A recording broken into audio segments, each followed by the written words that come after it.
me. Welcome to Towel Friends over on the Towel YouTube, and we're going to take it slow today, all right? We're going to take it slow, and it is great to see a lot of you. Towel is not feeling very well, and we will talk about that. In fact, the only reason you're getting a stream out of me on a Sunday is because I can't go to church. Towel doesn't just not go to church. That's not a thing. But I'm not going into church and collapsing. I don't want to. That's the last thing I want to have happen. All right, roll the intro. Hold on. Wait a second. That's it. That's it? Yeah, that's the melody to Funky Town. You heard the Towel. That's the melody to Funky Town. How's everybody doing?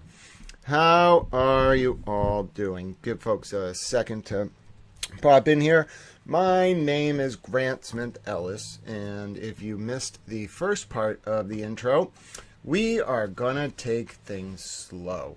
All right, we're gonna take things nice and slow today. Towel is not exactly feeling very well. All right, so we're gonna take things nice and slow. I want to review the developments from Friday into the weekend. It's very good to see you, Nancy and Christina and Ruth. I'm thrilled to have you with me on this Sunday. I have a machine massaging my feet right now that will hopefully prevent any clotting.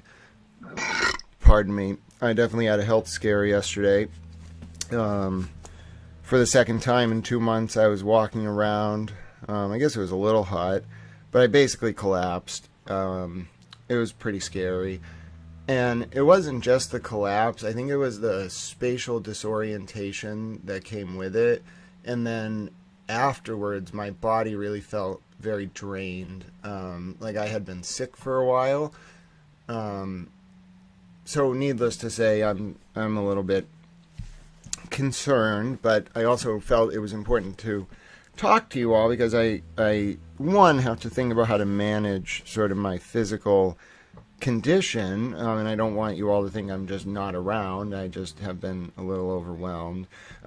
Two, maybe I can't stream as much, but it's better for me to just tell you what's going on. Three, things did happen this weekend, and normally I think you'd hear me right now in a very bombastic sort of traditional style Towel tone. And I don't want you to think that my sort of lack of strength is a reflection of the actual content we're going to discuss. There were some very serious developments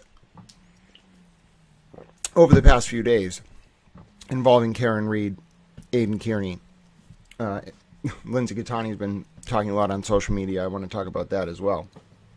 And I just want you to recognize that I'm just exhausted. I don't know if it's something with my heart or whatever, but I just don't feel myself, and I haven't in a while. And I want to take it slow. So that's what we're going to do. I'll do my best to provide you the same level of erudite, cogent, and informed commentary that you expect, but just let's take it slow and be patient with Little Towel.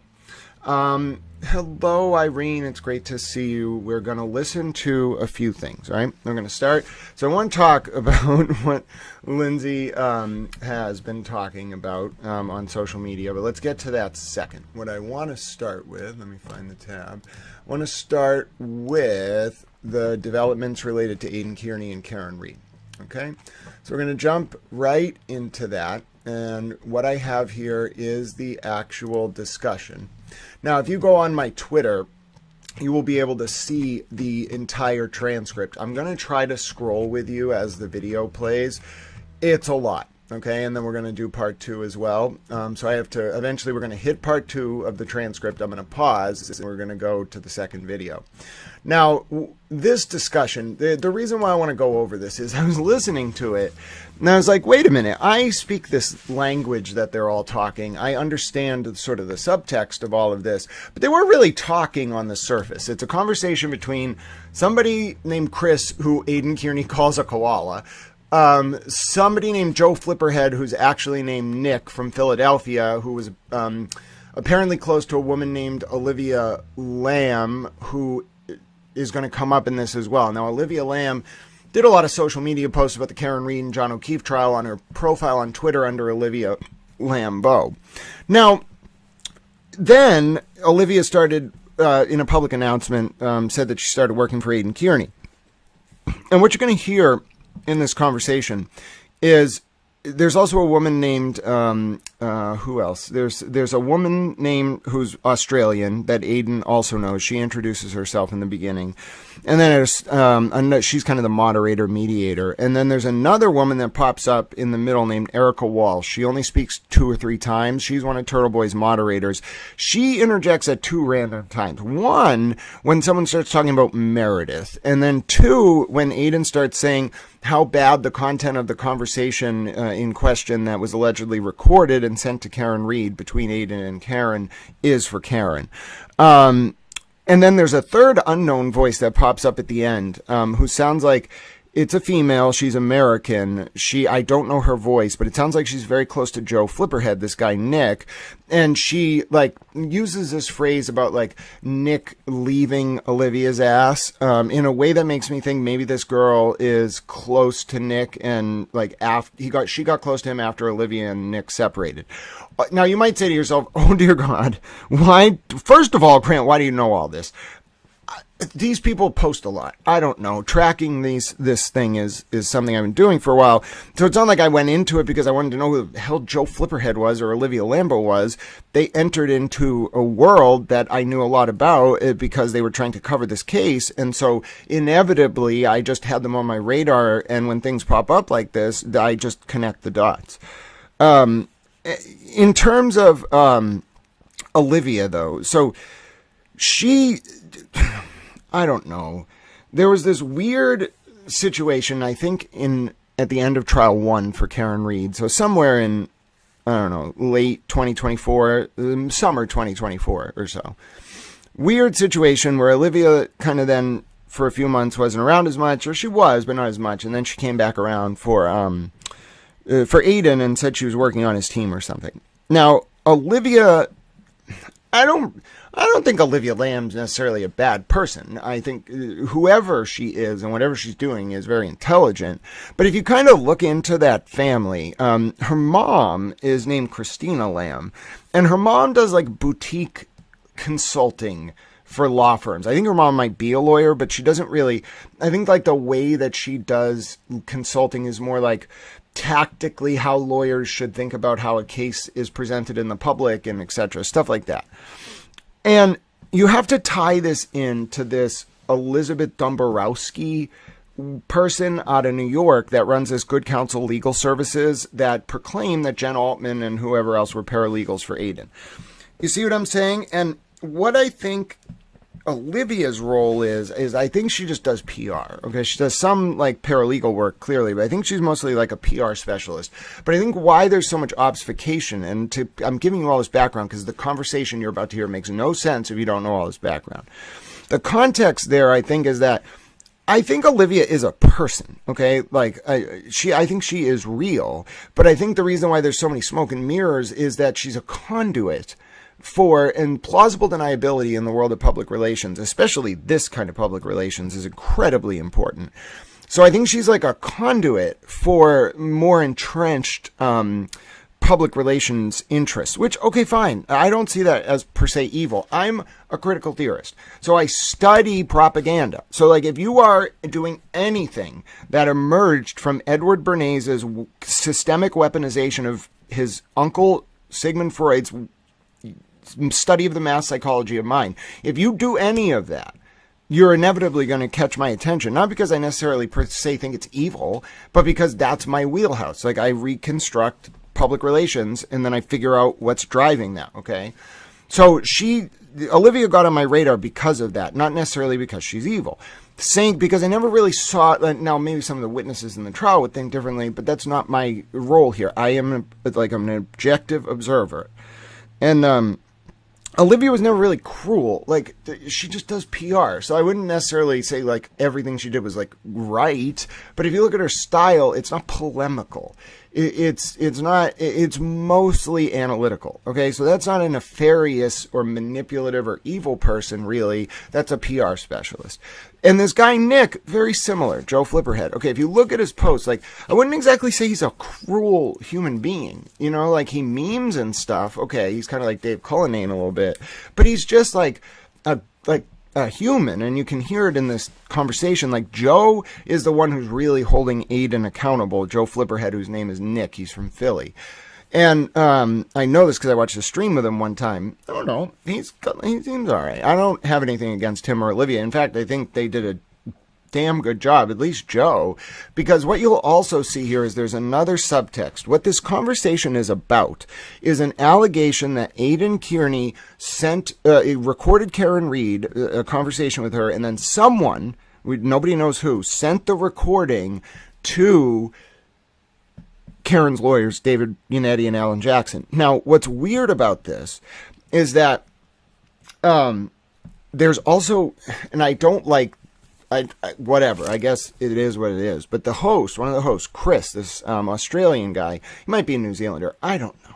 But anyway, he starts saying directly to Aiden, listen, Aiden, you went to lunch with Meredith. Meredith is TurtleBoy's former girlfriend, but her name is Meredith O'Neill. Okay, she's a person, she has an existence outside of Aidan Kearney, and whether a lot of people, I think, rightfully so, will take issue with some of the things Meredith has posted. But that's for, like, her soul to deal with. She has to, like, reckon with it, reflect on it, whatever the fuck, okay? That's not, like, that's separate from she exists outside of the fact that she used to date Aidan Kearney. And I just want to make that as a blanket point that, like, Aidan Kearney does not own someone's soul because they had some connection to him at any point in time. These people are independent people who have their own lives. So Meredith O'Neill is her name.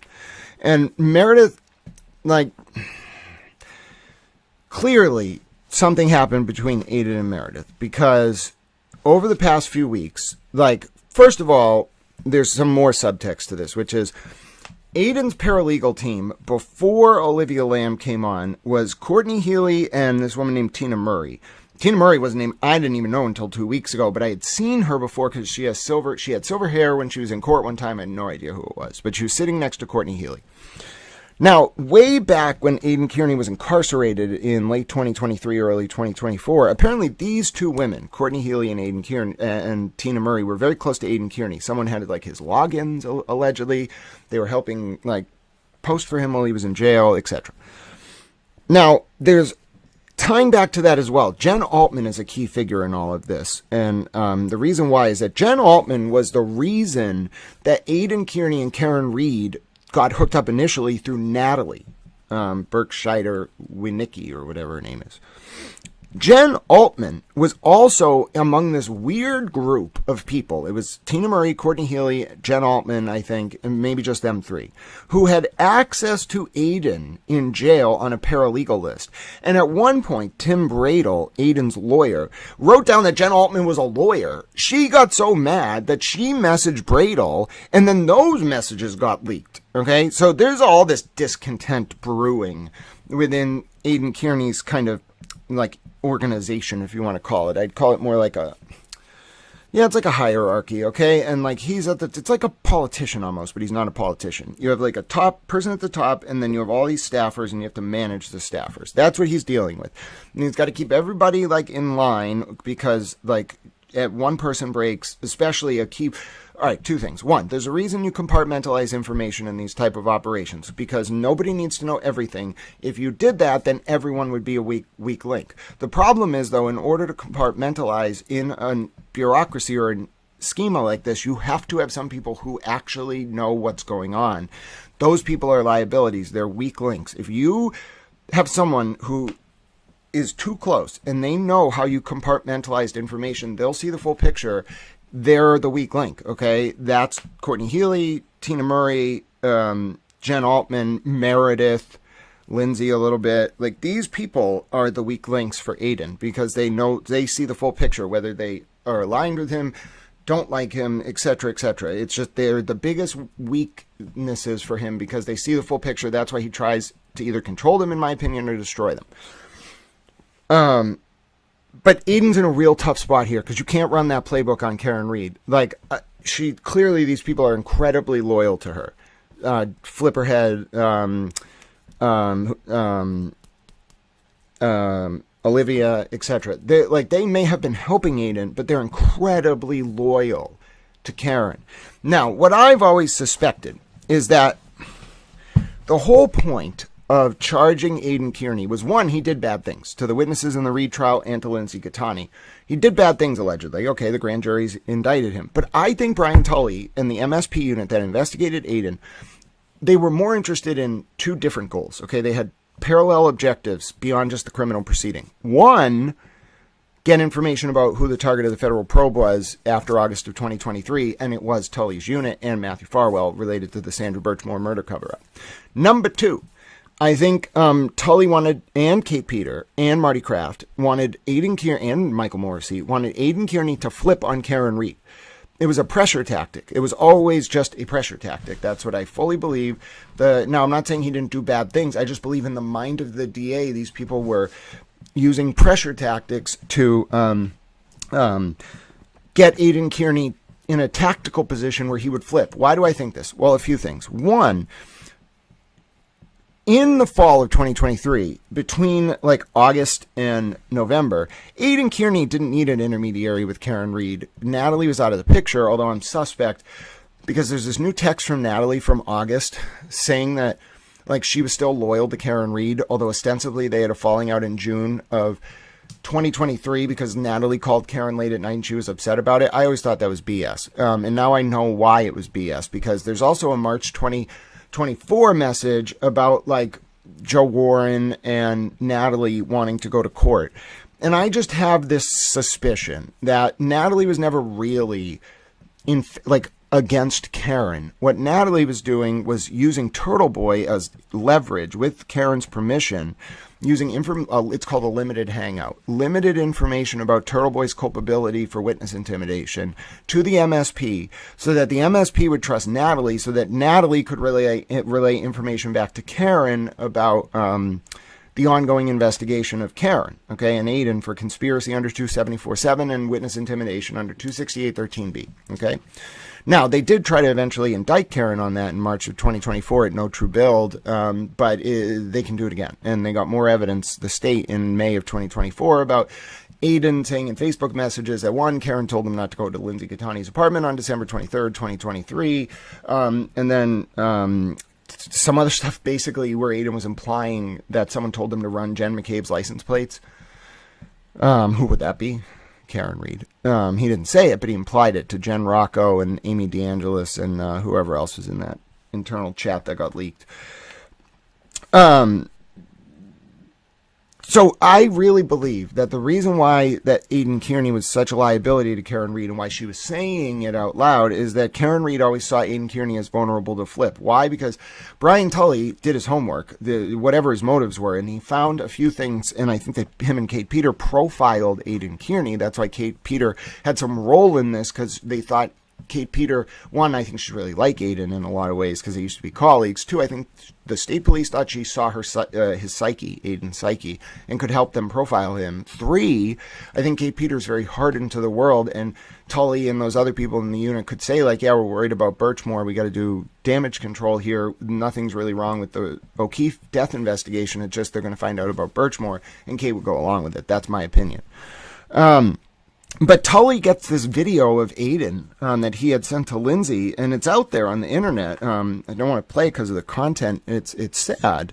But this is why I think this is what was in the prosecutor's mind when they were going, and the MSP's mind when they were going after Kierney. Yes, he did bad things to especially people that knew the DA and Tully, like McCabe, Jen McCabe, etc. But also Aiden was a Achilles heel for Karen. Think about MSP, right? And the way we're analyzing Aiden's weaknesses via weak links in the compartmentalization chain. Okay, flip it around and think about MSP, thinking about Karen. What's a weak link in her compartmentalization chain? Aidan Kearney. Now, in that regard, Aidan Kearney if he flips on Karen Reed, guarantees a conviction for Karen Reed for the state, even if they can't get her on John's death. It was a backup plan.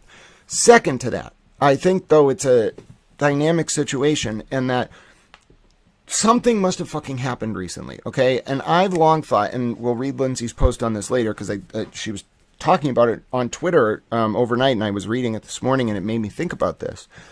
I've long suspected that Kate Peter made a deal with Aidan Kearney in the past 6 to 8 months, and the deal was involving the Norfolk DA and the people prosecuting Kierney, and the goal was to get Kierney to flip. And I also think Kate wants Kierney in the Netflix documentary that she's working on with Gretchen and Sandpaper, which I don't really understand. Bro, you think you're getting my footage and me if you're going to enable Kate Peter and try to portray her as the Charlotte of the internet? What planet are you on? No. No. The answer is no. But anyway, I really believe that this deal was made because why else, and I think Karen found out about it, because why else would Karen, the conversation is going to clarify all this. Why else would Karen on Friday authorize Joe Flipperhead to release information that confirms that Aiden recorded Karen? Now, why Karen is not going to do this if she didn't hear the fucking recording? She's not a moron. She's a tactical genius. I don't necessarily agree with all the things she's done. I personally think she's responsible for John's death, but she's a fucking tactical genius. And you have to understand, in some sense, she wouldn't do this unless it's real. Someone sent her that recording, and I don't believe Aidan Kearney sent it to intermediaries, because if Meredith is the closest person to him, or was, in the world, and he's going to lunch with her and will only play it for her, allegedly, okay, there's no way in hell that he would just send it to people. I believe, whether through a fake account or otherwise, Aidan Kearney sent that to Karen's lawyers. That's just my opinion. I think there's strong reason for him to do it. It's a message, okay? As a result, I think Karen Reed doing this had to sense that this was the moment. This was the moment where the decision was going to be made about whether or not he cooperated. And that was Aiden's kind of signal flare that I'm thinking from Karen Reed's perspective. Aiden sending that recording to Jackson and Yannetti is a signal flare that if she doesn't act now, he's making the choice to flip on her. Okay, well, what did she just do? She, in essence, just put him in the worst position possible, because he had to be able to, him and Kate Peter had to sell the narrative in public that, and this is why I was on Lindsay's profile earlier. Let me see if I can bring that up. Him and Kate Peter had to sell the narrative in public that Karen was worse than Aidan Kearney. All right, so let's take a look at Lindsay Gattani's post here. Let's read this first, and then let's look at the post from Kate Peter. So Kate Peter posts last night, quote, Karen Reed has killed a man before, and to my knowledge, Aidan Kearney has yet to do anything like that. Take that as you will. Regardless, they're both giant D-bags, but you can decide who is worse. My vote is Karen Reed. That's Kate Peter, one of the closest people in the world right now to Brian Tully, Michael Morrissey, and the decision makers who were initially prosecuting Kierney. Telling you in plain sight what's going on. So let's read Lindsay's post. Quote, yes, we already know a deal was made a long time ago. How cute of Kate trying to win over the Turtle Riders after she pretended she was still trying to put him in jail the past several months. Does anyone of the Turtle Riders know who Christine Gagne is? I have no idea who that is. Does anyone know who that is? That's the woman Kate Peter blamed for wiretapping charges with TB, and the person she blamed when I asked her where her deleted Google Drive went with the state's evidence. Why would Kate blame this woman for deleting evidence when this woman's name was never mentioned during the grand jury or in a single email or police report? Interesting. Well, wait a minute. So we know Kate Peter was providing evidence to the grand jury. We know that from the recently released court documents and discovery in the Kierney criminal case. Why is Kate Peter blaming someone? Who is Christine Gagne? Why is Kate blaming her when Kate was the one who was, there's evidence that Kate was directly providing this material to Tully, who was taking it to the grand jury. And by the way, I want people to understand, My anger here is not because Aidan Kearney was prosecuted. I think he should be held accountable. My anger here is because the people prosecuting him had ulterior motives. Lindsay Catani didn't have an ulterior motive. She was victimized. She was an unwitting pawn in this proxy war between Karen and the DOJ, Karen and the DOJ and Aiden on one side, and the Norfolk DA and the MSP unit on the other. But instead of trying to prosecute Aiden, it was all tactical, and nobody was told. That's the worst part. And that's why I'm so upset about all of this, because it was a disgrace. It was a disgrace to the process, okay? If you're going to hold someone accountable, do it, okay? You don't use it as leverage to get someone else. And if you're going to do that, be open with the people who are victimized. Otherwise, you are going to build resentment. Why would you ever want to be in a situation where you have to handle a victim? Because if they were made aware of what was actually going on, they would be upset. Okay, that is a very prime example, the on its face example, that something is very wrong. Okay, not because Aidan Kearney is absolved of liability or because I think he did nothing wrong. Absolutely not. No, other way around. But because that kind of behavior, given impunity basically, because there's a larger fish, it's an abuse of prosecutorial discretion, not because the prosecution exists. He, in my opinion, a grand jury indicted him. He should be prosecuted. That's what happens when indictments get handed up. But because the aim of the prosecution was not to seek justice. It was to pressure Kierney to flip on Karen Reed. Now, to bring this all back, all right, because we got to go, I want to look at this conversation here, okay? I want to actually listen to this chat. I'm going to enumerate, I'm going to explicate, I'm going to try to tell you what happens. Hi, Bunny Towel. Hi, Christina. No haircut. But yes, if you want to send donations, today's a good day for that. We got to get Towel to the end of the month. Towel's not going to be able to move very much for the next few days. So I could use some food. If you want to send me some gift cards, I just need some help. All right. I'm a little Towel. I got a lot going on. And yeah, anyway, so I'm sitting in my chair. That's as much as I can do right now. I can talk. My brain works. I can sit in my chair. I'm not doing anything else, but I should eat at some point. Anyway, so we're going to listen to this conversation because you have to think of all that background when you're analyzing why right now, okay? Why would Karen Reed tactically right now burn Aidan Kearney? Aidan Kearney's supporters are very loyal. But a lot of Aidan Kearney's base are becoming alienated because either they care more about Karen Reed than Aidan Kearney, or because Aidan Kearney's been on this weird tear recently where he's been attacking middle-aged women who are most of his fans, all right? Most of his fans are middle-aged women. And he goes after people's looks, like whatever. So there's already this alienation happening. I believe the only reason Karen Reed does this right now is because what it did and what it's doing to Aidan Kearney is it's decimating his support. Okay, well, why are you decimating his support? Why are you forcing people to pick sides? Why would you do that right now? He either cooperated or he's about to, all right? Now, Karen Reed, if she was, here's my read of this. If Karen Reed was just going to cooperate, she wouldn't have done this way. Okay? I'm sorry. It would have been completely different. I don't believe that she would have done it this way. I believe she would have done it a completely different way. And the reason why I believe that, we're going to read the text from Karen before we start listening to this, by the way. You can see I have the video here for you. And by the way, just to give you a little more context. So this X spaces that we're going to listen to, I have the full 37-minute X space.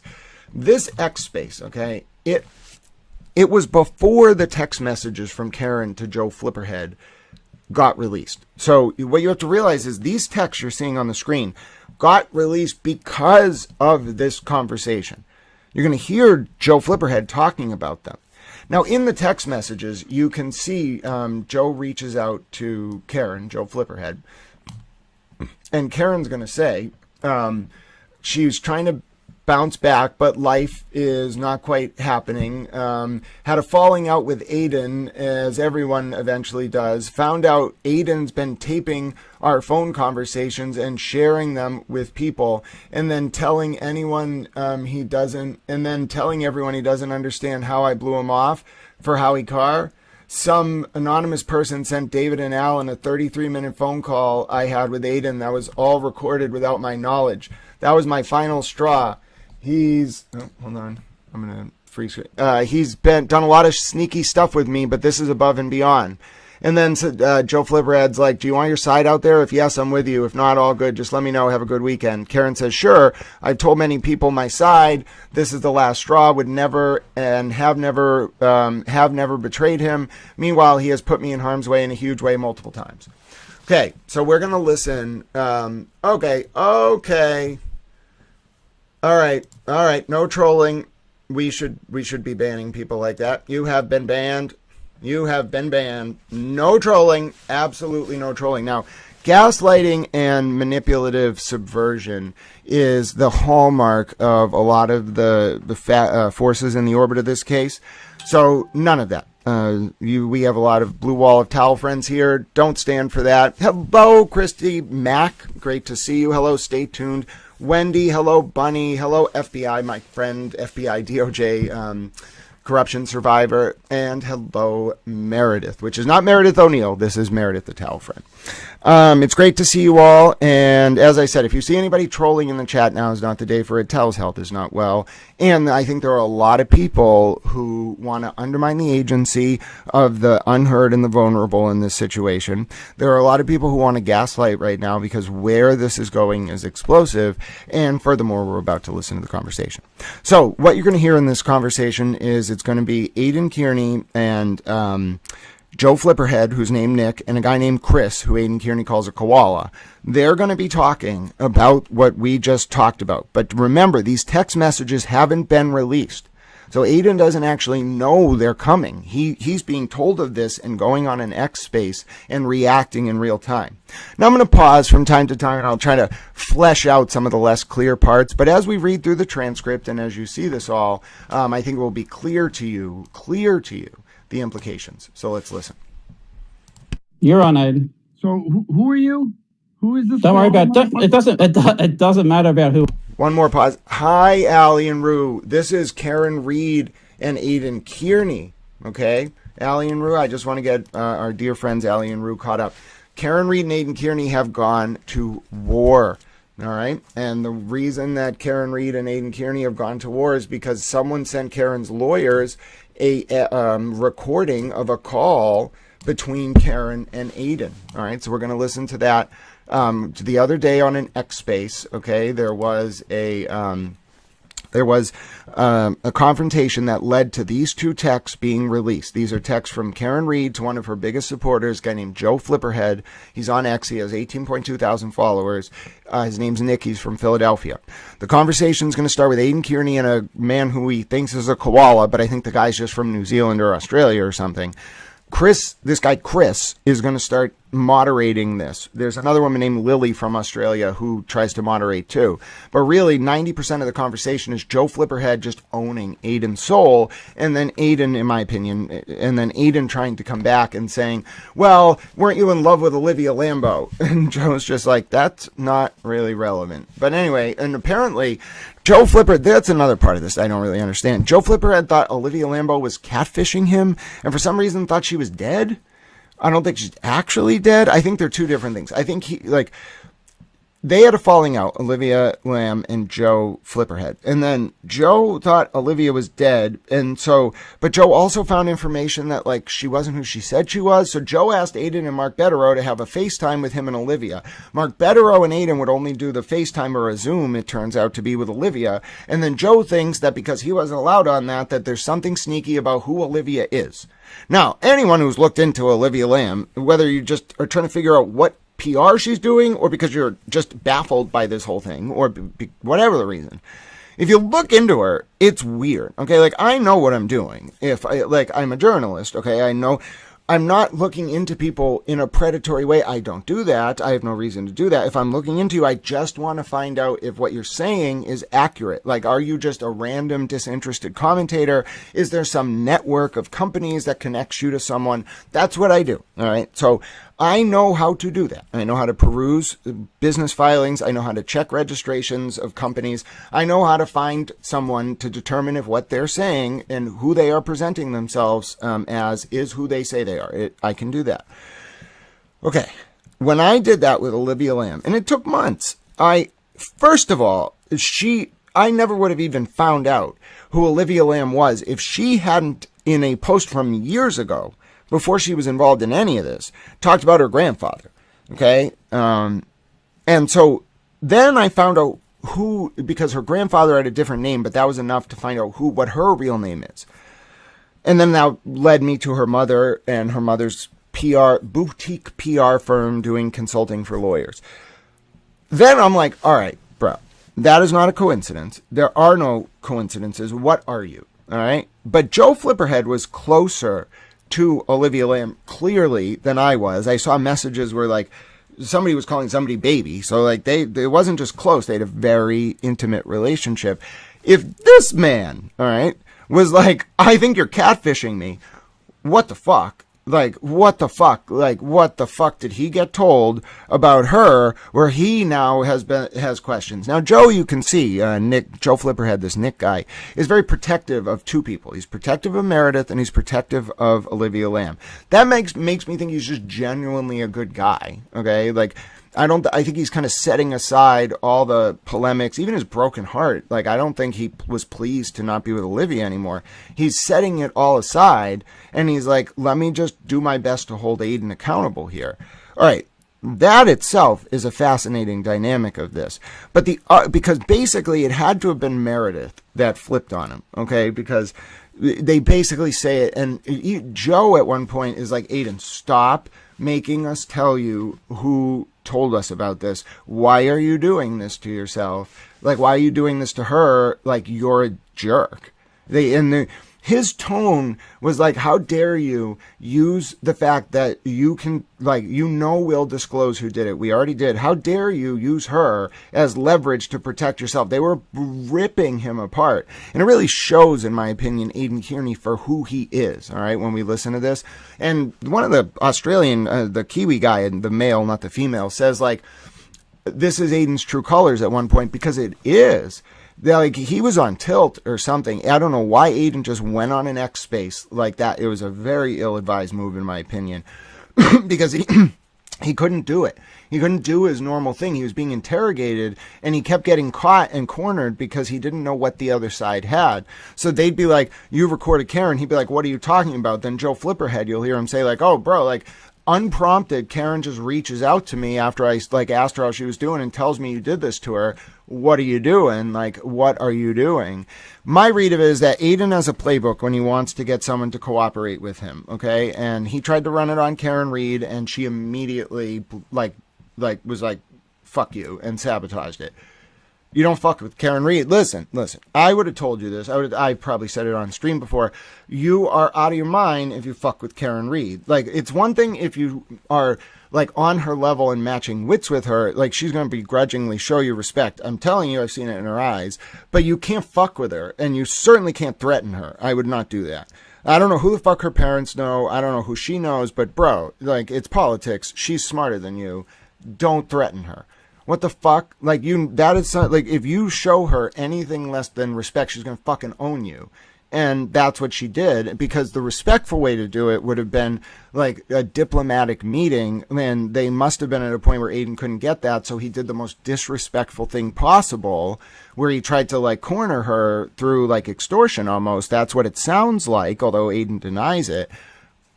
Listen, forget about like how a normal person would react. When you're talking about a very influential operator like Karen Reed, who has this very savvy understanding of the public mind, you're fucked, because she's going to know immediately what you just did, and she's going to counter it with the thing that's going to hurt you the most. What's going to hurt Aidan Kearney the most? His support being dwindled down to only his core loyalists. And if he's right, and you'll hear it in the conversation, if Aidan Kearney is right, that most of who he is because Karen Reed and her support. Oh my goodness, folks. Like that means that Karen controls whether Aiden can continue this fight. If Karen, that's why I want to listen to this whole conversation. There's no doubt in my mind she's pulling his support and pulling the rug under him because she's afraid that either he cooperated or he's going to cooperate. If she pulls the rug from him, okay, listen, he might be able to escape the criminal charges, but do you think Aidan Kearney, a man who thrives, in my opinion, on attention, numbers, the dopamine rush from knowing that your words are impacting someone or the platform is reaching people, do you think he's going to enjoy being in a position where the very people who made him, and it wasn't just Karen, it was her supporters, now loathe his existence, and not just that, they are like tactical operators. Clearly, Karen knows how to do counter intel, especially if she sent Natalie as a double agent to get information from the state police using Kierney as leverage all the way back in 2023. She understands the world of intel. I don't know how. I think it's her dad. I'm pretty sure, and it could be her too, because like you don't get involved in the world of international finance on a fucking the sort of leisurely level. It's not a pastime. You either do it because like you're really fucking good at making money from the stock market, or, and these two weren't, they're not that wealthy, or you're giving information to the government. Why do I say that? Because the world of international finance is the most valuable intel sector you could possibly imagine. You can commit or try to commit any number of international crimes if you're threatening the United States of America, but I guarantee you're moving money around to do it. So who's the best possible sources for that? High-level financial people. So I don't know if either they were and they were also academics, okay? And what folks have to understand is when people say like academia, it does not mean that you are just smart. Anyone can, like, who's good at studying could become a professor and be in academia. What a lot of folks should understand is that academia is a front for the government. It has always been a front for the government. Where do you think they headhunt from? Academia. Well, like, the higher you get up the academic ladder, all you're really doing is getting more and more involved in the government. Like, I'm not saying anything that anyone involved with this does not know.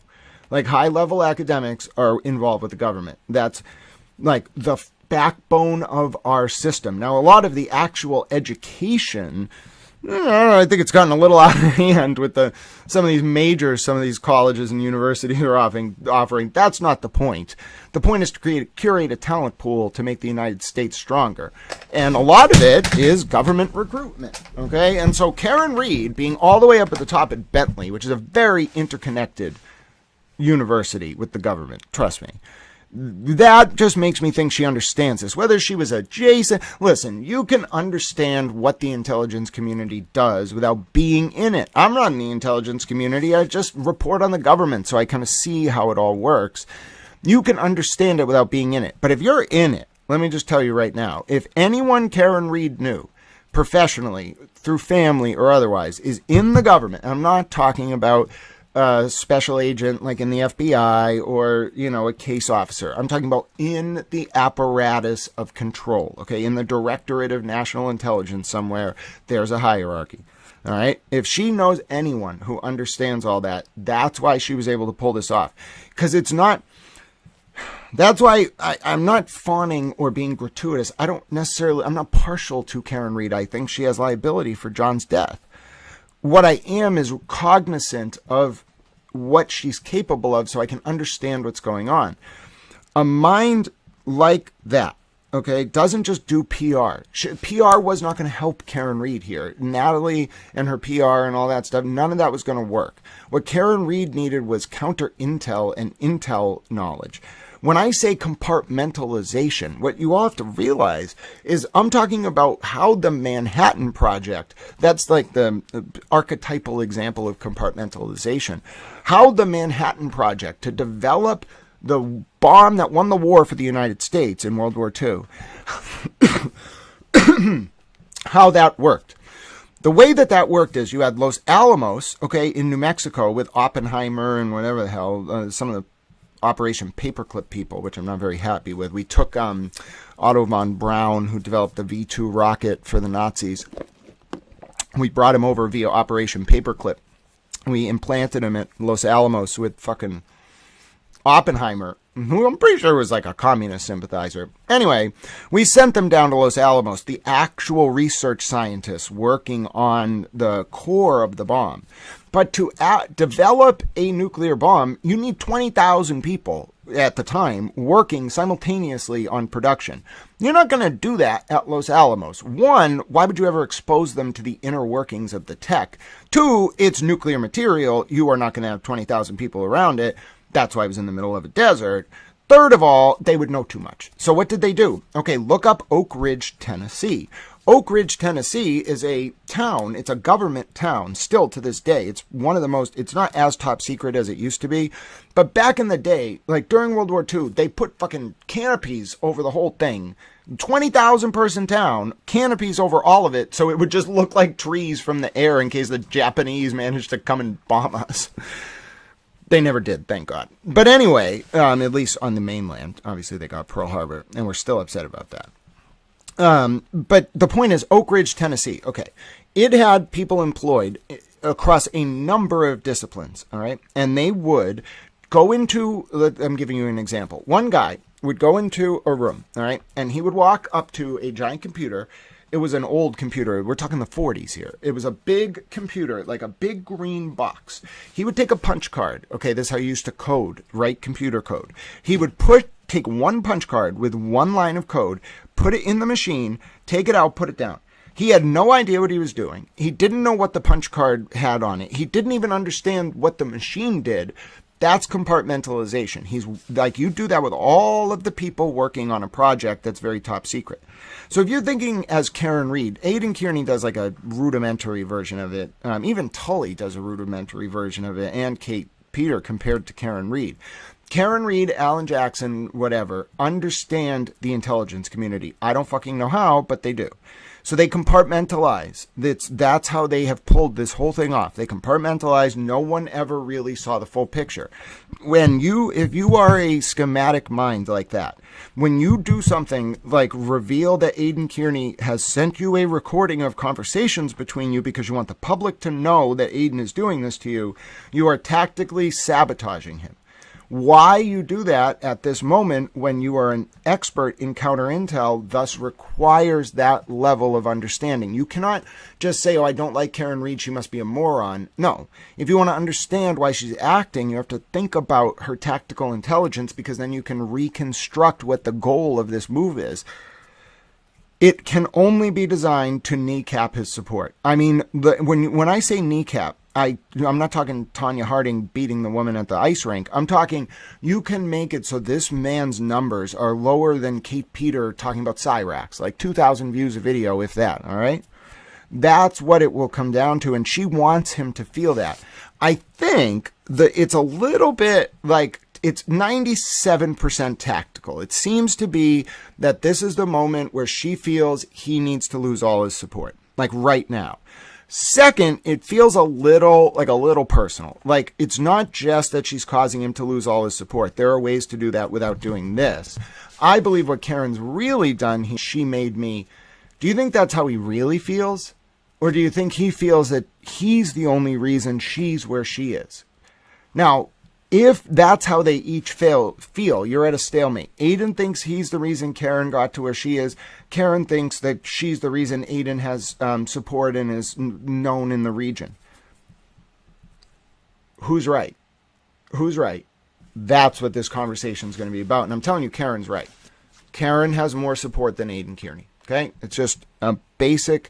You can look at the numbers. Karen has more support than Aidan Kearney. Karen has more loyalists. Karen, I don't even understand the complex, okay? But her parasocial complex that she's created is stronger. You might call it a brand. I think that degrades the insidious nature of it. I'd call it a parasocial complex. That is stronger than Aidan Kearney's. So what we're going to listen to right now is, oh, hello, Francesca Towell. Hello, a lot of folks are coming in. Hello, Rosewater. Hello, Maureen. It's great to see you all. Hello, JI5. We're going to listen to this conversation. I'm going to explicate it for you. I think you have enough background to get it now, but just be aware, without this background, that would have made no sense whatsoever. I promise you. Am I on? You're on, Aiden. So who are you? Who is this? Don't worry about it. It doesn't matter about who I am.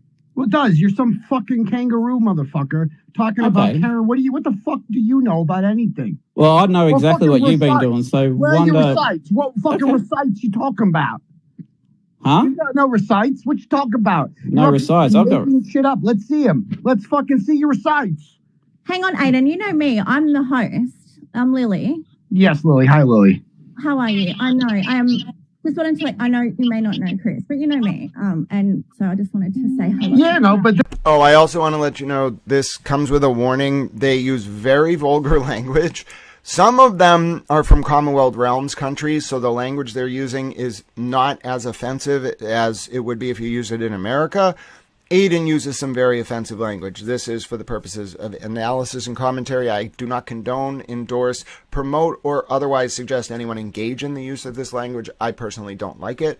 I use the F word from time to time, okay, and maybe like the S word, but I do not say some of the terms they're going to use, especially because one of them is very offensive, okay, to women. And I'm sorry ahead of time that he uses it, but you should hear Aiden's true colors. this koala motherfucker's up here making shit up, running his mouth, nonsense. Let's see the receipts. I mean, who you talked to Karen Reed? What are you talking about? Who the fuck are you? I'm asking you flat out. Did you or did you not record her phone calls? I did not. between yourselves? I did Okay, not. so Karen's lying. What do you talked to Karen Reed? Like I said to Karen you, Reed Aiden, isn't talking to anyone in the media, but she's talking to this koala motherfucker. That's what you're telling me right now. if you want to, Aiden, like I said, if you want to die on this hill, stand 10 I'm toes calling down. you out because you're making shit up. Whoever I'm not the making fuck anything you are. up, Aiden. What? I'm not making Chris, anything I up. feel like I did, So let's Chris, see it. but Let's you see the need fucking to evidence. need to Let's see your provide communications with Karen Reed where she says that. Let's see it. Hang on, Aidan. Chris, you're going to have to provide, and I knew that, like, you have to provide receipts. I've got the. And just a little context, remember, this is before the receipts get dropped in public by Joe Flipperhead, okay? I've got the receipts, and the receipts will come out. I can't literally post them here. Yeah, sure. Let's No, see it. Huh? Let's see Yeah, it. so let's get them posted. Why? Well, let's see it. Produce it. Tweet it out right now. So Aidan's denying it. So what this seems to be, by the way, someone asked why this Chris guy doesn't just come out and say who he is. I think he's anti-Karen, but for whatever reason, he must literally know someone in Australia or New Zealand that is pro-Karen, and I think they brokered some kind of deal. Because think about it. Like, Joe Flipperhead just going at fucking Aiden doesn't look as good. It's good, but it looks more like a personal thing. And now, reconstructing it, if you're in Karen's mind, I'd be like, Joe, is there anything that Aiden's going to bring up to say that you're just doing this because, like, you're a jilted lover or, like, you don't like him? And Joe would be like, yeah, well, I guess I had a falling out with Olivia, or, like, she had a falling out with me at one point, but, like, we're on good terms now. But, like, he could say that because of what I was saying to her and, like, I thought she was dead, like, I was a little possessive of Olivia, and therefore he might use that against me. Okay, if I'm Karen, I'm like, all right, fuck it. If we're going to do this, go get one of our people in Australia who is free Karen Reed. Have that person find someone that's anti-Karen Reed and bring that person on to start it. That's why that guy Chris, I think, is being so weird. I think it's he may well be anti-Karen Reed, but useful in this specific instance. And he's not like a Kate Peter. You can't have someone going up there who at you cannot have any chance that they have dual loyalties and they actually care about Aidan Kierney. So if you're going to do it, it's got to be someone like 4,000 miles away who's never met Kate Peter, but for whatever reason has free Karen Reed friends, but is also anti-Karen Reed. That's the most credible person because one, Aiden doesn't have any background intel. If you don't do a background report on someone, if you don't have derogatory information, you can't use ad hominems. That's why Aiden was calling him a koala mother effer. He didn't know who the guy was. He was like, who the hell are you and how do you know this? It's a very smart move. It makes me think it was Karen. I think Karen orchestrated that whole spaces because that's the perfect way to do it. And then they set him up. They set Aiden up to deny it so that Joe Flipperhead, you'll see it happen, comes on as like a backup witness for this Chris guy. All right, it was clearly Joe Flipperhead who went to this Chris guy and told this guy fucking information. They set up a plan where Chris would bait Aiden to be like emotionally off kilter. If you just show up on a stream and you don't even know who the person is that you're talking to, You set him up, all right? You just 100% set him up, and then you bring in Joe Flipperhead not as like this adversarial party to Aiden, but as a person who strengthens this random guy Chris's argument. That's the tactical intelligence behind this. And that's what I'm trying to say. Don't underestimate Karen Reed, even if you don't like her, or you don't like what she's done, or you don't like how she does. If you don't project onto her a level of intelligence that is a reflection of your own bias. That's not helpful. It's emotional, it's erratic, it's irrational, it doesn't actually comport to what's going on, and it won't allow you to analyze all this. Therefore, someone asked in the chat, who is this guy Chris? I don't really think he's a main player here. I think he was the only person that Joe or Karen or whoever the hell could trust from the anti-Karen Reed side to be the voice of reason here. And you listen to this guy Chris, he pulls no punches. He's not out there necessarily like to sabotage this. Erica Walsh tries to sabotage it at one point. But this guy Chris is basically helping Karen and Joe Flipperhead, and not in a way that helps Kate Peter. That's very interesting. Let's keep listening. Like hardcore. 100,000% them deny. You have to deny it, Aiden, don't you? Because you become a bit of a fuckwit then, don't you? It's about as fucking legitimate as Lindsay Catani being raped. Let's fucking see it. What? I thought when I read the transcript, it said something like, it's about as legitimate as Lindsay Catani being a rake. And I was like, what? That didn't offend me when I thought he said she claimed to be a rake. And then I was like, wait a minute. I don't think she's ever claimed to be a rake. And then I was like, oh, now I understood what he said. What the fuck? First of all, notice he drops it right away because none of them start talking about it. Why the fuck would you bring that up at that point? You think that's going to make Karen more happy? She's going to be like, what the fuck, asshole? As is almost every woman listening to that shit. What the hell is wrong with this man? Yeah, motherfucker, you got it, right? Because when I make accusations, I always bring fucking receipts. Where's your receipts, bitch? You got them? No. I've got. Yes, because the normal way a human responds to this is saying, where's your receipts, bitch? Like, that's very normal. That's what I'm... Okay. Aiden, and I don't think you want him to be seen, to be honest. Kangaroo motherfucker with no receipts. I love how all he's got on the Chris guy is, you're a kangaroo motherfucker. Wait a minute. What's wrong with kangaroos? Every time, I should have this thing on the screen. Every time Aiden calls him a kangaroo, I'll have a little kangaroo hop around. I like kangaroos. Hold on. We're going to have to do a poll. Do you like kangaroos or not? My answer is yes. You got them? Yes or no? I've got them, Aiden.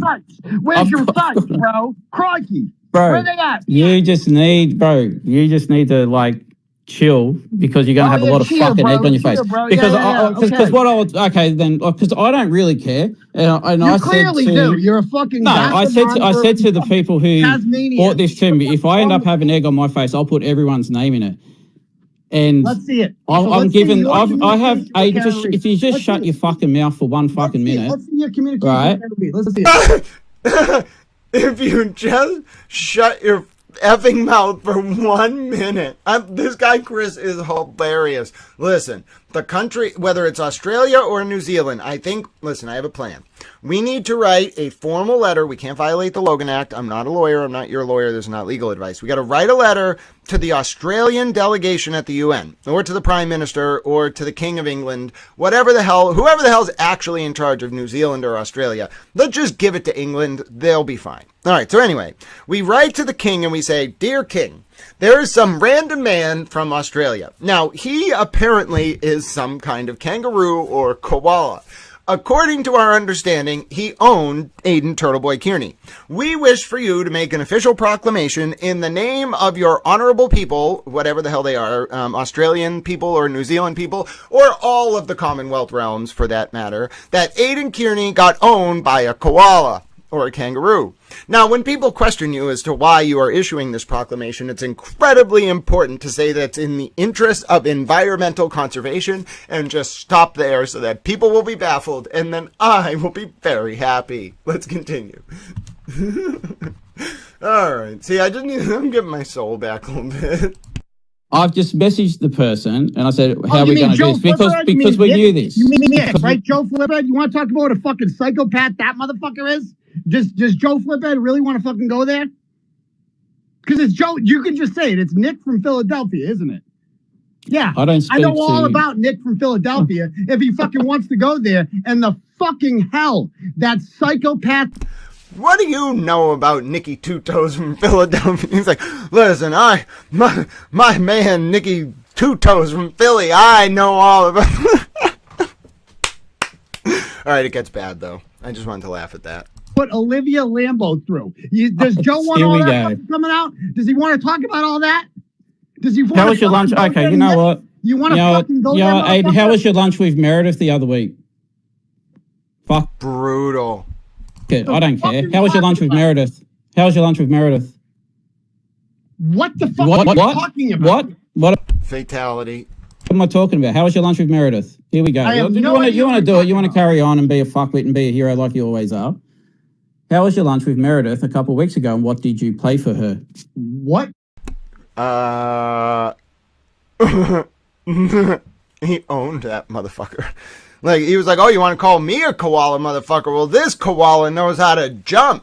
And then he fucking sprung his trap. Good job. We shall request an official proclamation from the king of your country. Now, if your country, Chris, does not belong to the king, I'm sorry, we're giving it to England. There's nothing I can do about that. Domestic sovereignty is so passé anyway. Is the Westphalian peace in the age of NATO and the BRICS even still a thing? I say no. The fuck are you talking about? Yeah, what the fuck am I talking about? You know exactly what I'm talking about. And I was trying to do this respectfully, but you come in hot like you always do. So now I'm just going to fucking do it. How was your lunch with Meredith the other week? I didn't have lunch with Meredith. Yeah, bullshit. Okay, so... I don't believe his denial. So someone else is lying now. So are you going to call Meredith a liar? Meredith's a liar. Aiden's got to tread carefully. Oh, you're talking to Meredith? I'm not talking to Meredith. Aiden's got to know. Aiden's got to know. Listen. If you know anything, if you have put any time into either reading what Meredith says or anything about Meredith's history, she definitely runs alt accounts. I'm sorry, Meredith, it's something that I think you have to deal with on your own soul. Like, I understand it's very tribal, very polemical, but like you said, some really fucked up shit. Like, it's not out of the realm of acceptable behavior for you to apologize to the person you did that to. Like, it's not. I just wish that's like the one thing I don't understand. Yeah, about her. Like, she's very. Meredith, from what I've seen, is very smart. Okay, like very analytically intelligent. In a different way than Karen, though. Like, Meredith is actually a financial analyst. I don't know if she still does that, but she's actually a financial analyst. Karen was more of like a political power player, I think. More like a glad hander, like a networker than an analyst. Meredith thinks like an Excel sheet, okay? And I think she has like a very good memory, but I think she's very like protective of her heart. And that's the only thing that makes me, that's the only way I can rationalize how cruel she was to Lindsay on those alt accounts. Like, it was just a byproduct of being possessive of Aiden, because that's kind of how Meredith was with her last boyfriend, if you've seen those documents. But if you're Aiden, that's not why I'm talking about this, though. If you're Aiden, because I don't excuse, if anything, I'm very hard on Meredith, and I think people should be for those alt accounts. That doesn't mean she's forever defined by them. She just needs, I think, to repent for them with an apology. But that's different than the question of, if you're Aiden, why would you ever fuck with Meredith? Like, if you dated her, you know a lot more than just like what people can find on social media talking about her. Like, you clearly know she's very smart. She's protective of her heart. She doesn't like being embarrassed. She's going to fuck you up, like rhetorically or tactically, if you fuck with her. So I'm just like, Aiden, why are you walking down this path right now as I'm listening to this part of the interview? Do you think she's going to save you? Like, really? Really? Really? You think Meredith is going to save you if all of this is already out there? It's not going to save you. Like, I think she's so upset that she's reacting in a way that is above your level, Aiden. don't underestimate, like Aiden, I wonder why he underestimates women all the time. Just in my opinion, I don't know, I've definitely heard some discussions on his stream and with other male streamers where they like really denigrate like and objectify women. And listen, I don't know, people can be whatever the fuck they want. Like, you want to be a very religious person who believes in like courting and like having a traditional like spousal relationship and like being empowered in that way. Okay, cool. But like, I don't think you should superimpose this value that every woman is a sexual object. Like, what the fuck? And sometimes I see that behavior popping up, but what it leads to tactically is if you just think of women as a man, if you just think of women as sexual objects and you run into women who are intelligent, you will be so blinded. It's exactly what they want. You will be so blinded by that sexual attraction that if they are smarter than you, they will run train on you. Like, you think that you're taking advantage of them sexually. No, they are running train on you analytically because you are blinded by your sexual attraction. Sexual attraction is a base instinct. You can be the best trained intel operative in the world. They will honeypot you and you'll still fall for it. If you chase sex for its own purpose, you will get compromised. Why? Because women are not dumb. Just like men, there are some dumb women, just like there are some dumb men. But assuming that every woman is a sexual object will lead you open to being like honeypotted, or you'll inadvertently just start revealing stuff, and then that woman who you thought was a sexual object really is intelligent. Now she has you cornered. Is she going to go lash out on social media? Maybe. Or if she's Meredith, is she going to very clearly, and that's what they're telling Aiden through this conversation, like, bro, she already gave you up. Like, she took her anger out on you. Do you not see it? She just didn't scream at you. Aiden, I don't even think, can conceptualize that Meredith would be that ruthless because he underestimates women to your fucking peril. And it's not a fucking... That's what I don't understand. I am a supporter of President Trump. I don't love PC culture or any of that shit. That's not what I'm into. What I don't understand is why people think that when I tactically say, okay, you can't just assume every woman's a sexual object, you must see the intelligence of these humans, people are like, oh, that's just Grant, like, just gratuitously defending women. Like, no! It's to your own peril to not understand the intelligence of a person in a scenario. And I think for a lot of these men, not just Aiden, there are other male streamers I've heard him talk to, they cannot see women as anything other than degraded sexual objects, incapable of autonomy or independent critical thinking. Think that to your peril, men. Truly. What are you talking about? Okay, well, so you have bring sources. Meredith in and ask her if you said lunch You don't last talk to week. Meredith. You just spread rumors. That's what you I'm do. not spreading any rumors. I warned you last night about this. I warned you, Chris, about this last night. You want to start nothing. third party fucking information? Okay, so that was Erica Walsh, who's one of TurtleBoy's moderators. She's a diehard loyalist, okay? Like, she is, and that's why I don't, like, I've seen it in the dead of winter at a hearing where there's like 4 people there supporting Aiden. Erica Walsh is there every time. So I don't even know, like, if Aiden loses her, he's done. Now, he didn't lose her after this. She did make a post supporting him. But, like, you can hear Erica here trying to interject and say, like, oh, don't go there about Meredith. Don't go there. Okay, well, what does that mean Erica knows? That means as of the night before, Erica already knew that Meredith was talking. Erica's trying to protect Aiden here, but it just goes south. It doesn't work. Erica very quickly is not allowed to talk. She's allowed to talk later, but they don't really talk to her. Joe Flipperhead fucking feeding you nonsense. That slimy psychopath fucking nutjob who called in Olivia's entire family, tormented them to the point where she had to fucking block This has her. got nothing to That do with motherfucker Olivia accused me and Joe Mark Flipperhead. Federer. This is to do with you. Stop deflecting. That motherfucker. This is to do with Oh, you. he's the one telling you this. He's the one telling you this. I've been told by 3 different people. What? 3 different people. There's What? people in this chat who know about this. There's people in the chat, and they won't stand up and say anything, but I know Go the ahead, people who bring know them about all, this. Bring all these limey cunts up. They're here. all there. Bring them up one by one so I can slay them down one by one because ain't one of you motherfuckers got a receipt to back up any of this shit. Do you appreciate how I have the text as the background of the video? So every time he says there's no receipts, it's just on the video. I do too. None of you do. All right, Bring it, stand by, motherfucker. Aiden. Let's do Stand it. by. Stand by, Let's Aiden. do it. All right, so it's about to get really good. Joe Flipperhead is about to now come on the screen. Faith, it's so good to see you, my friend. If just a reminder, there's no sponsors, no ads here. If you're liking the stream, please consider a subscription. You can donate. There's Venmo links, Cash App in the chat. You want to get me lunch, whatever. But thank you so much for tuning in. I have to remember to say that more often because I don't have any sponsors yet. So I got to survive. God bless you all, though, for tuning in. And so good to see so many of you. I'm saying hello in the chat as I'm able to. And we're about to get to the next segment of this discussion, which is why I'm pausing. So Joe Flipperhead's about to come in. Now, up until now, that all you really heard was the setup. Now, Aiden wants to talk about being set up. I don't believe he was set up by Lindsay, not one bit. I believe that Aiden willingly went over there on the 23rd.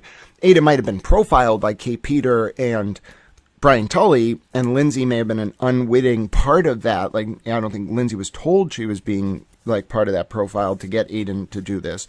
But Aiden acted on his own accord because of his emotional predisposition and his psychological predisposition. I'm not saying in a negative way, just because of how he was thinking, Aiden acted on his own. This, however, back in December of 2023, this, however, is different. This is a setup. Okay, this X Spaces was a setup, in my opinion. Here's why.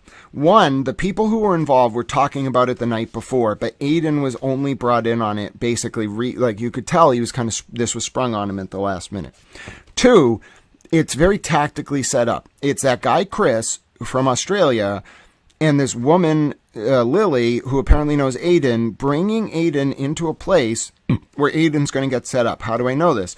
Because it's not Chris who is the source of this. Chris is someone who knows information about this, but Chris is being presented as the person who found it. No, that was to trap Aiden. This is a real trap, and it's very professionally executed. Aiden gets trapped because he thinks it's this random guy, Chris, and then Aiden asks for receipts, which they know he's going to do. Okay, because that's what Lily was talking about. Aiden's asking for receipts. Aiden asks for receipts. Watch what Chris does. This guy, Chris. And it's not Chris doing this. This is Karen Reed. These are her people. They bring up Joe Flipperhead. Now we get to the sum and substance of the conversation. Wait till you hear this part. You thought that part was intense? That was just sort of the trap. Here's why I say it was a trap, and I'll be very specific with my analysis. One, what Aiden was doing, what they were doing to Aiden there was they were emotionally destabilizing him. Okay, so I'm not an expert in this, okay, but I'll give you a little bit of information about it. How do I explain this? When you want to get information out of someone as a journalist, as an interrogator in general, one of the first things that you learn is about the mental state of your target, of the person you're interrogating. Because most of the time, you either have answers to 8 of your 10 questions, and you know the answers to the other 2 but can't confirm it, or you know the answer to everything, okay, and you're just profiling them. That is why lie detectors exist. Lie detectors are not accurate for detecting responses to questions. They're a psychological tool to induce an altered mental state in the subject of the interrogation to get information. Okay, that's why they can't be used in court. They're not really reliable for what they say they're being used for, but they're very reliable for psychological profiling. The most useful tool until we know how to actually read people's brains. I'm scared we're almost there. So Aidan Kearney, this is why this is so interesting. It's not a traditional gotcha ambush interview because Aidan would be too smart for that. I think Karen really thought about this. It's a 5-minute intro where Aidan doesn't know who this guy Chris is. So remember, Aidan's mind's spinning. You have to do this live. You know a lot of people are listening. I know the pressure of that. You know that it's going to you as Aidan know it's going to be recorded. The X Spaces, and there's going to be a record. This is the moment. This is the moment of your career, of your life, because it all comes down to how you play this and whether they believe you and your fans believe you. Oh, God bless you, Christina and Ruth Lang, for your support of Towel Channel. I love that little fox emoji, smiling with a big grin. So as Aiden, you know that. but also your head's spinning because you don't know who this guy Chris is. And also your defense if you're Aiden is you deny there are receipts. You deny that this guy Chris is talking to Karen. You deny that Karen ever said this to anyone. Now you're in this very, very, very destabilized emotional head state. Now, if you know anything about this, then the way that this was set up, and it's a very dark triad that thinks this way, which is why I don't love that I know how to analyze it because it makes me feel dirty just thinking about it. But there's like 5 steps that you can do to induce this state in someone. The first thing is putting them in an arena they don't control. So Aiden wasn't the host. He can be muted. That's number 1. So they already got him off kilter. And to force him to accept it on those terms, they must have really had him like worried that this was real. Because why else would he do damage control in an arena? You don't do damage control in a platform you can't fucking control. That's the number 1 rule. So the fact that he agreed to that, he was already screwed. Second, so you take away their control. Second, you have to induce an element of uncertainty, fear, uncertainty, and doubt. So you did the fear, you do the uncertainty and the doubt because now he doesn't know who this guy Chris is. The third step, okay, because you basically got him on tilt or you're emotionally destabilized. The third step is to then present the allegation. And if you know, like if you're targeting someone with this style of interrogation and you know, especially live in front of an audience and it's recorded, you know that you got him because that's the setup. Okay, he knows in his heart that what he did, right? So now you're at the 4th step, which is you've introduced something into his consciousness that's inducing guilt. All of that comes together. It's like a conflagration to influence the psyche. And what you want to do is take someone out of the zone. You want to put them in a fight or flight response because what that does is it's kind of like sex. It's a very base instinct. So if you can't control your sexual urges, you won't be able to analytically reason. And I know a lot of this will ring true for a lot of you. It's very similar with being in fight or flight. If you can induce an artificial state of fight or flight, like that's meant for a situation where a bear is chasing you in the woods, okay? If you can induce that, guess what doesn't work? Like your higher level cognitive faculties. They don't work the same way. They don't function the same way. You will become more likely to engage in reactive abuse. You will become more likely to show your true colors. Not necessarily, but in Aiden's case, you'll be more likely to not be able to do efficient PR. You won't be able to keep your story straight. You won't be able to be cohesive. You won't be able to go on the attack. It is a very specific destabilization tactic. Now, by the way, just because I don't use these tactics does not mean I do not understand them. And if you deploy them and I see you doing it, okay, I'm going to really, really fucking question why you're doing it. In this case, I'm looking at it analytically, objectively, like they needed to get information out of Aiden, so they're doing it. I see you doing that to a vulnerable person because you want to suppress their truth. Oh, you don't understand. People think that I get committed to things because I'm obsessive. No. You fuck with something that's sacred and you use those tactics to do it, which, by the way, most people, it is esoteric knowledge. Most people do not have access to it. You use those tactics on a vulnerable person, I'm in your life for a very long time. You're not going to see me or hear from me, but I'm in your life for a very long time. Just watching. You're not going to do that to people. No, not happening. Don't use these tactics. I'm not endorsing them. I don't condone them. Even with what I think it was appropriate to use them on Aiden here, I'm still not condoning them. Don't use them. It's very, very wrong. Because what it does is there's a time and a place for it. If someone is lying to you, that is a reason to use these tactics. Okay? If it's the last resort, if it is the moment, if everything comes down to it and your only option is to destabilize someone because they're lying to you, they're lying to the public, and you have to show the public, that's when you do it.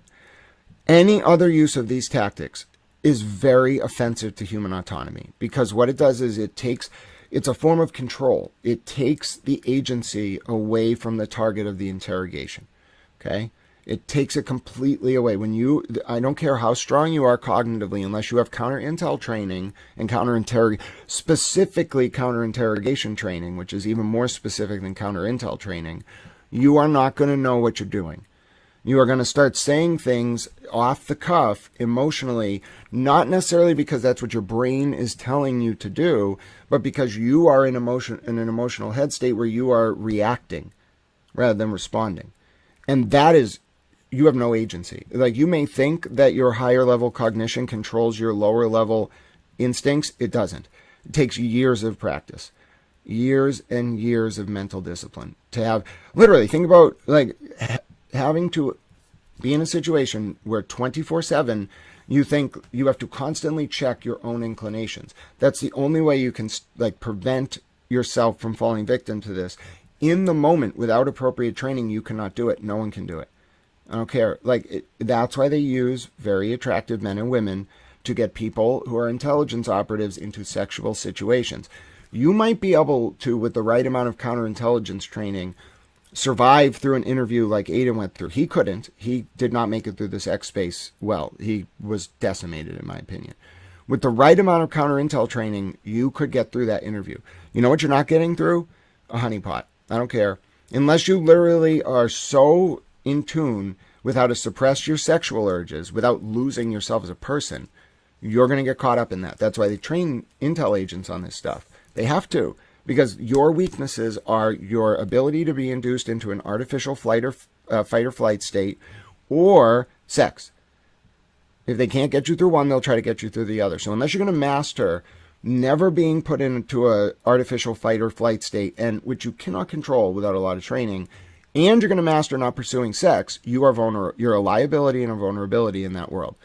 Aidan could not get through this interrogation, and it was an interrogation because they set him up. There was a good cop, there was a bad cop, Lily and Chris. Okay, destabilize. Then they bring, this is a classic tactic, they bring in somebody else, Joe Flipperhead, who was the real reason for the interview. It wasn't Joe Flipperhead versus Aidan. That's Aidan's like fighting ground. That's where you're right in his wheelhouse. No. Now it's Joe Flipperhead backing up Chris, and just watch how bad it goes for Aidan. I mean, you think I'm describing it well? I'm doing my best. It's as bad or worse as what I just described. Stand by. Aiden. Oh, it's Nick. You have the text, bro. You know. Yeah, I saw the screenshot. So we're going to talk about what you did to Olivia Lambo? You're deflecting, dude. You're deflecting.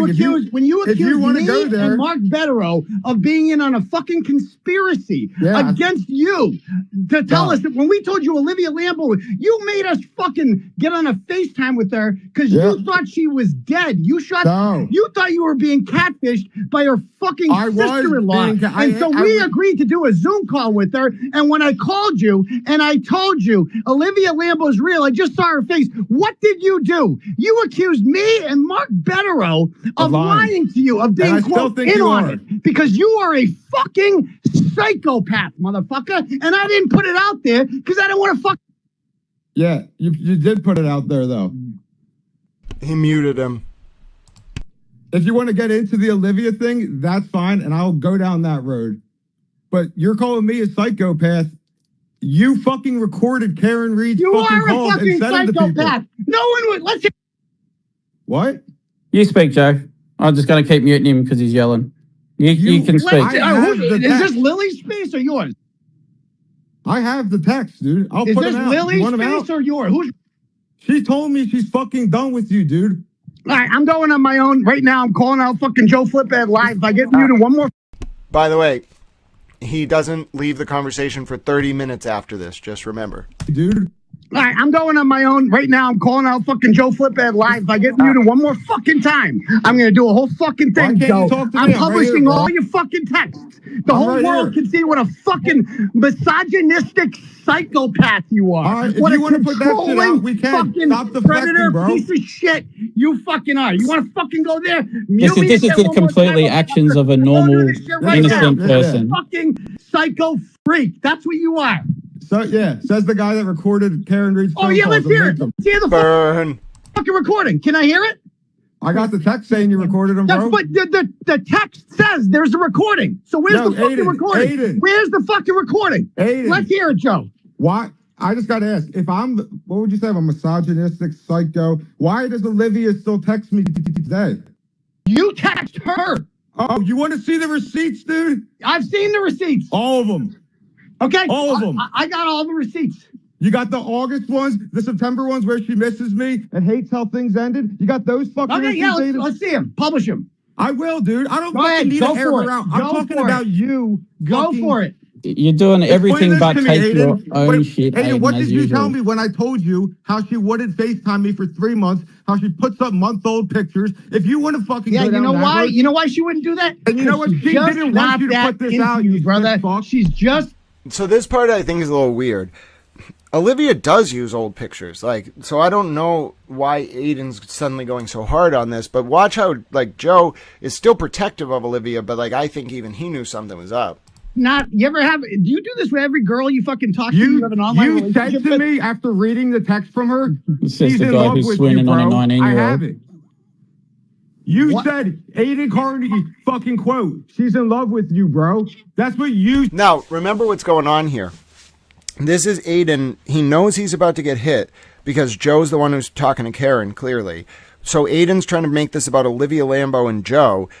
Like, clearly Joe liked this girl. She liked him. They had a falling out. Okay, fine. Like, one of the people who comes on later in the chat even says, like, listen, everybody acts a little weird when you like someone. Like, come on. Like, you only get, like, ideally, you only get one partner in your whole life. So if you really like someone and you're authentic, you're basically saying, like, I could see myself spending my whole life with you.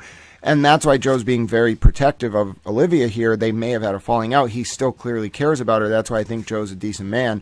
Or I keep calling him Joe, Flipperhead, but his name is Nick. But anyway, so you can see here, like, Aiden's immediately trying to reverse it. He's trying to get Joe on tilt by bringing up something that's close to Joe's heart so that Joe will be in an emotional state and unable to interrogate Aiden. Now, Aiden's form of doing this is rudimentary. They sent Nick Flipperhead in there, Joe Flipperhead and Nick in there for a reason.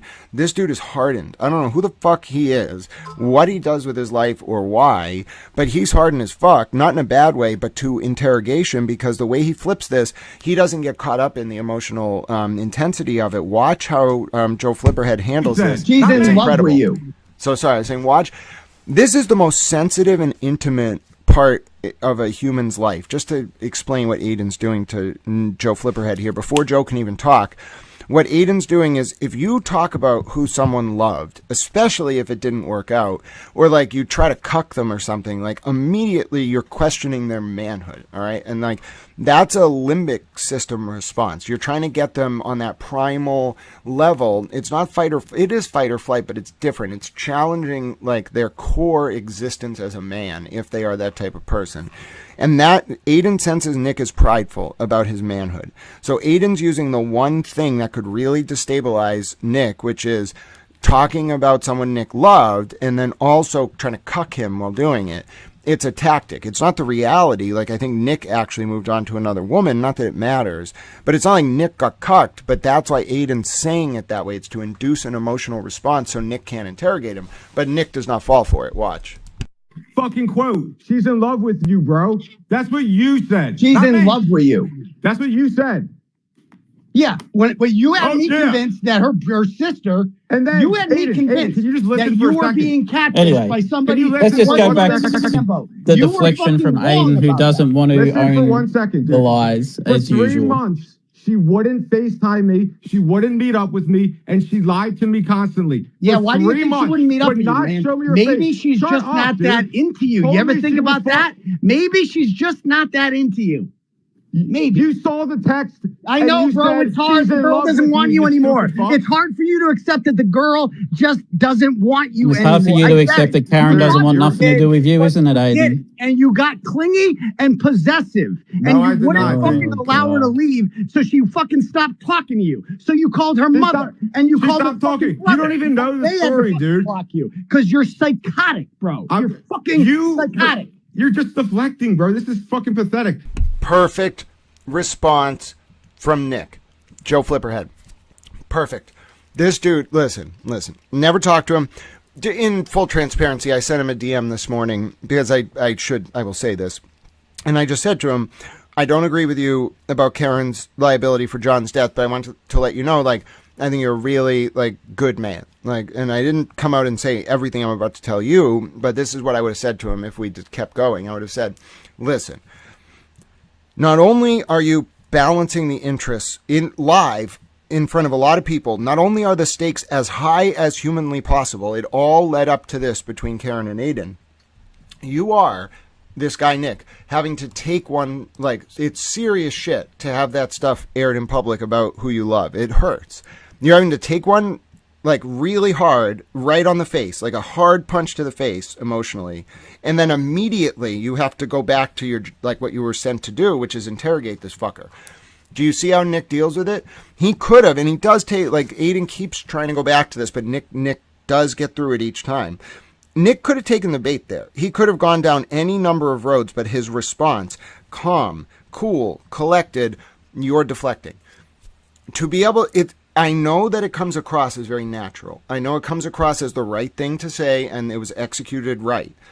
Yeah, I don't know if you all understand, not a lot of people do, especially in front of that kind of audience with those kind of stakes.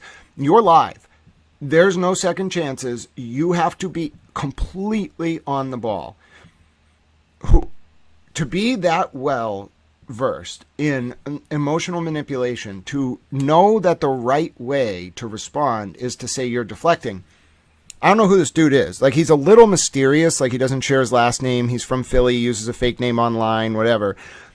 Like, you want to bet some agency, maybe not now, maybe in the past, like, he's trained. Okay, I can tell. Okay, I'm not in the government, never been in the government. I'm just telling you, it's not hard for me when I'm listening to someone talk. Like, every human, okay, who is very good at this stuff wants you to think they're just a regular human. Okay, do you think, who was that guy, William Buckley, that did Crossfire? Straight CIA, bro. Like, look at the files. But he never said that, and you would have never found out. They all want you to think they're just regular people. Now, I'm not going to be like, oh, this guy, like, is, like, Army Intel or Navy Intel or, like, FBI, CIA, whatever the fuck. I don't know. I don't know who trained him. I don't know if he still works there. Somebody trained him. It wouldn't surprise me if he was in the military at one point. It seems a little bit, the way it's so detached, like when you get trained, like outside of a military environment, in my opinion, it's way more like taking a civilian and trying to give them a crash course in military discipline. If you're trying to teach someone counter intel, the best people to do this are people from the military, because the base of it is that training. Like, you have to be willing, your body has to be trained to be put in a physical and an emotional environment where you are literally facing death, or at least the impending fear of death, and you don't react emotionally. Like, that's what you need to be able to do it. So this guy either was in the military, got trained by somebody. He didn't just pick this up. You cannot research this because you need to understand what's going on. It's too much to just pick it up. You cannot intuit it. You literally have to override your limbic nervous system. Like, you have to override your body's natural reaction. Why do you think in BUDS, for SEALs, Basic Underwater Demolition School, they have those guys? I don't think any woman has ever made it through, but they can try, of course. Do you know what they do? They simulate drowning them. They make them stay up for a week. They basically killed them. Some of them, like, almost die. I'm pretty sure people have died at BUDS. And the reason they do this is because it's exposure therapy. So that's part. If you've ever seen the V for Vendetta movie, let me just tell you, if you think that Little Towel, go out in the world trying to bring people into this mindset where they have to be able to override their fight or flight response, you're insane. That is the most, it's horrible to do that to someone. You only do that to someone if, one, they're already in that situation and they're consistently faced with fight or flight pressure, so they need the tools to get away from it or to withstand it.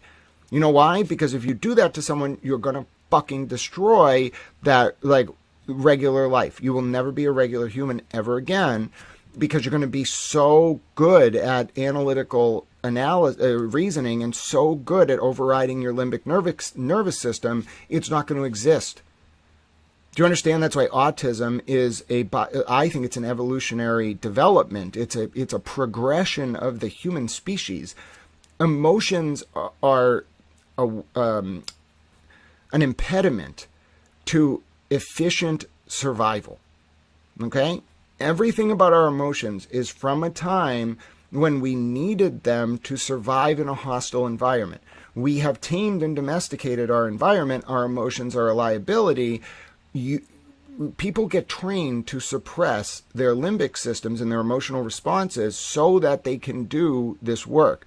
If we just have a whole segment of the population that doesn't need any training because they don't have an emotional response to anything, then they're perfect for this work. That's what I'm trying to convey. You either get trained or you're predisposed to being able to be trained because you already don't have emotional responses. That's why, and I'm complimenting Nick here. I want to be very clear. This is an incredible skill set to have to be at that level, and it's a quick exchange, but everything came down to how Nick responded to that initial parlay with Aiden. That's the setup. Or you have to do it right.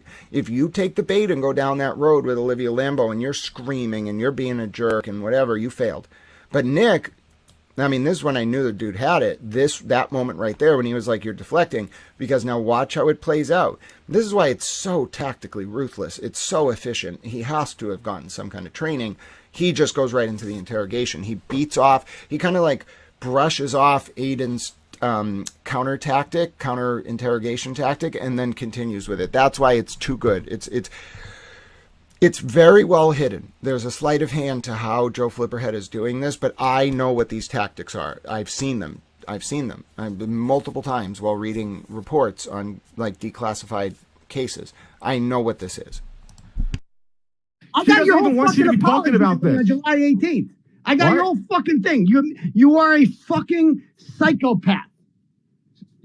You're first of all, she doesn't want you to fucking be talking about this because why? Well, you're the one fucking airing it out, motherfucker. I didn't say shit. I said that you were recording. No, you're the one airing it out, Aiden, because you got caught as usual. Word about her. Don't put it so on let's me. hear the recording. Let's play the recording. You got a recording of me, right?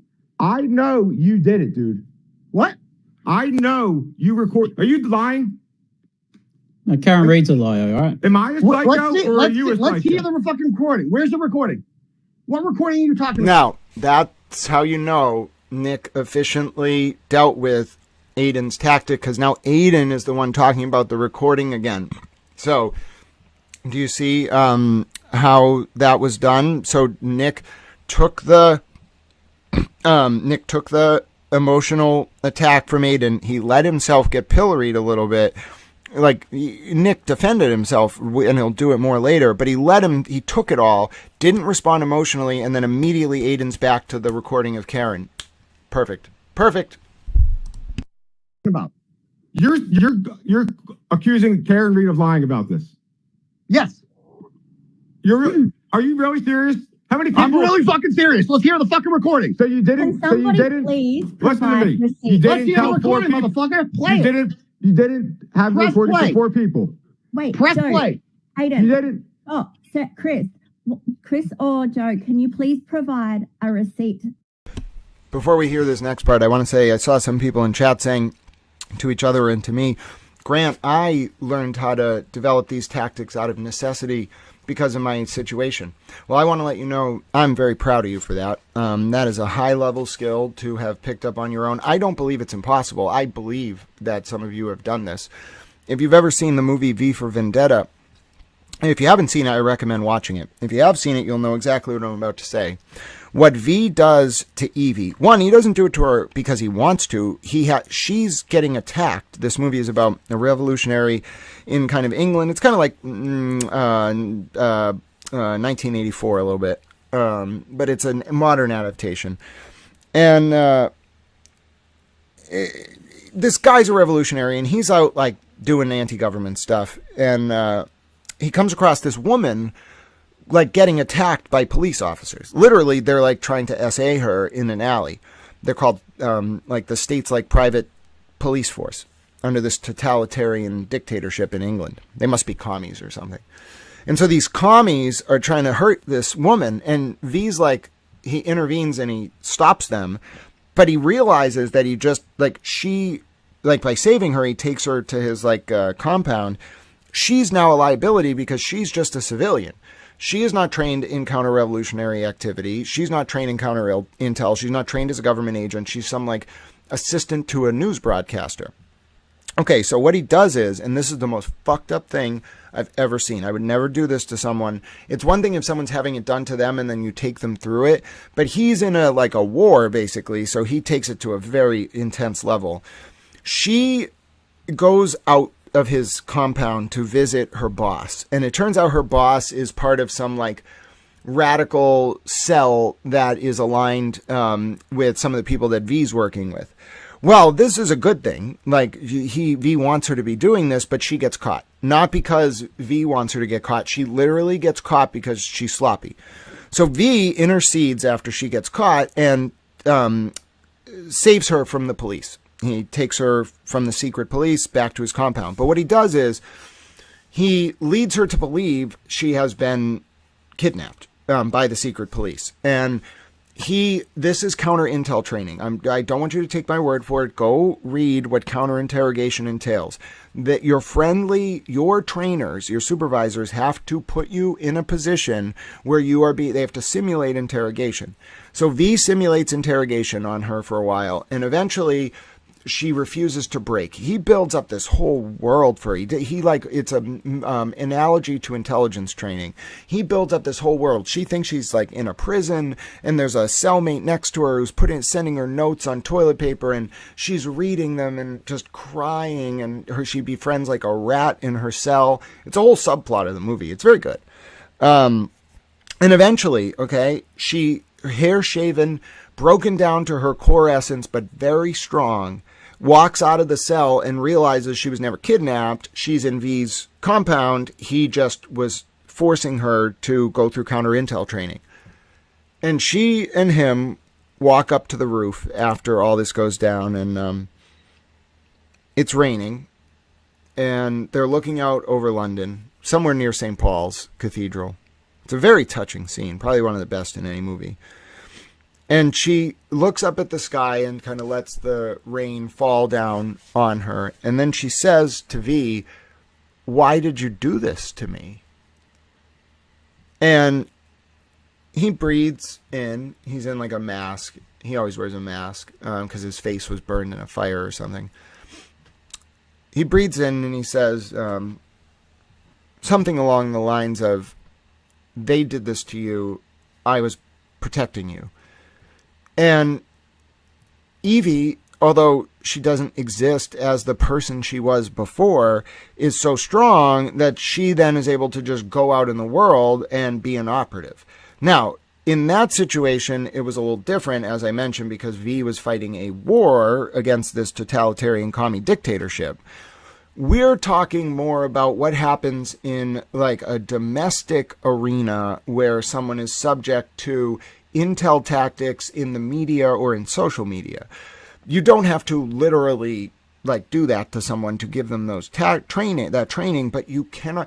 If you just let someone who's a civilian into that arena and let them just get eaten alive, that's the worst possible scenario, because what you deserve is an equal playing field with the person who's targeting you. This guy Nick is on a way above the level of Aidan Kearney. This guy Nick is very, very, very good. But what's incredible about it, and I want to talk to this guy. I would interview him. He can come on anytime. What's incredible about it is Joe Flipperhead didn't lose his humanity. I see a lot of myself in him, which is weird because I don't know him. But like, to be so hardened that you can understand how all this works and function effectively in that environment and retain your humanity. Listen, I heard one of my first girlfriends, her father was a very smart man, some kind of surgeon or something in the Midwest. And we're eating dinner with him when I flew out there one time with her on like a weekend break during school. And I just remember him saying, looks, intelligence, mental stability, like pick two. And he looked at me and he looked at her and he was giving us a very firm life lesson. We didn't end up working out. I think I had the looks and the intelligence, and she had the mental stability, the looks, and the intelligence. And he was basically telling me I wasn't good enough for his daughter, which was true.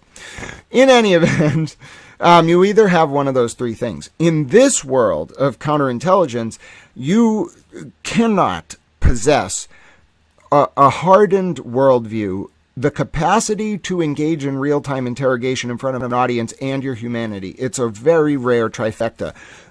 I've almost never heard of it. it requires such discipline of mind. Like, you have to be so disciplined in your mind that you can almost like segregate it from your emotional existence. That you have you're both there. You're not like splitting. You're not psychotic. You have two compartments of your soul. Like, you have the part that needs to function, and then somehow that's informed symbiotically by the personal side. That's like yin and yang manifest, but it is a very, very hard thing to do. And I know some of you have learned these skills. I was complimenting you earlier, but I'm not being gratuitous here with how Nick is handling this. There was no slip. It took 30 seconds for him to redirect the conversation. And he had this woman, Lily, I don't know her, but she's named Lily, also kind of helping. I think Lily was waiting in the background to make sure Aiden couldn't do this to Nick, but Nick didn't need her. You see Lily intervene here, but Nick had already recentered the conversation. Brilliant. Oh, God bless you. Tanya sends a super chat. We love our Canadian Super Towel friends. And Tanya says, this is why I'm here, this valuable life insight. No one is pressing play. I'll press play. Don't worry. Here we go. Just like, it's fair. It's so fucking Aiden fair has it. now Aiden for has to it. be asking Let's for hear. I receipts. thought you had it. I thought Karen Reed had it. What are you on talking Monday about? when I tried I to thought you talk said to you. Karen Reed got sent it. Let's hear it. Let's hear the recording. I don't You have got the it, recording. right? You sent me the text that I sent. You have it. Yeah, let's hear the actual recording. Do you have it? Does it exist? So she's lying. Oh no, because Karen Reed would never lie. Oh yeah. So, God. Here we go. Here we go. Let me just run this through. True colors, true Let me colors. just run this, right? You This is really recorded simple. the conversation. You showed it to people, and then the very next day, she randomly accused you of fucking doing it. That's what happened. That's what your story is, right? There's no fucking recording. There is, dude. Where is it? So let me hear it. Play it. I don't fucking have it. Oh, you don't know if there's a recording, do you? Thank you. You're full of shit. I know. You're a fucking liar, bro. I just fucking caught you. I just fucking caught you. Oh, There's shut no the fucking fuck recording. up. That's what you just said. Those are your I haven't fucking heard words. it. I didn't ask her for Gotcha. the fucking recording. You want me to ask her? Bring her up here. I talked to somebody. Bring her up here. Bring Karen Reed up here, bro. You talked to her, right? Bring her on up here. I spoke to somebody that you played the recording for. Okay, who? You know. Just I'm say not it, fucking Joe. airing them Let's out, hear the bro. fucking receipt. Just say it. I've already said it, so just say it. No, Fuck I'm not it. fucking airing it out. I That's said I what would, and I'm we're not saying their name. But you know who you played it for. I haven't played for anyone. There's no recording. Stop fucking lying. Let's dude. hear What's it, bro. the point? Let's hear it. Let's hear it. Aiden, this is fucking crazy, dude. I'm not the one that fucking got blocked by Olivia's mother and fucking Oh, I brother. called him Here one we go, time, dude. Olivia again. Here we go. Oh, It's just dude. deflecting, dude. That's even admitting how fucking guilty you are. Let's It's hear it. ridiculous, Let's hear bro. the fucking recording. You said you got a fucking recording, right? Nobody let's said hear that. it. You've got the Nobody recordings. said that. We said Oh, I have the Karen recording. Reed won't talk to you anymore because you recorded her calls, sent them to Aiden, people, and they got back to her. I've got a question for you, Aiden. Oh, so I When you went on your little pity tour- it should exist then. And then the worst So it part should is, exist, the you're worst saying. part is you lied to everybody, acting like you had no idea what was wrong and why she won't fucking shut you out, trying to get sympathy. Trying to fucking- shut me- what that, are you- my Okay. friend, is fucking psychotic. Okay, sure Okay. thing, pal. Sure thing. Yeah. So you said I sent the recording out. Where's the recording? Dude, I'm not obligated to fucking get the recording. Oh I'm telling yeah, you wouldn't want to back it up, right? So You wouldn't want she's to back lying up then. what you're So saying. you're- right? Yeah, so you you're wouldn't wanna going do on that. record That's a saying- little too much work for you, pal, right? She's lying. Say it. You're What? saying you're calling Karen Reed a liar about this. There is no fucking recording. You're lying, dude. It's fucking crazy. This is Let's crazy. hear it. Play the You know, recording. you play it for us then, buddy. You got it. I don't got it. Let's hear you play it. You're the one that says there's a fucking To be recording. fair, I Aiden does didn't have say there was history a of recording. recording Karen people's Reed phone told me calls. there Yeah. was. Hold on. So wait, I feel like we have a responsibility as me as the host too. Chris and Joe, you're actually both not providing a receipt, and Aiden is actually asking for a receipt. He's asking for the recording. He has the He's asking receipt. for the recording, You guys which said he you have has, the recording. which he sent, to which So I sent it. So who has it? Post one of the receipts. I know you don't have the recording because just fucking say it. Karen doesn't want the recording out there. right? What recording? There's no recording. Never even asked her for it, to be honest with you. Oh, so you never asked. Thank you. You never asked her She for fucking is so done with you, bro. She told me about this completely unsolicited. But that's beside the point. And Who I'm gives not a the fuck first if person Karen's she done told with this to. him? But who gives a fuck? Just post the fucking receipt for him. You can't come on here saying He Karen has told it, me Lily. this. He's seen the same thing you've seen. Aiden's seen the same. So, I just want to be an analyst here. I think Lily's playing good cop and is faking this a little bit, but I love her for it. I don't know who she is, but I think she's faking it. Same thing that I showed to you. I know, but it's just fucking what you do. You don't come on here and say, I've got this, and then Aiden demands a receipt. He deserves it. No, he's deflecting, asking for a recording. He knows about the text. Yeah, I know, Joe. I get what you're saying, and I respect what you're saying, but he's denying it. He's Hi, denying Papa. it. So just I'll post them right now. I really don't give a fuck. Thank you. And then he can then whatever. I'm so nervous. I've got dry mouth because then Aiden can look at those and he at least has He's something. seen them. He has them. He sent it to me on He knows Monday. exactly what's been spoken about. He's just denying it. You say that and I get it, but he is asking for the receipts, which is fair. And then I'll even add the text message. When he came on here initially, he said it was all a lie, right? He sent me the fucking text message on Monday morning. But I see it. But I'm a psychopath. That now. We've established that Aiden's denying it. So just post the receipt that you have, and then he can actually reflect on that. And do you see what I mean? He's not going to turn around now and say, actually, it is true. But if you've got the receipt, he can then say, okay, well, this is X, Y, Z. I just think it's fair. It's now. Yeah, what he has is a screenshot that he claims is from Karen Reed. You're saying it's not from Karen Reed? There's no fucking name on the top. Yeah, I have it. Do you want me to read? Okay, so there is an allegation. I'm reading it right now. Hold on, Aiden. Do I have a text from you saying I was sent the same thing the morning after the Wilbur? Did you not say that to me? Yes, she sent me the same thing the morning after the Wilbur. Okay, so then she sent it to me too. Then yeah, you know what she said to me the morning after the Wilbur, bro. After the morning after the Wilbur, she said that she was sent a tape, a 30-minute fucking tape. Where's the fucking tape? What tape? Okay, so she's lying. Don't fucking accuse me of not having it and not being There's no fucking tape. There's no tape. She thinks I recorded her because I fucking told people about the conversation. That's it. You're telling me you didn't. And I'm telling you I fucking didn't. You're wrong. 100% you're lying, dude. Okay. So prove it. Let's see it. You got evidence, right? You like evidence? You got any? I mean, a screenshot of how many people did you show it to? How many people did you? 0. There's no recording. There is. Let's hear it. Play it. Let's play it. Okay, so hold on. Right? So first, let's hold on. Can I go real quick? So you come in here, called him. You were making fun of Chris. But notice, nobody wants to actually talk about the substance of this recording for now or play it. Wait till you hear Aiden talk about it later. He basically says it would be bad for Karen Reed. It's weird, but we're not there yet. Because he's an Australian motherfucker who doesn't have nothing, right? A koala motherfucker, I called him. Koala. You said there was no text, no proof. And then now we're transitioning to the recording because I don't have the recording. Yeah, that's the proof. Okay, so you think Karen Reed is just fucking lying about this? How would she know? How would she know what? About the recording. There is no recording. You're telling me you didn't show it to anybody. Is that really what you're going to tell people? There's no recording to share with anyone. Okay. Yeah, okay. Right. Well, I mean, you got evidence, right, to back this up? Yeah. You got something, right? You got something, right? Yep. Yeah. Dude, you've been lying. Right? I mean, you have it, right? You have it, right? The entire time. Have it, right? Because you wouldn't say something like this if you don't have it, right? I have why Karen Reed won't speak to you. You have a screenshot of a conversation with Karen Reed. You don't have an actual fucking audio, though. I have, in Karen Reed's words, when you think she would lie about this? Do I think she would lie about having a recording? Why do you think she would lie about this? Explain that one. About having a recording?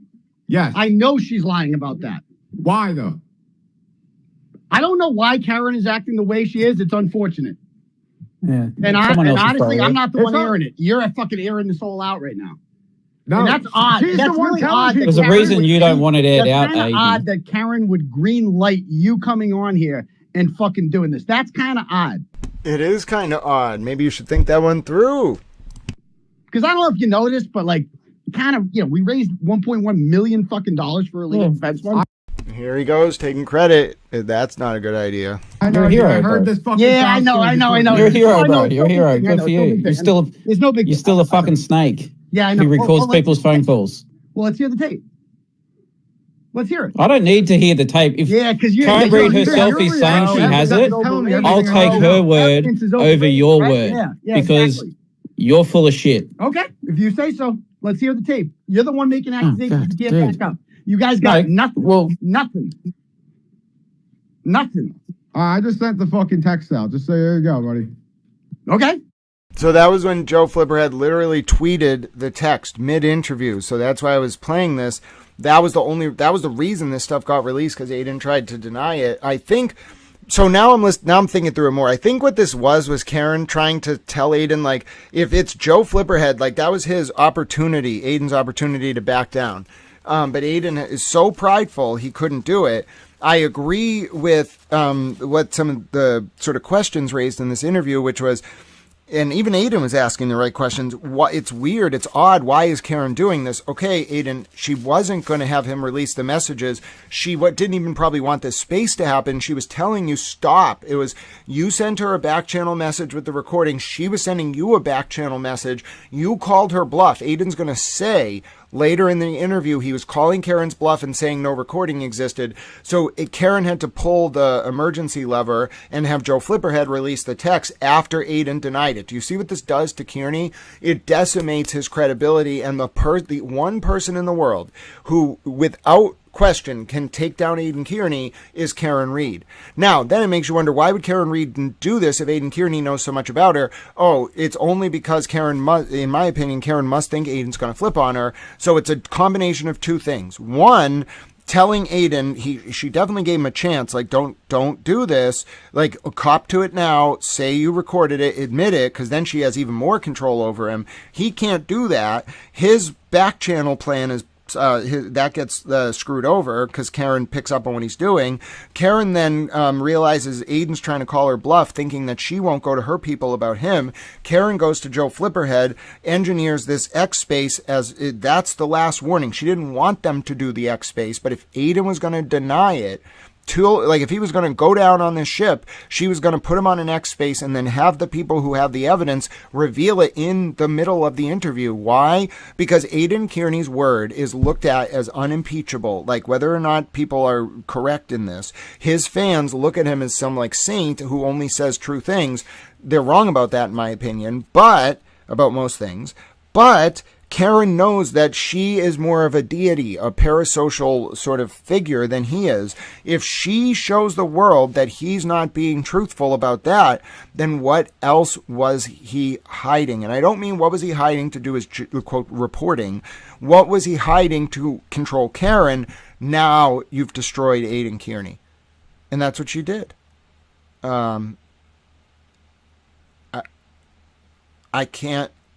I knew she was capable of it, and I really wanted her to do it, not because I support her. That's what I think people have to understand about this. Like, I will never think that what she did as to John O'Keefe and all of the stuff after was okay.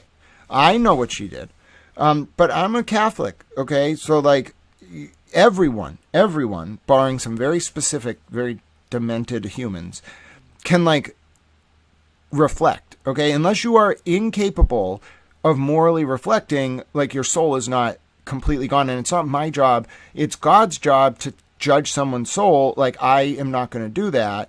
On the whole, though, right, there are some things that will make me feel you're irredeemable.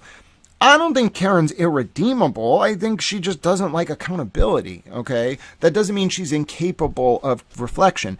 That's very similar with Meredith. I don't think Meredith is incapable of self-reflection. I just think, like, it was some shit and she's not really proud of it, okay? That's different. But if you are actually malicious, no room for repentance. Here, that's why I'm not defending Karen Reed.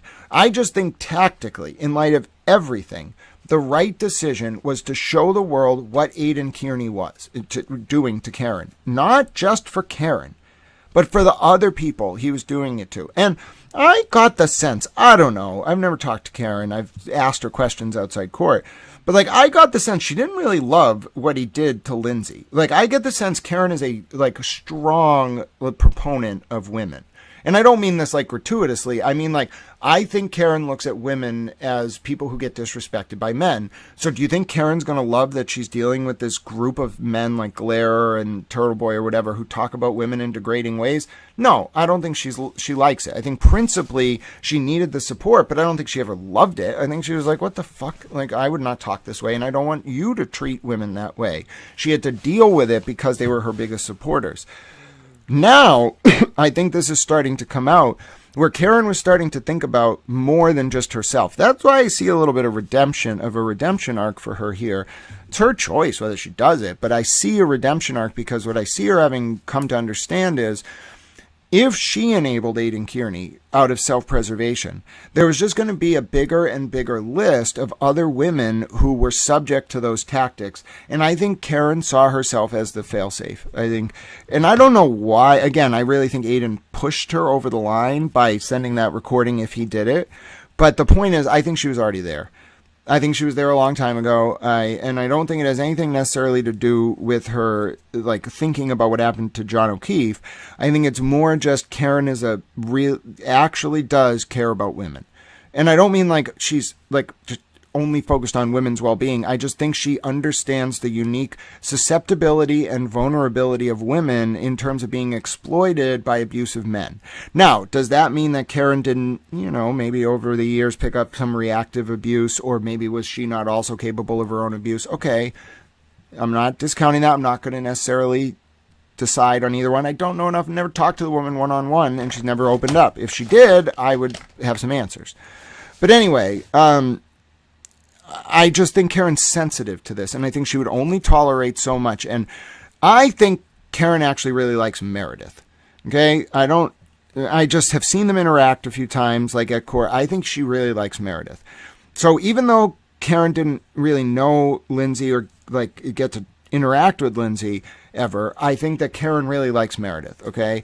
And there's only so much Karen is going to tolerate, like so much fuckery Karen's going to tolerate towards women in Aidan's life.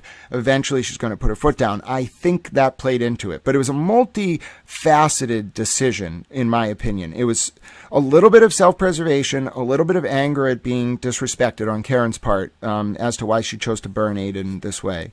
A little bit of being disrespected, a little bit of probably distaste with his behavior towards women, a little bit of like, I'm ready to do this, a little bit of he's a wild card and could flip, a little bit of there's just too much liability with him around, a little bit of he's too needy, a little bit of he won't stop trying to get me on his show, a little bit of he's misrepresenting our relationship to the public. No one thing more so than anything other, I think, dictated the tactical strategy. The email being sent with the recording dictated this happening, but I think the tactical strategy was informed by all of this. And that's why I'm very hesitant, like Kate Peter is trying to do, to just justify everything Karen Read has ever done. I'm not willing to do it, because I don't think that getting getting Karen Read was worth enabling Aidan Kearney. No, I think Kate Peter wanted to do that. I think Brian Tully wanted to do that from the beginning, but that misunderstands this. That's more doing that's more biased than anything, like towards getting Karen for John's death, which, by the way, I do think that she should be held accountable, but they fucked up the investigation. So what the fuck? Your sin to bear, Tully and Proctor and Fanning. Like, what the fuck is wrong with you all? What did you think would happen if the jury found out about what you were saying about her? It doesn't matter if she did it. You look bad, and that's how she got off.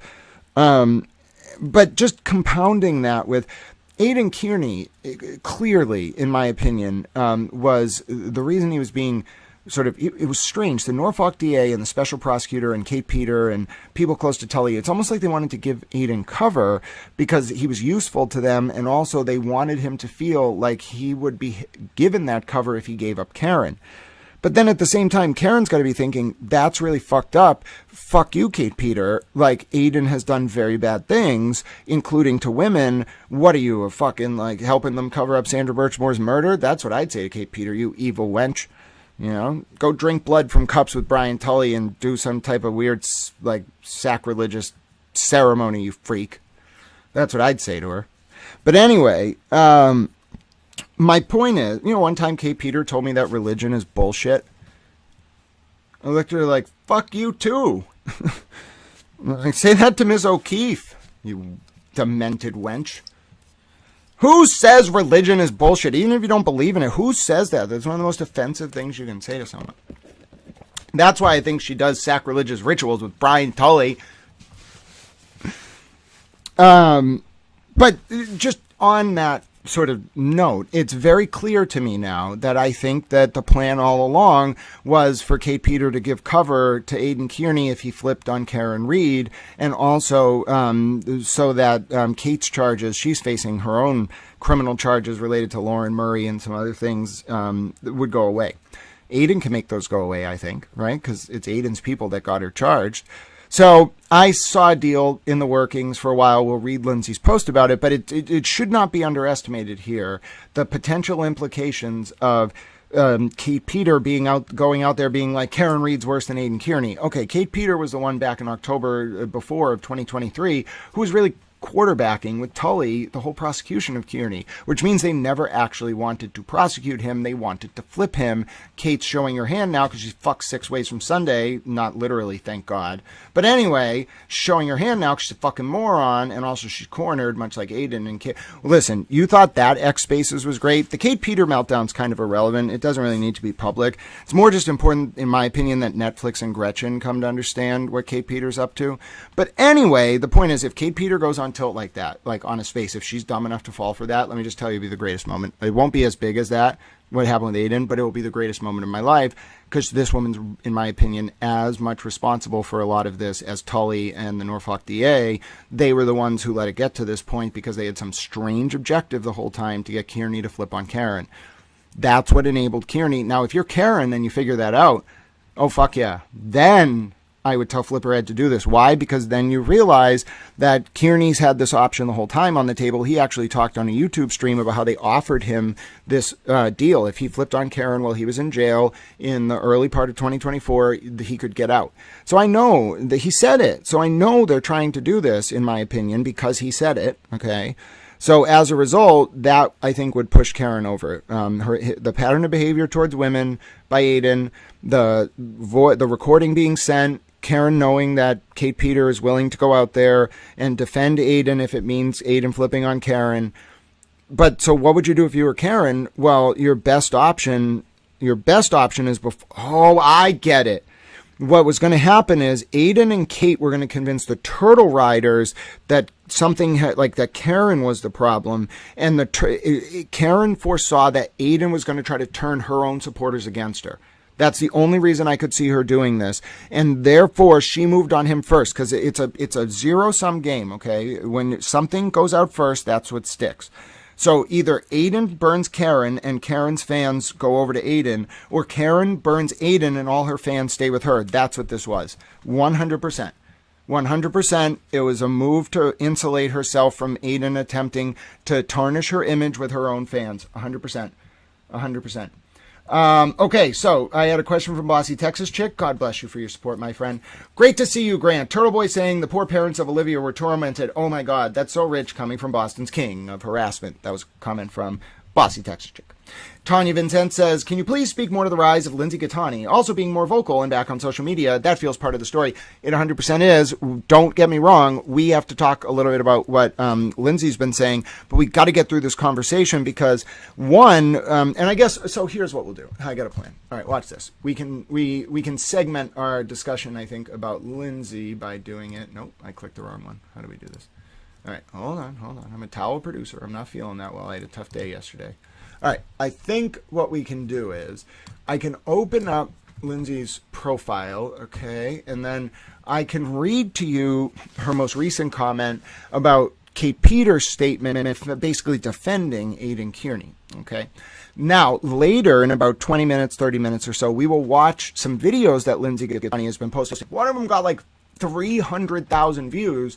This woman's a superstar. Make sure you're following Lindsay Kearney on social media at Lindsay Kearney. Now, when Lindsay put up these videos over the past week, that was happening before this conflagration went down. What was it, last night or the night before? So Friday night. That went down before all of this went down. And then Lindsay has also been commenting as all of this stuff has been happening. So to give you a insight, here's the best way to go ahead and follow Lindsay. I think you just go ahead to twitter.com at Lindsay Kearney. All right, there it is. It's at Lindsay Kearney. She's got almost 2,000 followers. Now, the part we were just talking about, all right, the Kate Peter post. Let's take a look at what Kate Peter had to say last night and how Lindsay commented on it. Because it's not, like, no one cares what Kate has to say, but if Lindsay's commenting on what Kate has to say, oh, fuck yeah, people are interested. So Kate said, Karen Reed has killed a man before, and to my knowledge, Aidan Kearney has not yet to do anything like that. Take that as you will. Regardless, they're both giant D-bags, but you can decide who is worse. My vote is for Karen Reed. So you can see, like, where Kate's going. She's setting this up to, in my opinion, and hold on, let me get you more of the Lindsay's posts. She's setting this up to get the public to be on board with Aidan Kearney not facing any accountability if he gives up Karen Reed. So Lindsay says, yes, we already know a deal was made a long time ago. How cute of Kate trying to win over the Turtle Riders after she pretended she was still trying to put him in jail the past several months. Does any one of the Turtle Riders know who Christine Gagne is? That's the woman Kate Peter blamed for wiretapping charges with TurtleBoy and the person she blamed when I asked her where her deleted Google Drive went with the state's evidence. Remember, Brian Tully took evidence directly from Kate Peter.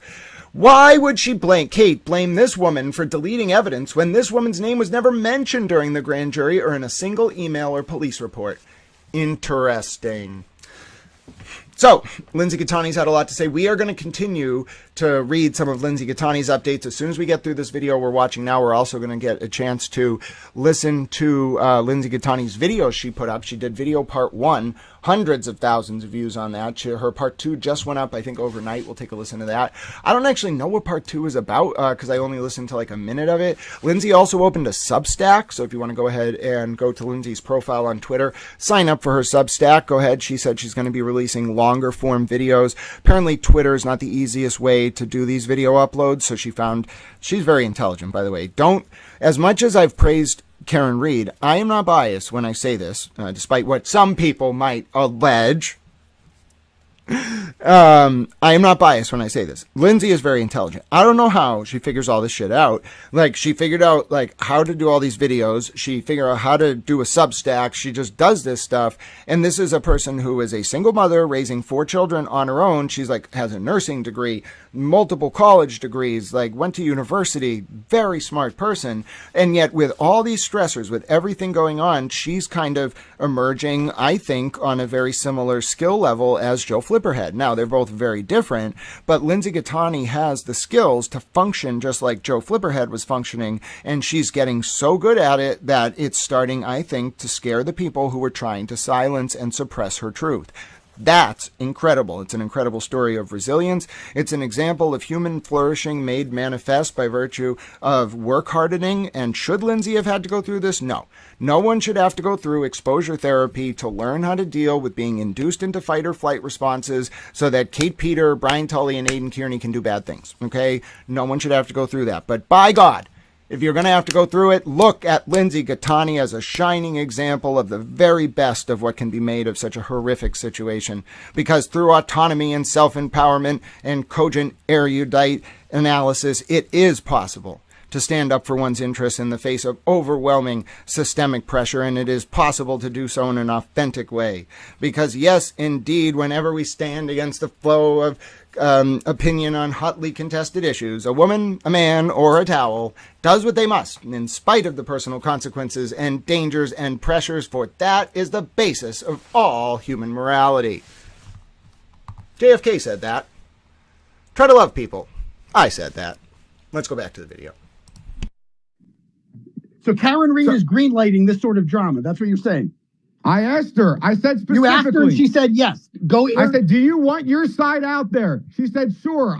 You want me to read it to you? Sure. I've told many people my side. This is my last straw. I would never and have never betrayed him. Meanwhile, he has put me in harm's way in a huge way multiple times. I put her in harm's way. fucking words. Okay. Not mine. Yep. Okay. I put Karen Reed in harm's way. I went to jail for Karen Reed. I don't know if you're familiar with that. You didn't go to jail for Karen Reed, you fucking Oh, really? dickhead. Then what Shut was up. I on bail for? What was I on What is bail it for? What's it for? You went to jail for Karen Reed. You went to jail because of Lindsay. You went to jail. Why was I you on went to bail? jail because you're a fucking dickhead. Can you answer the is question? Why was I on bail? I don't give a fuck why you're on bail. Well, yeah, you honest, don't like dude, I conversation. don't care. Yeah, because why was I I don't on care. bail? Maybe someone in the I don't chat care. You're full of can shit. help And us- that's where it chat is. can help us bro. out. What the fuck was I on bail for? Because they would know that. If you didn't record it, why were you being so hush-hush about it with everybody? Like, why wouldn't you just tell the people what she was saying since she's lying? What do you mean hush-hush about it? You're saying, I won't talk about what she texted me, but you were hinting at it. Because I don't want to air the fucking drama, but apparently she does. Because she's having you fucking do this. So Because you're recording phone calls. You're telling me No recording of any fucking phone calls. What's the... Oh, folks, it's happened. So I'm not going to show the screenshots, but I've just been told that Kate Peter has started to melt. Maybe because of this stream, maybe because of Lindsay speaking her truth, but I'm told she started to melt. It started with Julie Carpenter calling Lindsay demented and attacking her the other day. Kate Peter has now gone on tilt on social media. She took the bait. She didn't I don't think she realized what was going on. Kate Peter, the person who's named in a bunch of court documents, having been involved with handling of evidence in Aidan Kearney's cases, the person who was defending Aidan Kearney last night, basically trying to get the Turtle Riders to support Aidan flipping on Karen. Ladies and gentlemen, Kate Peter has gone on tilt. And we knew this was coming. I think we all knew this was coming. She's calling Lindsay a liar. I wouldn't be surprised if Kate starts calling Lindsay like a mistress and degrading her. Why? Because Kate's involved with the very misogynistic culture, the very people, Brian Tully, Yuri Buchanan, John Fanning, and others who covered up Sandra Birchmore's murder. Kate Peter's going to absolutely lose her mind because just like Aidan Kearney, her nonsensical tactics have been exposed for all the public to see. The difference is Kate has no support. Kate has like 7 loyalists on a Discord and a few misinformed people who think that she's fighting for justice for John O'Keefe. The reality is Kate didn't even set up the courthouse protest for John's family. That was Lindsay. Kate at the last minute got invited and then took credit for it. You have to understand how malicious a person you have to be to do that. Kate put donations up. Do you understand? She put donation requests up in Critical Case Facebook group and in one other Facebook group for lunches that day. Kate didn't even pay for sign materials. Okay, then she had people like her friends Carrie go out and say that Kate paid for their lunches. Multiple people said Kate on record said Kate didn't pay for their lunches that day. In fact, people didn't even know Kate was raising money. And now Kate has the gall to go on social media and say that Lindsay, who I think Kate's hated all along. I think Kate and Jen McCabe viewed Lindsay as some just like low-class, worthless piece of trash who used to support Free Karen Reed and deserved to be punished. And I think that's why Kate was faking it this whole time. She always was targeting Lindsay and using fake accounts. The whole time she hated her because Kate's a piece of shit.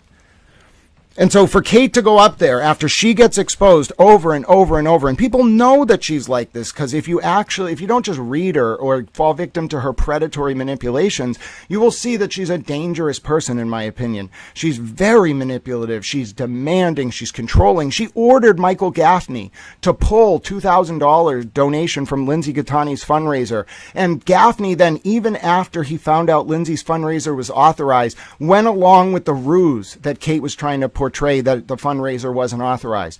That's how dangerous Kate is. That's how dangerous this woman is. Now, Aidan Kearney is at least able to be exposed in some sense because he lets the mask drop. Kate Peter goes around sanctimoniously extolling the virtue of helping the vulnerable while simultaneously taking advantage of them. She's no better than Jason Broyles.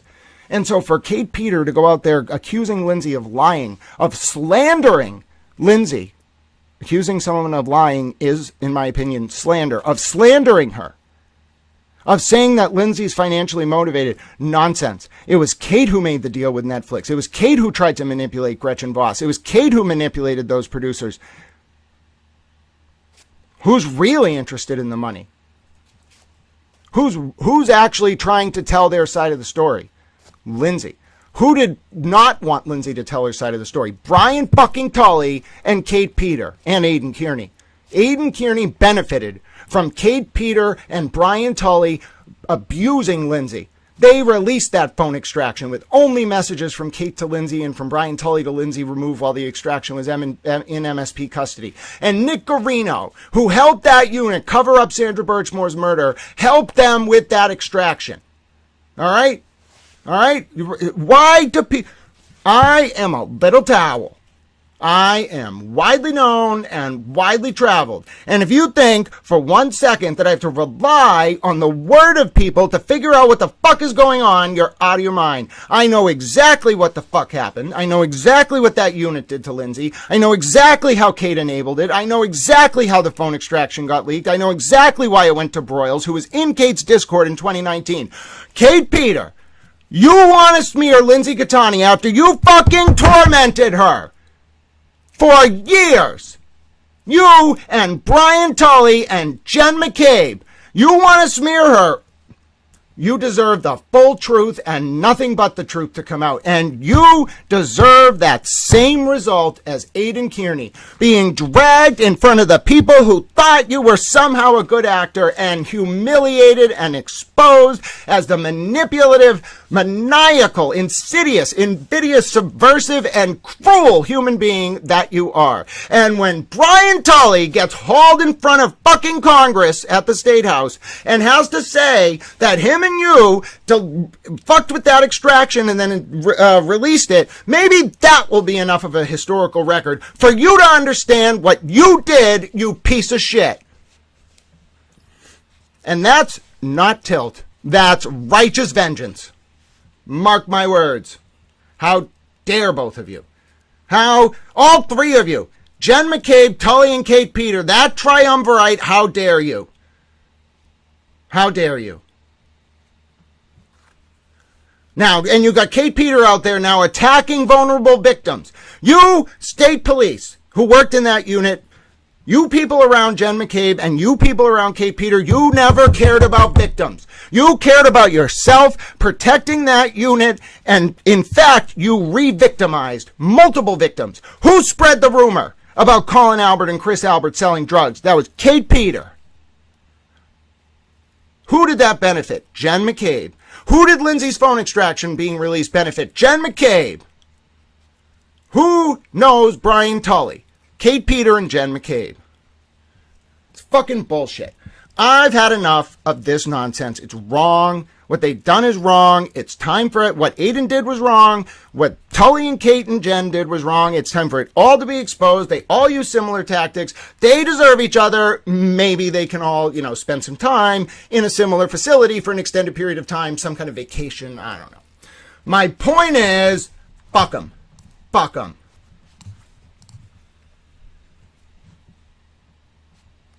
Accuse a victim of lying to show you. Kate, if you felt that way, you should have said it months ago. You know why you didn't? Because you're a manipulative coward. You didn't say it months ago, and you even saying it now, I bet you're leaving a disgusting taste in some people's mouth. In Virgil's mouth, who claims to be a man of God and a Catholic. I hope it leaves a sour taste in Carrie Lama's mouth, in Julie Carpenter's mouth, in Hank fucking Brennan's mouth. That Kate Peter would be out there doing that. In fact, I would expect someone like Mr. Brennan, redacted, to reach out to Miss Peter and say, what the fuck are you doing, you sanctimonious bitch? Oop, did I say that? Disgusting. Does anybody care about victims? Is it all politics? Does nobody fucking care? You got Kate Peter running amok out there, re-victimizing people because the narrative is coming out, because the truth is coming out. Shameful. Shameful. Mr. Brennan, have you no soul? If Karen Reed was a panacea to Aidan Kearney's bullshit, then you, Mr. Brennan, Hank, are the panacea to Kate Peter, Brian Tully, and Jen McCabe's bullshit. That's what I wanted to tell you, Hank. If you ever called me back, which he never did.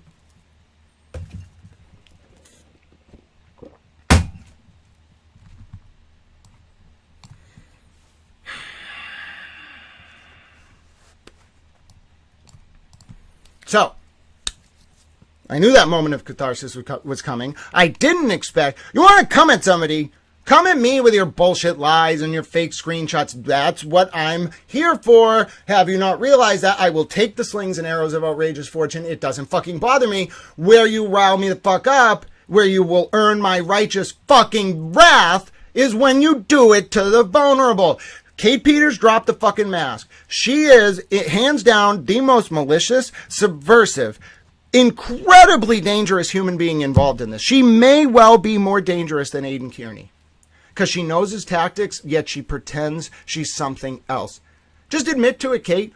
Go stand up there and say, no, you know what, I'm the female Turtle Boy. Really, this was all just about making sure Turtle Boy flipped on Karen Reed, and I've always hated Lindsay, and I look at her as low class, and, you know, Jen McCabe doesn't like Lindsay because Lindsay was with Aiden, and Jen wanted her to be sorry, and so Tully did a favor for Jen, and we fucked Lindsay over, and we let her get dragged in public and tried not to help her because really that was a good distraction from Jen. Have the fucking stones to stand up and say it. You know why you don't? Because you're a fucking coward. All of you. All of you. That's why you don't have the stones to get up and say it, because you can't morally own what you're fucking doing. And that's why it's so easy for me to authentically get up here and assert what's going on, because I am willing to stand by the truth. And you all, I'm talking to Kate, Jen, Tully, Aiden, otherwise, have something to fucking hide. Cowards. Yeah. See how wrathful I get when you start using smears. You are Aidan Kearney, Kate Peter. Drop the mask. Admit it. Stand up there. Admit it. See who supports you. No one. That's why you won't do it. Coward. So what's the phrase? So you weren't mocking her the past however long, every time you went on the show saying you owe everything to Karen, all that shit. How is that? All your little tweets, I owe everything to Karen. Why is that? Your little sub story you went on 2 weeks. How is that mocking her? That wasn't in the recording. What recording? There's no fucking recording. That wasn't in the recording. There's no recording. I was asking. I heard it was a 10-minute recording. Does that make sense? There's no recording, bro. Let's hear it. You heard it? Let's hear it. Dude, I'm not putting that person right now. I didn't hear it. I talked to someone that heard it. Say this shit? What? She's texting you right now, obviously. Who? Egging this on, isn't she? Who? Okay. Who? Keep playing dumb. Who? Mm-hmm. All right. We'll leave it at that. Are you talking about the person that heard the recording? You guys got nothing, right? We got from the horse's mouth, mate. I mean, it's not from the horse's mouth. That's enough for me. I don't need. I don't know why anyone in the media is talking to Joe Flipperhead and some guy from Australia. If you read the text message, I just reached out to her as a friend, just to reach out and say, hope you're doing well. Mm-hmm. She went into this whole thing about you. So reached out. Let me get this straight. You reached out to her and said, hope you're doing well. And the first thing she did was complain about me. Yes. Okay. That says it all. There we go. Yeah, she's had enough. There we go. Maybe she's fucking tired of you telling people bullshit, dude. What bullshit have I told people? That you have no idea why she won't fucking come on your whatever it is. What do you mean I have no idea why? That's what you've been saying. You don't know what's going on. Like, you feel a bit sorry for... Like, the thing with the fucking Howie card, dude, that was ridiculous. What was ridiculous? The entire way you handled it. I didn't say a word about that. Yes, you did. No, I didn't. Check the receipts. Tweeted about it. What? You deleted the receipt, bro. Let's see. Where did I complain about her appearance on Howie Carr? You made a whole post about it. Fucking hell. Wait, bro, you think we're fucking dumb, dude? People aren't fucking dumb. So where did I, after she... You deleted it, and then you made a post about deleting it. What did I say about her? I don't remember, but you were fucking you don't remember, do you? Yeah, receipts aren't... Well, you deleted it, bro. Yeah. You deleted it. Yeah, remember, you deleted it. After she went on and then you made a post about the deleting of the post. Did I have any commentary after she went on Howie Carr? Oh, you were fucking whinging the whole time. I think you did a show about it. Why go on Howie, not me? Then you got the shits at Howie because you weren't included, because Karen didn't want you on the fucking show. So you got the shits at Howie saying Howie was disloyal. Yeah? Is that a quick summary? Is that a quick summary? Can you tell me one thing I said about their actual thing? About the actual interview? Can you tell me one thing I said? No, about what? No, you can't, because I deleted it, Nick, because I didn't say a word. My official, actually, if you go back to August 28th post, it was, I have nothing to say about that. That was my Anybody who listens and follows you knows you're lying right now. No, check the receipts, bro. Go check my fucking tweet from August 28th. I go, my official comment is I have no comment on that. I have nothing to say. But not at first it wasn't. You backtracked on it. We're talking before she went on or after? After. After I said nothing. You didn't put out a tweet and then delete it. No, that was before. You were doing a show. Before. You were doing a show and you said, when I'm done this show, I'm going to delete the tweet. That's exactly what you said. That was before the interview. We're talking after the interview. What did I have to say about the interview itself? Did I have any commentary on that? I don't track you What's like that got the fuck to do with anything? You guys what does that got to do with anything? You guys the one who brought it up? Karen brought it up, dude. What? Karen brought it up. Karen brought it up. Okay. So this is who Karen Reed is. Somebody who just has Joe Flipper. You were telling everybody how you don't understand. Okay, that's fine. That's fine. I'm happy she's doing that. It's what it must like it. Dude, yeah, how do you it must think be she just feels upsetting. Bro, I just sold out the fucking Wilbur and she's living with her fucking parents. What are you talking about? Oh no, dude, you're a piece of shit. Here it comes. This is you. What are you talking about? This is you. You sold out. There it is. Aidan Kearney, after calling, after supporting, quote, supporting Karen Reed that whole time, just said, quote, I, Aidan Kearney, just sold out the Wilbur. Karen lives at home with her parents. All right, how similar is that to Kate Peter now all of a sudden dropping the mask and attacking Lindsay? Listen, I don't believe in coincidences. I'm sorry. There's something going on between Aidan Kearney and Kate Peter. There probably has been the whole time. I'm now really suspect that the reason Lindsay went through everything she went through wasn't just for Aidan's benefit and his people doing it. I think Kate was behind it, and Tully and Jen McCabe. And listen. Okay, look at the situation with the CCC, okay? When that shit went down, do you know what happened? Okay, so I will just tell you, I went to the state inspector general. I went to the state auditor. I went to the state house. We got a series of hearings going that eventually culminated in redacted, doing redacted, and redacted, none of which I can talk about to this point in time. Now, that was a major governmental organization with a $20+ million budget that brings in hundreds of millions of tax revenue per year in the state, for the state of Massachusetts alone, not to mention total revenue in terms of like sustaining industry across the state. That was controlled by a unipolar Democratic machine centralized in the office of State Treasurer Deb Goldberg. They had people fucking everywhere, every agency, every department, every leadership position. I took them down. Don't fuck with me. You don't understand. I don't just react if you abuse our organs of government. I am fully aware of the existing systemic checks and balances on you to facilitate oversight of your behavior. I am basically a walking non-governmental oversight apparatus. I know people fucking everywhere. I've tried to explain this to some of these people directly on this stream. Local government, state government, national government, international government. It doesn't matter. I know people everywhere, every department, every agency. It doesn't matter.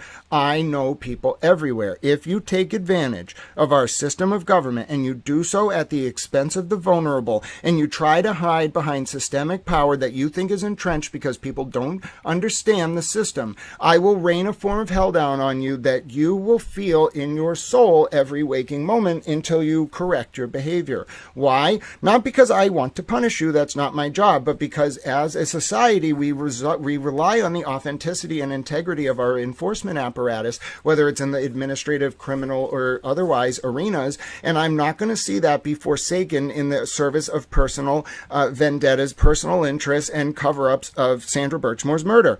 I'm sorry. Nope. I will bring a form of oversight down on you that maybe not today, maybe not this week, maybe not next month, maybe not next year, but eventually you'll feel in your soul, and I will have the lessons reverberate on the pages of history and in our law books, such as to preclude you or anyone you know or their children or their grandchildren from ever doing this again. Okay? And that's how I resolve problems.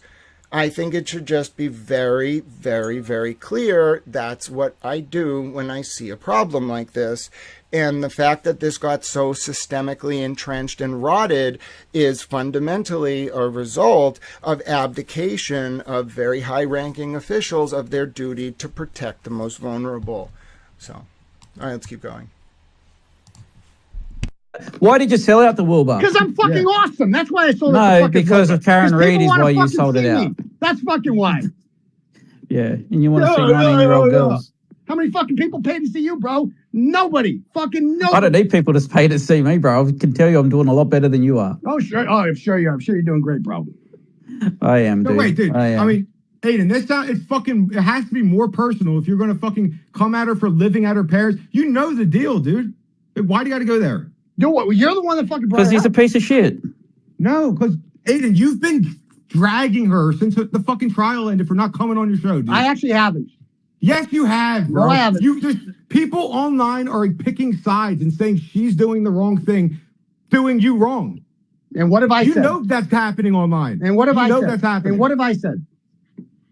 You don't shut it down. All and say, I said. No. Oh, so it's my job to shut down negative commentary about Karen Reid. No, but you're misleading people. How so? How am I misleading? Because you know people take your word for gospel, dude. So how am I misleading people? Explain that to me. Because you act like you don't know what it is, and you do know. How am I misleading people? Oh, fucking hell. This is like talking to a 12-year-old. Dude, yeah, it's fucking crazy, dude. All right, so now you see how it's not just good cop, bad cop. It's not Lily, good cop, Chris, bad cop. It's good cop, bad cop, bad cop. Lily, good cop, Chris, bad cop, Joe Flipperhead, bad cop. Now Aiden's getting brutalized. Let's hear it. I mean, how do you know? Well, okay, let's look at this week. You say you just wouldn't tell anybody what it is. What she texted you. So you left it out there for speculation, right? Okay. And? Yeah, well, now the speculation's fucking done. You could have addressed this if she was lying, right? I didn't want to air it out. Apparently she does. Knowing you, dude, I know how you've been, and I've been a fan of you, dude.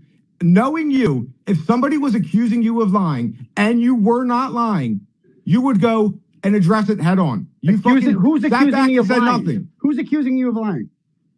What? Who's accusing me of lying?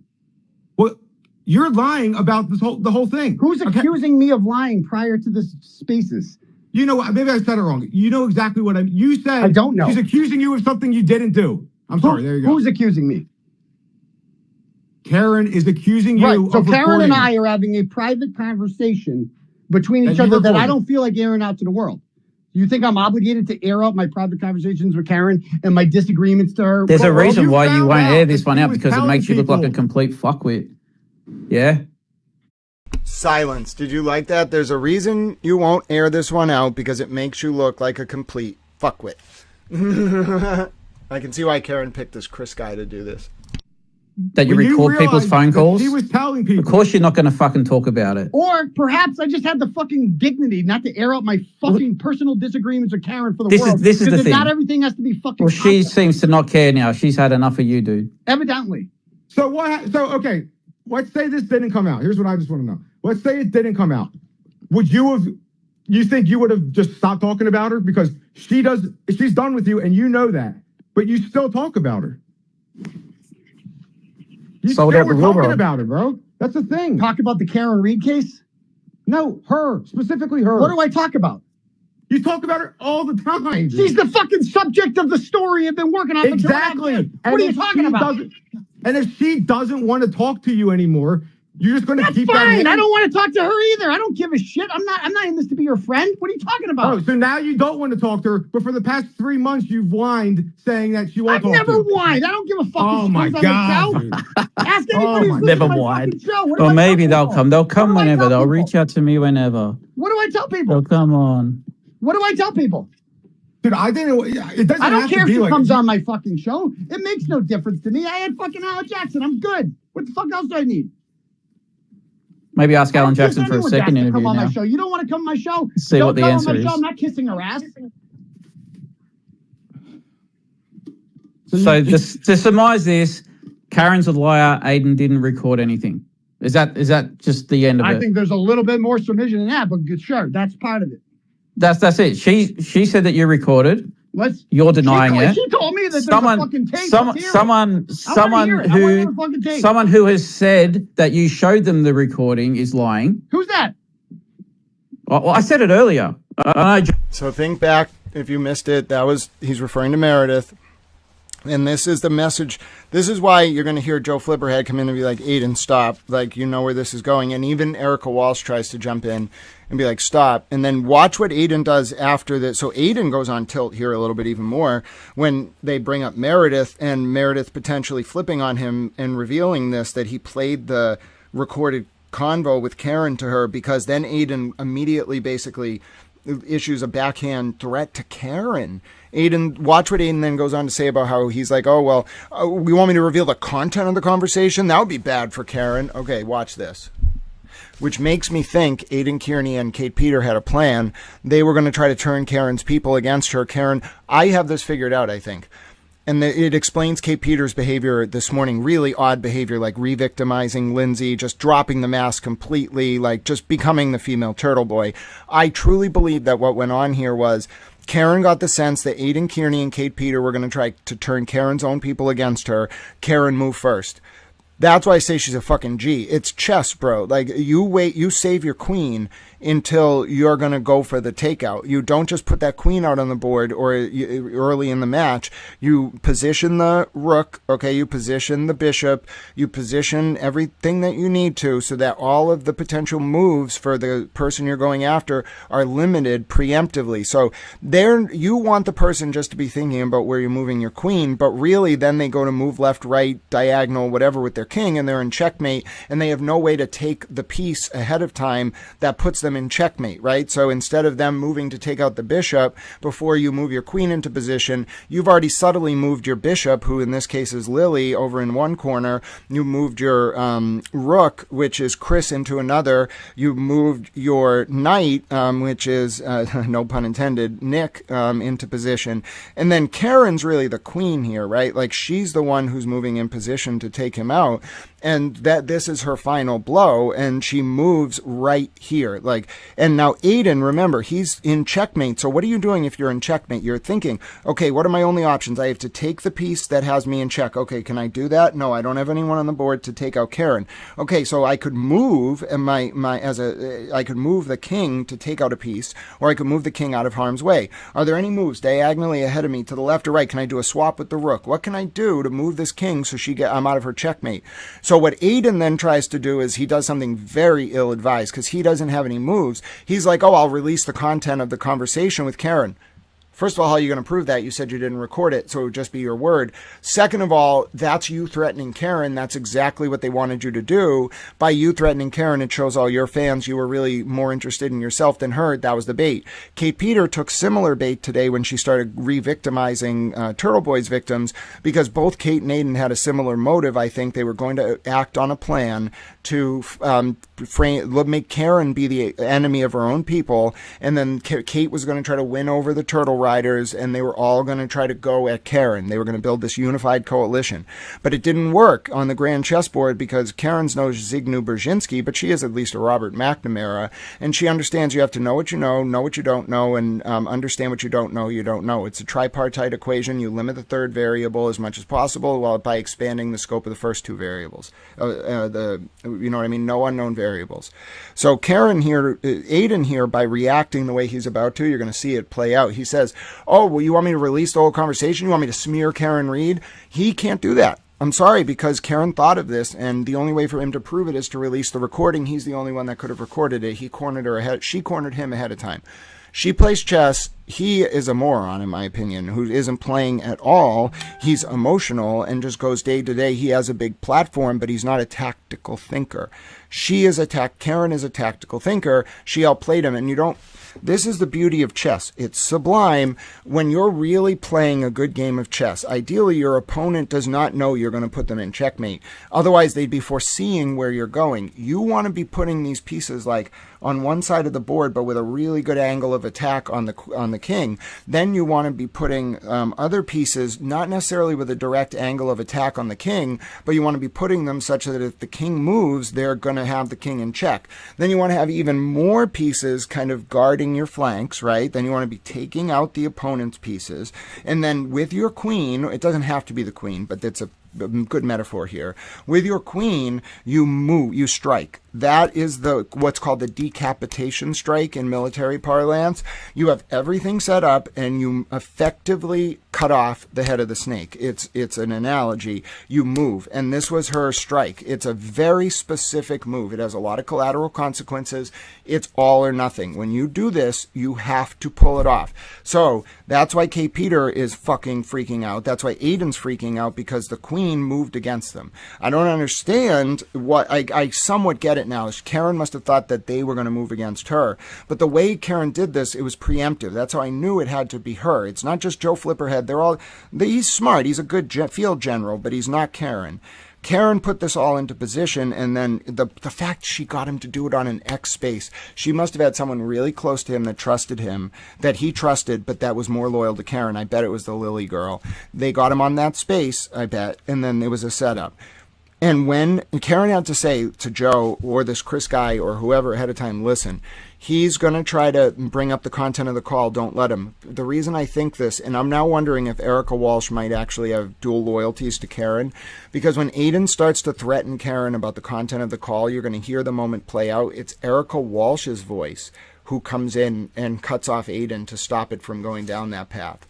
So, yeah, definitely keep it is a bit of a primrose path, Tanya. It has a lot of Shakespearean overtones. It has some Weberian, Max Weber, the sociologist. It has some Weberian bureaucratic cage intonations. It definitely has a Joycean stream of consciousness, recursive dialectical flow. I see a lot of Hegel's sort of philosophy and form in the retelling of this story and the truths of this story. There's definitely sort of omnipresent, transcendent moral implication. It's like the tragic rise and fall of human morality as made manifest in a bunch of different subplots within a universal arc. And if you think about Joyce's Finnegan's Wake, what you had there in Joyce's Finnegan's Wake was Joyce setting up motifs in his characters. So Humphrey Chimpton Earwicker is Here Comes Everybody, and then his wife is Anne Olivia Pluribel, and their kids are Sham and Shem, whatnot. He has them manifest like 40 different times through various historical events: the birth of Jesus, the fall of Constantinople, the Council of Trent, the Enlightenment. He just has them popping up in these different areas as different humans. Why? Because what he's doing in telling the story of Humphrey Chimpton Earwicker walking around Dublin in a day is what Humphrey Chimpton Earwicker is a stand-in for, is the tragic rise and fall, and his family, is the tragic rise and fall of human morality, which undergirds the entire history of mankind. Okay? It's all defined by this perpetual tension between self-interest, greed, and disillusionment and obfuscation on one side, the dark, and self-empowerment and autonomy and goodness and love and compassion on the other. That is the story of human existence. We go up towards this very, very intense evil, we come down the other side and find goodness, or inverted. We go up towards goodness, we fall away from it. We go back up. It's like Sisyphus pushing the boulder up the hill. That is the story of humanity over hundreds and thousands of years. It is a constant struggle against our own inclination towards self-interest, greed, and personal inclination that pulls us away from being able to facilitate a more harmonious existence among ourselves. And that's the tragedy of it. That is the tragedy of free will. It is that we make choices that seal our own fate.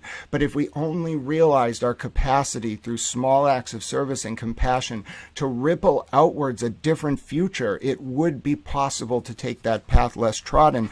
That's what frustrates me about this. That is the tragic sort of arc of human existence. It's the rise and fall. We never reach an apotheosis of moral certainty and then come to understand it collectively as a people. We come to some insights, they come to have prominence, but we fall away from them. We either get lazy, we don't want to put the time in, we let someone else think about it, whatever it may be. And by falling away from that goodness and that informed autonomy, we allow bad things to happen in the world. And that's this story. That's every story. And that's why this story in particular is transcendent. It's not just about what was done to Sandra Birchmore. It's not just about what was done to Lindsay Cattani. It's not just about what was done to John O'Keefe. It was not just about what was done to the justice system. It's not just about the fall away from perfection that we're witnessing in real time and the attempt to cover up same. No, it's the redemption arc. It's the people who throughout that stood firm in defense of their principles, in defense of the truth, no matter the cost, who will bring us back to a place as a society where we can say, no, this will never happen again. This is the exemplar of what we will come together to fix. We will set prejudice and pride aside and bias and polemical attacks, and we will overcome this. As a society, there is no other option. We don't stand and gawk in morbid curiosity at this agony. We actively fix it. We fix it together. We fix it in an informed way. We fix it in a way that is respectful towards the people who are harmed and that gives them a voice and that centers their experience in the remedy. Okay? Systemically, individually, or otherwise. However, we fix it. We center it around the people who are harmed so it never happens again. And we remove from the equation the people who tried to cover up their own misconduct. There is no other option. And anyone who tells you otherwise is a lethargic devil or participating in this consciously to protect their friends. And we together will stop it. There is no other option. It's what we talk about. Every one of us, every day. It's what we're talking about on social media. It's what we're discussing. It's the kindness that we're showing to others. It's seeing through the polemical veil, not wanting to be part of something just for its own sake, but because it's what we believe. Even if it means staring into a mirror that forces us to reflect on our own conscious or subconscious wrongdoing or enabling or otherwise. That is what this is all about. It is hard work because it is a difficult problem to solve. In finding ourselves, we will find a collective answer. We cannot just simply go day to day gawking at this chaos. It is not entertainment. There is some entertaining aspects of this. Don't get me wrong. Some of this is absurd. The koala thing is a good example. I'm not saying you shouldn't laugh. That's 1/100th of this. It is not to gawk at. If you are going to participate in this, please don't do it as a spectator. It's not a spectator sport. If you're going to participate in this, please do it with an interest towards reforming what got us here in the first place. And if you can do that, then you'll be able to set aside your biases and your friendships and your loyalty, and you'll be able to seek truth for its own sake and help fix this problem. It is sanctimonious to want to fix a problem only in a way that protects your own interests or your own friends. It means actual reform means staring down some uncomfortable truths, some uncomfortable questions, and some even more uncomfortable answers, and still fashioning a solution that is authentic. It's looking at everything and saying this is what we have to do no matter the cost, no matter who is held accountable, and no matter how it happens.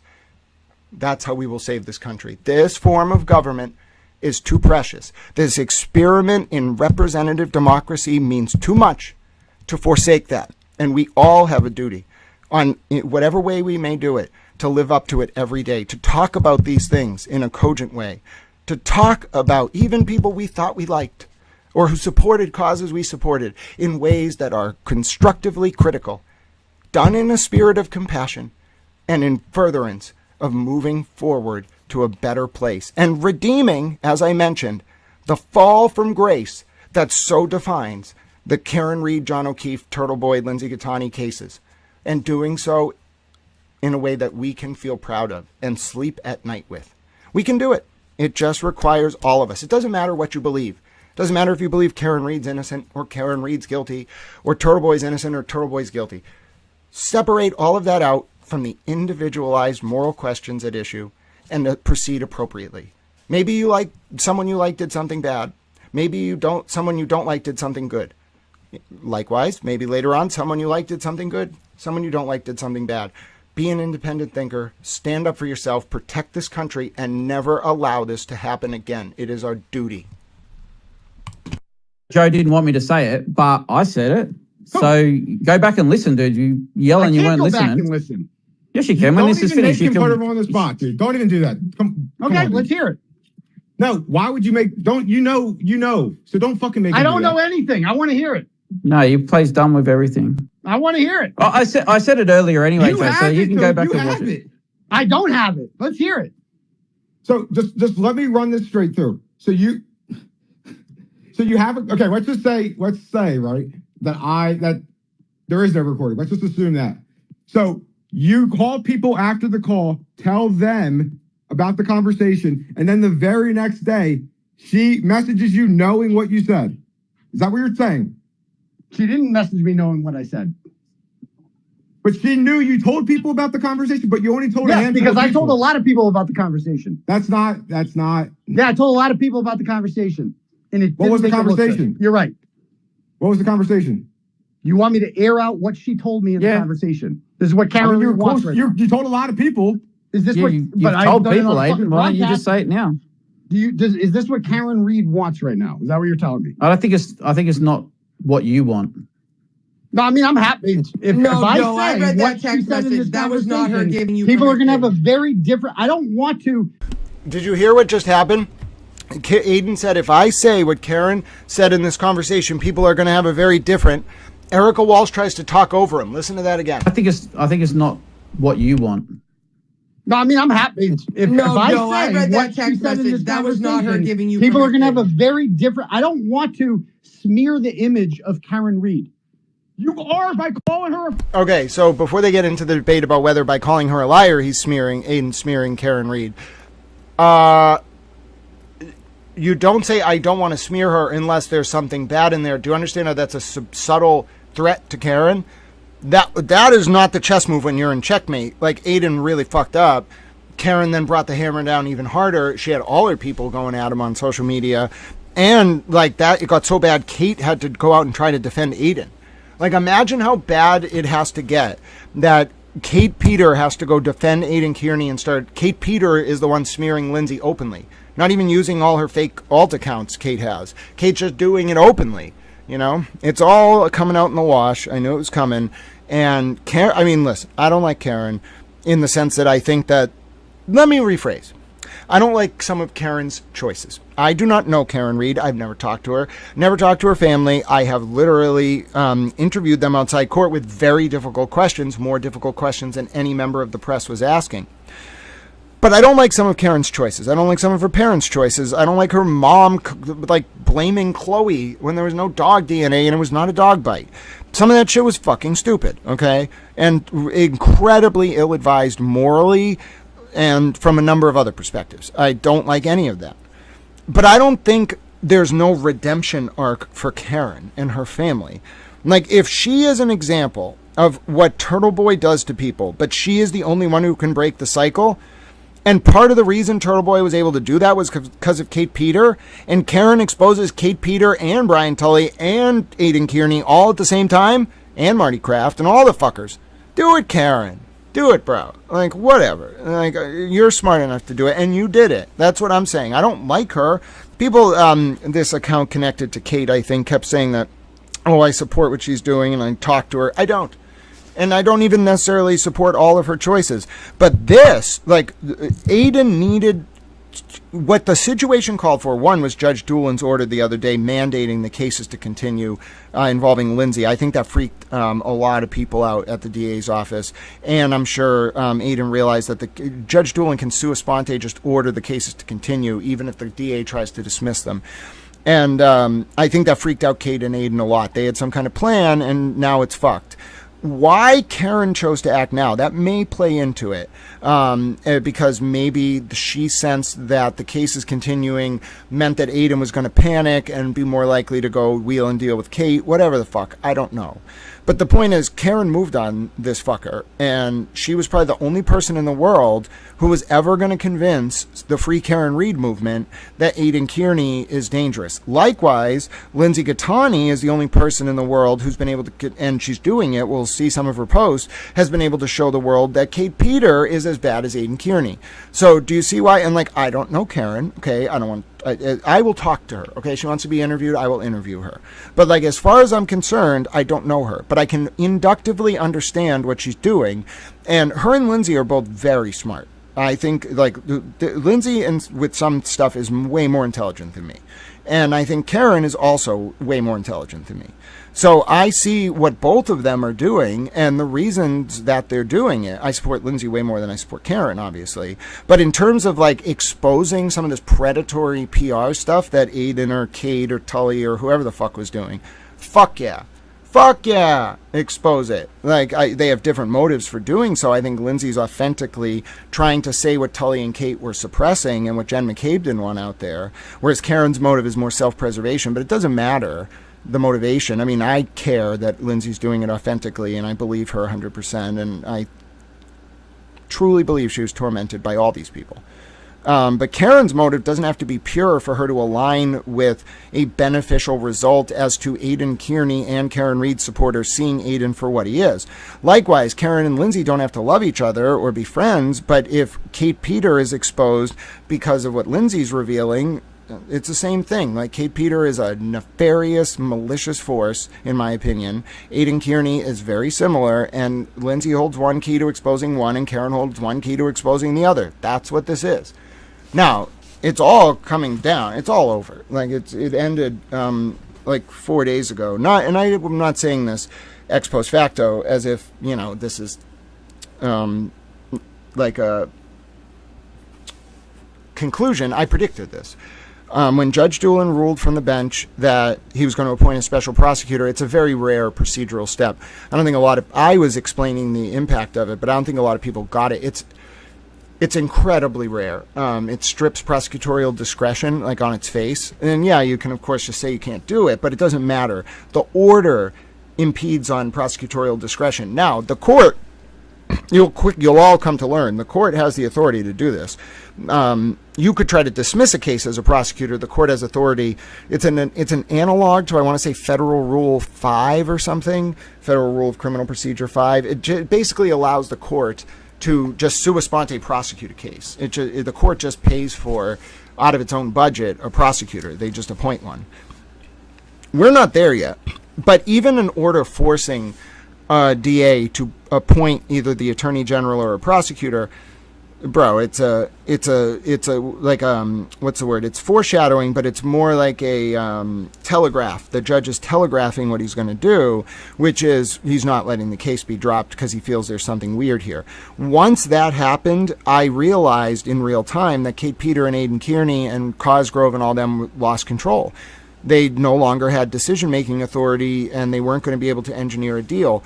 Okay. Then I knew this was a fait accompli because Karen, there was some inclination that something was really fucking weird over these past few weeks because of the Howie Carr interview, and just like the way Aiden said Karen wasn't going to talk, and then she talked on it. Like, there was a lot of stuff. Okay, the Meredith stuff too. Just a lot of stuff. The Dag Nabbit stuff, like Dag exposing some things, and just Christy losing her mind. There was all this stuff going on, and Karen had to have realized at the moment that Aiden was cornered, he was going to run to Kate. That's the only thing that makes sense here. And that's why Aiden's reaction to this makes so little sense, because Karen had to have thought it through. Okay, what's Aiden going to do? The worst he can do is say on the stream what we talked about. Okay, but I can just deny that. How would he prove it? The recording. He's now denied he has the recording. He can't prove his own counter. That's how she set him up. Brilliant. You have to see that. You have to be like a soothsayer. You have to know your opponent so well.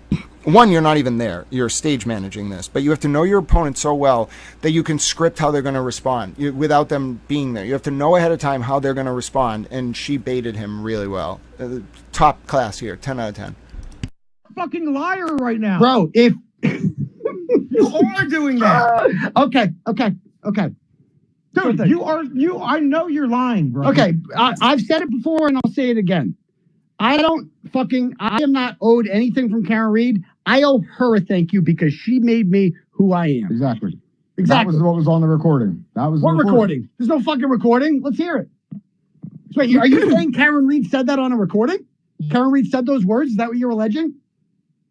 That's what I was told, yeah. So Karen Reed told... You're telling the world right now that Karen Reed told me that she made me and that I owe her a thank you. That's what you're broadcasting right now to the world. That's what I was told I said. Okay, that's it. All right, thank you. There you go. It wasn't from Karen Reed, though. I didn't say it. You said it. But so you're admitting there wasn't a recording then? No, I'm not admitting you're recording. I'm not denying that conversation took place. So then how can you say that then? How can I say what? You're saying that the recording didn't happen. The person that I heard say that was on the record, heard it from the recording. Who heard it from a recording? What recording? Dude, don't fucking do that, dude. Come on. You got nothing. You know I got it. Oh, you have the recording? Let's hear it. Let's hear this mystery recording you're talking about. Okay, so hold on. Here's another thing that we could... What was the relationship like with Karen before this? That all of a sudden, out of the blue, now it's all done. Now she's just completely done with you. What was the recording of your business? You want me to air out Karen Reed's dirty laundry to the world? This is what Karen Reed wants. No, I'm not saying that. I'm saying that you record. So out of the blue one day, she just made up that you recorded her. You're done. She's done with you. She accused me of that. That's correct. Okay. And she had no receipts. And I'm like, what are you talking about? And she had nothing. And she said, there's a fucking tape. And I go, let's hear it. There's no fucking tape. I called her bluff. You had that conversation with her. I called her fucking bluff. There you go. You had that conversation with her. What? All right, so this is where I was like, oh, Aiden, you're so outwitted tactically because you didn't call her bluff. She called your bluff, bro. She got a copy of the recording.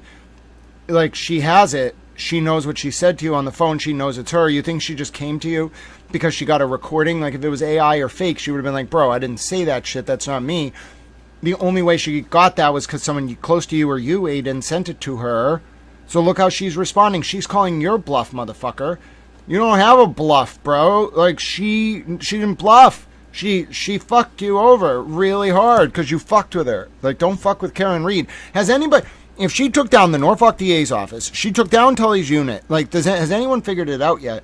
Whether or not you like Karen Reed, okay, whether or not you think Karen Reed killed John O'Keefe, which personally I think she's responsible. That's my view of the evidence, okay? I'm not going to defend this woman on that.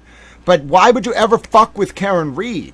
Bro, like, don't fuck with me, okay? Like, I'm one person, okay? Don't fuck with Towel Mom. She's, like, her own, she knows, like, the president and stuff, or did, bro. Like, she's her own institution. But really, why would you fuck with Karen Reed? It's a terrible life decision. She's like, whether or not you like her, whether or not you think she's culpable for John's death, which again I do, why would you fuck with her? Like, she's a monster of an intelligent human being. She's gonna fuck your life up. That's what she did to Aiden. You had that conversation with her via messenger. Are you sure? 100% positive. I got the screenshots because that's what's called a receipt. So the people that heard, I'm not going to name them because I know of a couple of them. Okay. Who are they? Let's hear them. I've heard this recording. I'm not naming them. Oh, okay, not naming them. Right. Okay, go. No, so I don't have to real. I'm talking about you, sure they're dude. very real. Just like Olivia Lambo wasn't real, right? I never said she wasn't real. You said you thought she was dead, bro. You thought she died in 2019. You did your whole tinfoil research. We had a whole fucking conversation about this. All right, it gets a little weird here. We're going to listen to it because Aiden only stays on for 4 more minutes. But, like, they start talking, like, this woman comes in who I'm pretty sure knows Joe Flipperhead. It seems like it might be his new, like, partner or something. I don't know who it is, though. I don't know the voice. I knew some of the other voices. But anyway, this woman comes on, and she starts defending Joe when Aiden starts talking about Olivia Lambo. But all of them, except for Aiden, are with Olivia Lambo. So, listen. That, like, people kind of protect, you know, because they're so good and pure. Like, she's got to be like that. Now, I don't like any of the stuff she was doing on the Karen Reed case, but she was never, like, very, very, like, aggressive, or, like, she didn't use, like, language that I found to be uncouth. Like, she's a PR operative, but she's not a bad soul. I think, in fact, she's, like, an incredible prodigy. I don't know who the fuck she is. I don't understand why Joe Flipperhead, who was very close to her, has all these concerns about her. That's kind of making me reevaluate who she is. But yeah, I think we should all be very clear that all of these people really like Olivia Lambeau, except for Aidan. Aidan may even like her, but he's willing to fuck with her. None of the other people are, and I don't think it's just because she's like connected. Because you're gonna be fucking anybody can be connected. She's not like the president of like Guyana or something. She's a fucking PR operative with good political connections, probably. Okay. That doesn't make you worthy of this level of reverence. You need to be a very special soul. And I read some of her posts. I think she is like this kind of like unique diamond in the rough, and they all protect her, whether or not they agree with every decision she makes. Like, that's not what they don't like. If you're asking on balance who most people are going to support here, Karen Reed versus Aidan, I'd say 90% are going to go with Karen. If you're asking who most people are going to support, Olivia Lambeau or Aidan, you might even push higher than 90% because Olivia Lambeau has a lot of allies. And it's not just because of the work she's doing. I sense she's like I don't know, like one of these prodigies, like I said, like one of these like star children or whatever the fuck. It's a specific. You all listen to me. You know what I'm like. Just because I am one version of it doesn't mean that every person who's like me is going to be like that. She might just be like that and not really like flex it as much on live streams or whatnot. She could just be their version, you know, their star child or whatever. So just consider that as we listen to this next part, because they really defend her, except for Aidan. They get pissed at Aidan when he goes at her. Said she was dead. I said I just don't want anything to be wrong. I don't even know what you're talking about. He doesn't even want you to bring this up. Olivia Lambeau was dead, right? Totally not. Wait, hold on. Right, so this right. girl, this is just showing your character, because this girl has told everybody she doesn't want any of this public, and you're airing it right now. What girl? She works for you. Did she tell you it was okay? Because if we want to air it, we can go into that. I don't have anyone working for me. Olivia doesn't work for you now. Olivia, what about it? Yeah. You know she doesn't want this shit out there, but what shit? To get back at me for calling you out, you have to now air this. Are you still want to go down about that road, Olivia Lambeau, dude? Move on. Jesus I mean, Christ. like, I'm going to be honest. Up, dude. Like, people are bringing up him and Olivia nonstop. Like, I will step in and say that. He's stayed behind the scenes and everything like that. And I have a lot of respect for you, Aidan, obviously. But this Olivia shit is just, nobody should be outing her and giving. But everybody says that she left him, whatever. That's fucking bullshit. He left her ass in the beginning of June, and she still texts him. You don't know the conversations I had with Joe. Oh, I do. I've seen it all. I've seen every single side. But that's besides the point. I don't want Olivia's business. That's like, it makes me sad to think about everybody talking about her right now. He thought Olivia was fucking dead. He was convinced. Yeah, I have the text. What? We've all investigated shit. We've all been a little fucking crazy when we like someone. It's not that deep. I've never called somebody's mother and fucking brother and got blocked by them, accusing them of lying. He called her fucking brother and her mother and accused them. Listen, I don't condone what he did. I think it's fucking psycho. But it is psycho. It's very psycho. Yeah, and he has no problem admitting that. Okay, so he's a psycho. Thank you.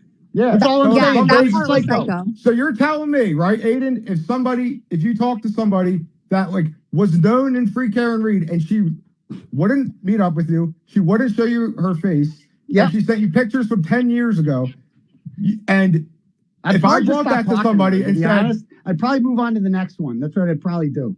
And that's, buddy, not you, that's though. what You I handle did. it differently. You get a little That's what I did. Sentimental. I stopped talking to her. Yeah, he did stop 3 weeks talking. after I stopped talking to her and another account started coming after me, sending me pictures of my grandmom's Facebook. That's what they did. Do you know that part of the story, or you just fucking? No, I only know the part where you called me up. You only know the part that helps you, Aidan. I know that. If you want it all, I'll fucking put it all out. Okay. Because you brought this know up. The part where you told me and Mark Betterow that we were in on the conspiracy to trick you. That's what you told me. So you're telling me if somebody wouldn't FaceTime you for 3 months, somebody that tells you they're falling in love with you. Hold on. Falling in love with you? Jesus. I'm just saying, if that person, right, wouldn't FaceTime you for 3 months, and then you, Aidan, text me saying the night before, even if she comes on the FaceTime and tells us she's not who she says she is, we'll still hire her. The next day, you call me, and then magically this person decides to FaceTime you, but she wouldn't FaceTime me. You're telling me I'm supposed to just believe you at your word when... Yeah, you think me and Mark... You think... Come on. You think me and Mark... What about Mark Betterow's word? I know you're lying about this with the recording. What about Mark Betterow's word? What about when you call Mark Betterow a fucking liar? What? What about when you accused Mark Betterow of lying to you after he FaceTimed? Just because you said you FaceTime somebody where's the FaceTime? There he is. There's Crazy Nick. There he is. Show us the FaceTime. Show us the screenshot of the FaceTime, Aiden. So me and go take a screenshot. So do you see what's happening here? Nick is saying that he found some information about Olivia Lambeau, and he felt that she was catfishing him, and he thought it was maybe her sister or something. That's what I picked up. Nick thought Olivia wasn't Olivia, but was her sister, and they were using old pictures. And so Nick said to Aiden, I don't believe Olivia Lambeau, this Olivia Lamb, is actually who she says she is. I want to be on a call with you, Mark Betterow, or maybe Nick said I want to be on a call with her. And someone suggested, whether Aiden or Nick, I don't know, okay, it'll be Mark Betterow, Aiden, and Olivia. Somehow Nick didn't get to be on the Zoom, right? So the only thing that Nick, who was apparently either Olivia was in love with Nick, or Nick was in love with Olivia, or they both liked each other, or one loved one and one liked the other. I don't know. It's like an episode of Hey Arnold. Do you like me? No, I like you. Well, I like you too. Okay, all right. We're speaking very strange code here that Towel does not understand. My emotional intelligence is not that high. It's hard for me. What do you want? But anyway, so what I understand this is about is Joe, whose name is Nick. So Nick asked Aiden to go on a Zoom. Aiden did a Zoom with Olivia Lamb and Mark Betterow. But then Aiden wouldn't let Nick be on the Zoom, or didn't show Nick any confirmation of this Zoom. Aiden was just like, oh yeah, I saw her. She's a real person. Well, first of all, I don't know about Joe, but I wouldn't take Aiden or Nick. I wouldn't take Aidan Kearney at his word about that for any reason. But if it were someone that had been saying they loved me, I'd be like, bro, no, she said she loved me. I can see her. I want to see the Zoom. Aiden never gave him this. Okay, so Joe's mind he's still got to be mind fucked. He's clearly moved on from Olivia, but he's like, what the fuck? Who is this? Why is she saying she's this person? Who is actually working for Aiden? Who is this woman? Why have we never seen her? What the fuck's going on? That's Joe's perspective, but he still likes her. I don't think he thinks she's the malicious one. At least he seems to not think that. He seems to think she was running some kind of con on him. I don't know why. Maybe she... I saw a lot of speculation on Twitter about why. She doesn't look the same she did in her pictures. She was not doing it for the reason she was saying she was doing it, whatever. Okay. But the point is, she wouldn't show herself to, at least on video, to Nick. Okay. That's what Nick and Aiden are talking about now, because Nick's like, well, yeah, you did the Zoom, and this Australian guy, Chris, is like, yeah, you did the Zoom, but there's no proof that you did this. You just said you did it. No one has seen Olivia on video except for you and Mark Betterow. No one believes you. That's what they're saying to him. Of your FaceTime, the call. Let's do it then. Screenshot the FaceTime, Aiden. Okay. Go back to scroll through your calls. Screenshot your FaceTime. It's a Zoom call. We did a Zoom call. Zoom. Yeah, me, Betterow, and Olivia did a Zoom call. Yeah, well, you can go back and get them as well. They're easy to trace. Listen, Joe, that was a very crazy fucking moment for him. But then he stops talking, and the narrative that I don't believe it's Olivia spreading that, but the fact that he's psychotic and he stalked her. No, Jimmy started that rumor. We have text with Olivia. You know what? I'm going to jump on my I'm going to do a stream right now and prompt. I'm sharing all the receipts. All right, so Aiden then goes off to do his own stream. And now we're going to listen to some of Lindsay's videos, but I know we explicated that whole thing. I don't need to wrap it up. I extemporaneously sort of bloviated a bit about my thoughts on it all. But I gave you all the context. I took you through it. I hope you found it was helpful. Before we go, we can spend some time doing Lindsay's call, but I really need some help with lunch today. So thank you all for your super chats, and thank you all for your memberships and for liking the stream and subscribing. But if anyone wants to help Little Towel with Towel's Lunch, I dropped some links in the chat. It's hard to do this. It's going to be hard for me to get to the first of the month, but we will do it together. And also, I don't really need to beat around the bush with you all. I've told you in the past, if I don't need help, even when I do really long streams, I just won't ask for it. If I do need help, I'll just be direct with you. So you can find the Cash App, which is at Grant Smith Ellis. It's the money sign Grant Smith Ellis. The Venmo, which is at Grant hyphen E1, you'll know it's me because it's a picture of an inflatable Elmo, which I have up there in honor of my friend Elmo, who was a veteran that passed away. And I now have that, so every time someone asks, is Elmo your Venmo picture? I can say, yes, that's in honor of my friend Elmo.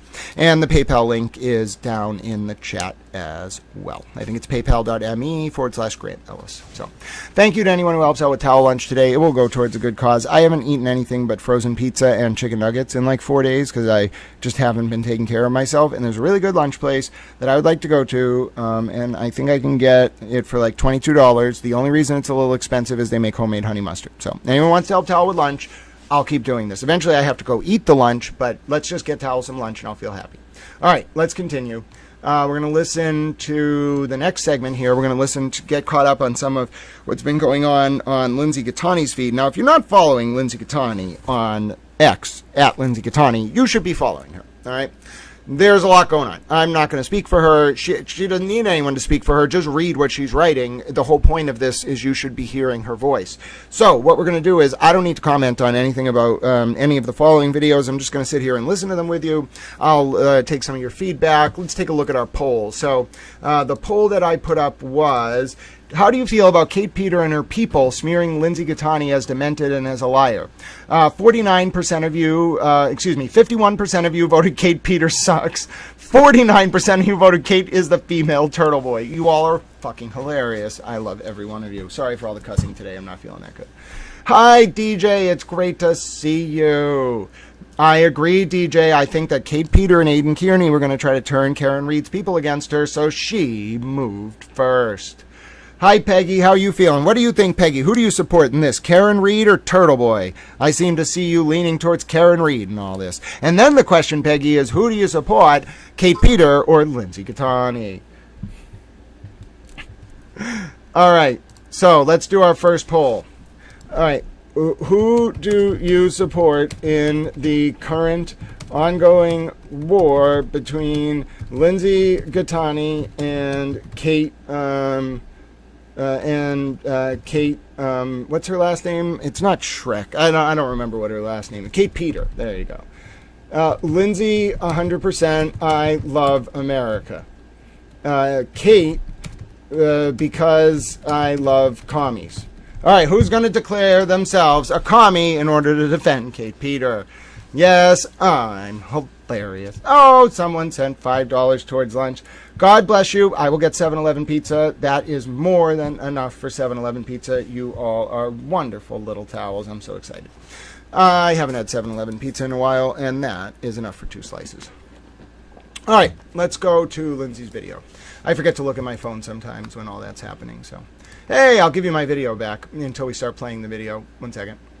Where am I? There I am. I have to pause the video when we play videos or the sound skips sometimes. All right, so let's go over to Lindsay's first video. Lindsay's been doing a series of video updates. Now, if you want to go ahead and take a look at Lindsay's profile, as I mentioned, it's at Lindsay Gattani. She's almost at 2,000 followers. We tried to get Kitty's 1993 to 1,000 followers. Oh, goodness, ladies and gentlemen. Oh, we have a new post from Lindsay Gattani. Let's see. Let's just read her profile. Oh, tonight Kate Peter is going to be faced with evidence to every single lie she just told, as well as Jen McCabe and Tully. Not quite sure why she would write blatant lies when I saved everything to prove otherwise. That was stupid. Have a beautiful day, everyone. Oh, it's going to be a night. Oh, it's going to be a night. Everybody stay tuned. Aidan Kearney got his. Kate Peter's about to get hers. Okay. Okay, hold on. So there's a few updates. We have a new video from Lindsay. Okay, so let's read this. Okay, the video is finally uploaded on Substack. Apparently, I had the default settings on the high quality of the video made it upload and process very slowly. I'm learning. I'm out for the day, but we'll try to see if there's another way to do this later. Also, I made a typo on my previous post asking if anyone knows Christine Gagne. I accidentally said something about Kate blaming her for wiretapping charges. It was supposed to explain that Kate claimed someone named Christine Gagne, who was a turtle rider or was, sent Kate the wiretapped audio video, which Kate claimed she then gave to Mello and Tully. Not that Kate blamed Christine Gagne for the wiretapping. Sorry. Okay, so that's that post. And then Lindsay says, what else here? And Kate Peter, aka Mafia Massel, also claimed that Jen McCabe and her friends would pass around Xanax like their candy. What? while at the same time sanctimoniously claiming that she only likes her weed and wine. She has loyalty to no one. Oh, dear God.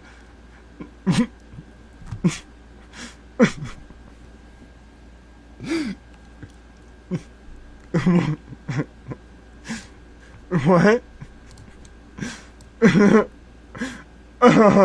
Hey, crime time. No, first of all, no using that language, okay? I don't care how you feel about a given person, whether it's Kate Peter or Aiden or Karen or who. You do not use mental illness as an insult here, all right? That's the antithesis of everything we stand for. First of all, the mods won't allow it. If I see it, I'm just going to prevent you from ever commenting here again.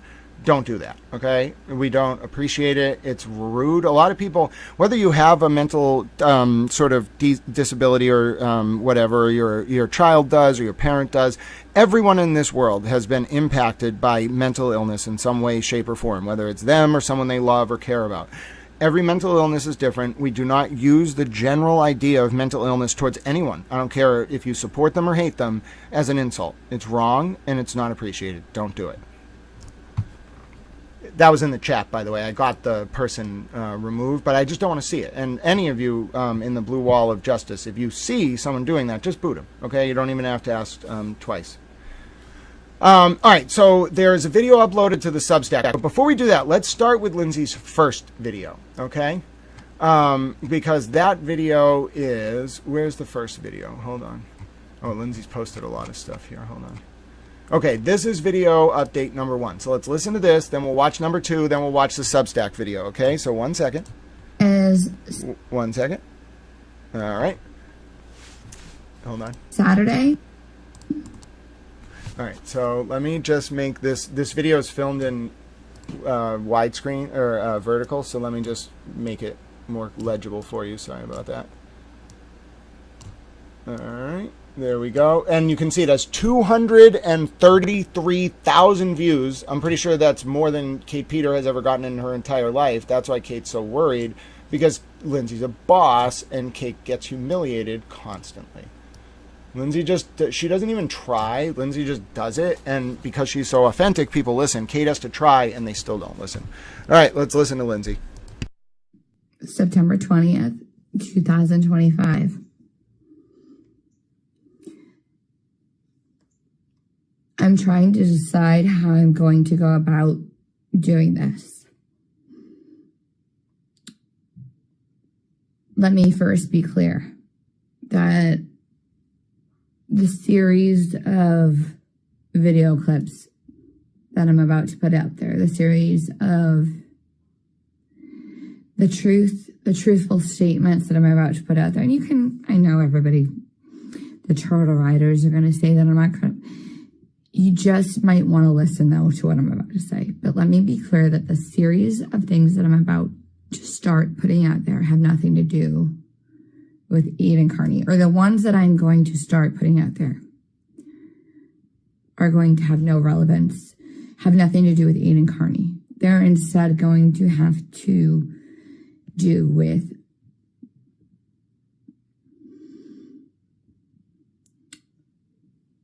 I have to be careful how I word things now. They're going to have to do with the police officers who were involved, who should have been trusted, who I have raised my children to believe could be trusted. And this isn't about anything to do with wanting people to feel bad for me or thinking that I'm a victim or trying to switch sides or anything. Like, this is a story that I was never able to tell. This was the truth I was never able to tell. My experience that I was never able to tell because of people on both sides. And two things can be true at the same time. So I'm trying to decide how I'm going to go about this, in what format I'm going to go about this. I have spoken and have meetings set up with people to speak about and I have to decide, do I do this on my own terms? Do I do this through a credible source? How do I do this? This is not about grifting. I am not certain people that are out there with YouTube channels trying to make people want to feel bad for them and earn $1 on this. That's not what this is about. I don't want any money. Hey, wait a minute. Some of us just need lunch, Lindsay. I mean, of course I need money. Like, money would be a necessity to help me deal with the civil lawsuits that are frivolous and vexatious that I have to deal with. But I'm not asking for $1. I'm offering this information because it's the truth. And I'm sick of being figuratively held at gunpoint to keep my mouth shut. And I've been doing it for a long time. And so this is not about Aidan Kearney. I know you guys all think that my vague and ambiguous tweets have been about Aidan Kearney. They are not. Let's make that very clear, okay? And this is not about anything to do with, because I'm only repeating this because I've seen these comments like, about me flipping, or I've heard, or I'm fearful that I'm getting in trouble, so I'm going to turn on, or as Bettero put it, the scorched earth method, blame everyone else method. No, that's not what this is about. This is about the truth and the story that I am finally able to tell without anybody sitting beside me. Like the Netflix producers, when there was a woman sitting beside me that had to be present when I spoke to them, which I didn't want any part of. I don't want to be on a Netflix doc. Let's make that very clear. I don't want money. Yes, I may have to incorporate that into my countersuits or whatever, or my potential lawsuits, because whatever. That's not what this is about. Money has nothing to do. The truth is all that I care about. So, that being said, I have to take some time to think about how I'm going to proceed going forward, in what format I want to do so,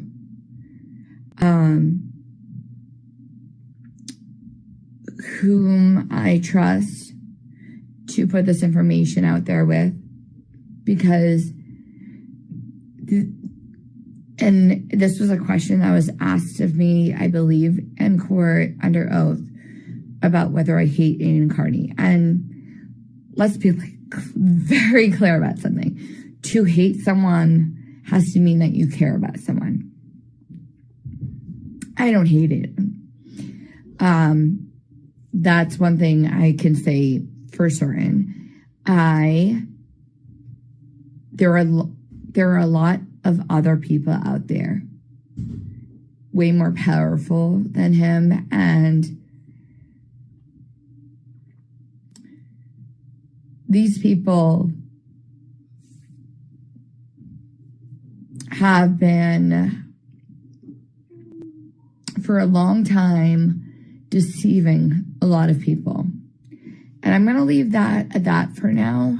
I'm going to elaborate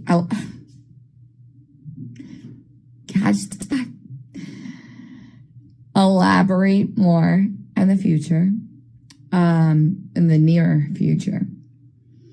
But let's be clear that right now,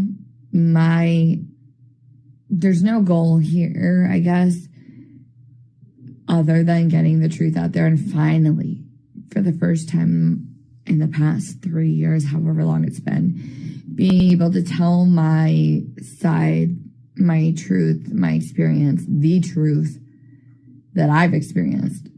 about the people in very high positions of power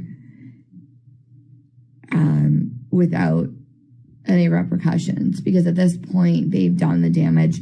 And I know there's, every time you say, that every time you say that you think things can't get worse, of course they can. Of course they can make life much harder for me. But once I become public, once I put this information out there, it makes it a lot harder for them to do the things that they have been doing to other people.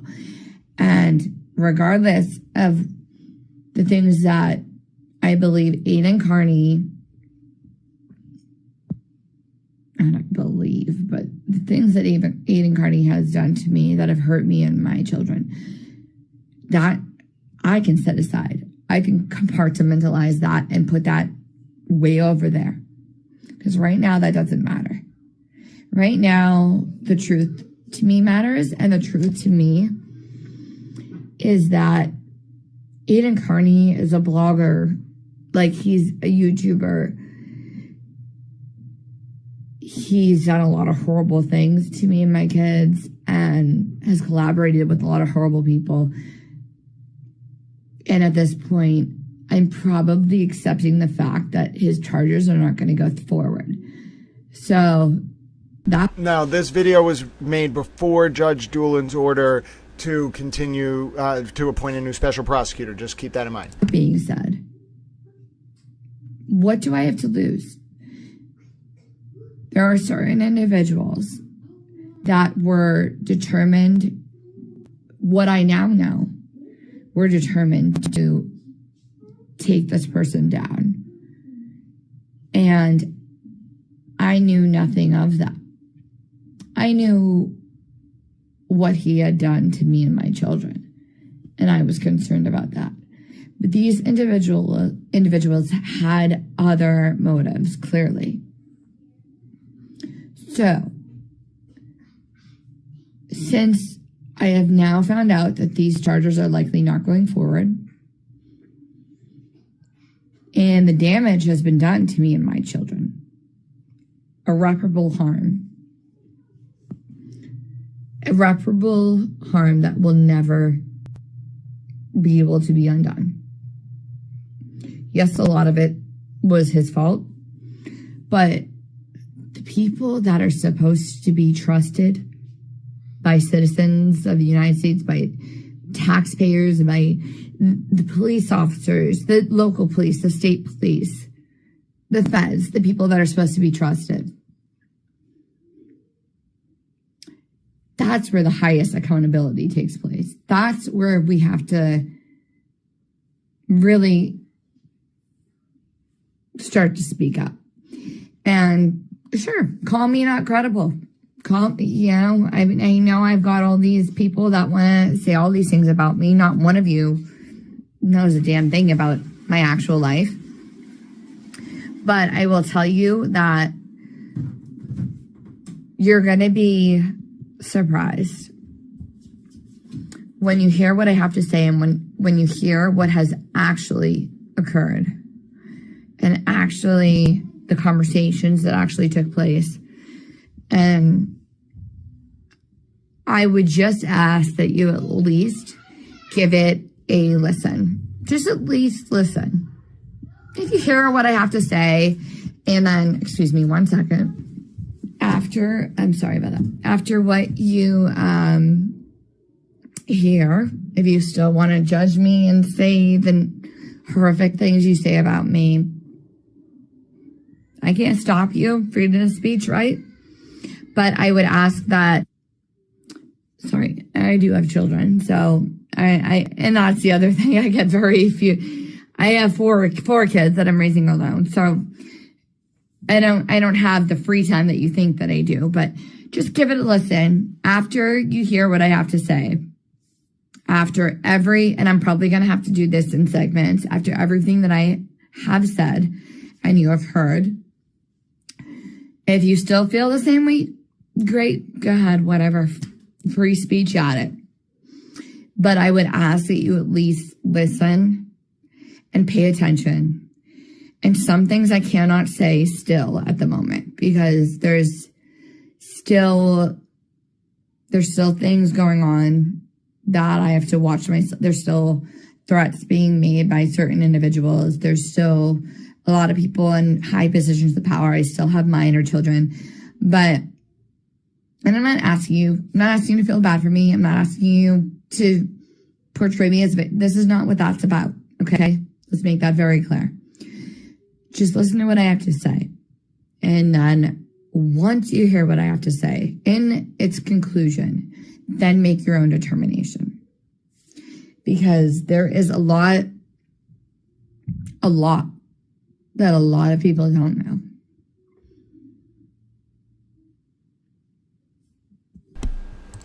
Stay tuned. Invoking Georgia. Stay tuned, she says.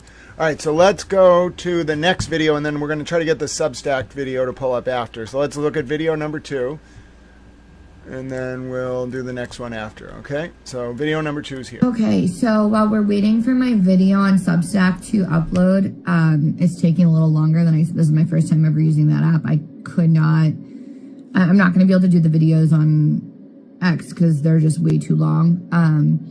But while we are waiting for that to upload, I guess I can give you a little teaser or a little additional, not a teaser, a little additional information on the topic of tonight's video. And as I explained in my video, I am going to have to reveal stuff in segments because there's just so much stuff that I have to put out there. There's so many things I know, so much truth I have to reveal that, like, I can't possibly do it all in one sitting. So, and it's in no particular order, except I am saving the biggest bombshells for last, and it's not anything to do with you guys. It's for reasons that I cannot get into, but I'll be telling everything at some point. So, while we're waiting for this to upload, the topic of tonight's video is the Natalie celebration party at Jen's sister's house and what Kate did to Colin Albert.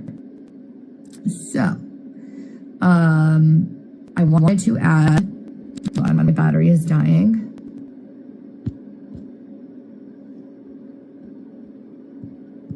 I wanted to add in something that I forgot in the video. In addition to this information that's in the story, in addition to what you already know about the fake information that Kate put out there to TurtleBoy about Colin being a drug dealer, which we now know was never true. So there's now 2 documented instances of Kate making information to try and harm Colin Albert. Third piece of information. Over the summer, there was a post, I guess, put out by Kate claiming that, I don't know exactly where down the Cape it was, but that TurtleBoy and his girlfriend Meredith were following Colin Albert and his family. So I hadn't spoken to Kate for a long time after because I told Grant that Jennifer McCabe paid for her haircut, went nuclear in case we had a Discord. I hadn't talked to her for a long time. So I finally had spoken to her again for like one of the first times. I think it was because she messaged me about some drama between Meredith and TurtleBoy, which I really didn't care about. But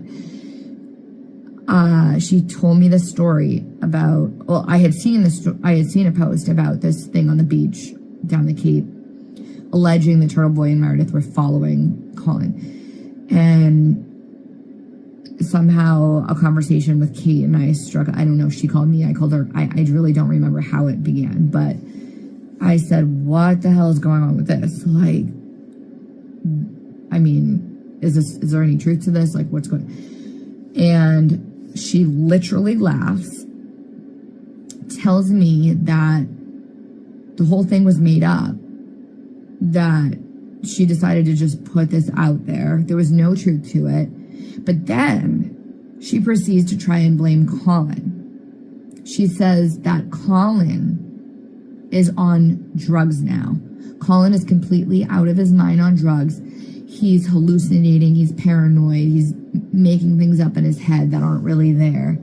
And that he is one that made up this story about TurtleBoy following him. Now, let me be very clear, I'm not trying to smear Colin. As you'll see in the video, I have met Colin. I have only had one interaction with him ever in my life. I had nothing but pleasantries, nothing but good things to say about him based on that one interaction.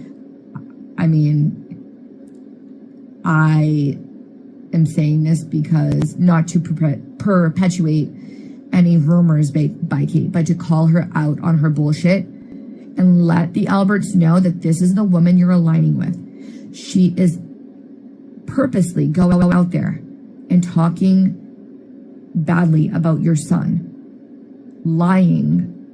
I'm assuming lying about him, but even if it wasn't, like, putting out personal information that should never be put out there to somebody who she hadn't spoken to in months, who she had gone after and personally attacked on social media, hoping that I would go and put out that false information so those rumors would be spread about their son and that I could get blamed for it. I never believed it for a second. Kate Peter is a pathological liar. Stay tuned. Please go check out the video. It is very long. It's my first one. I know I'm not a good speaker.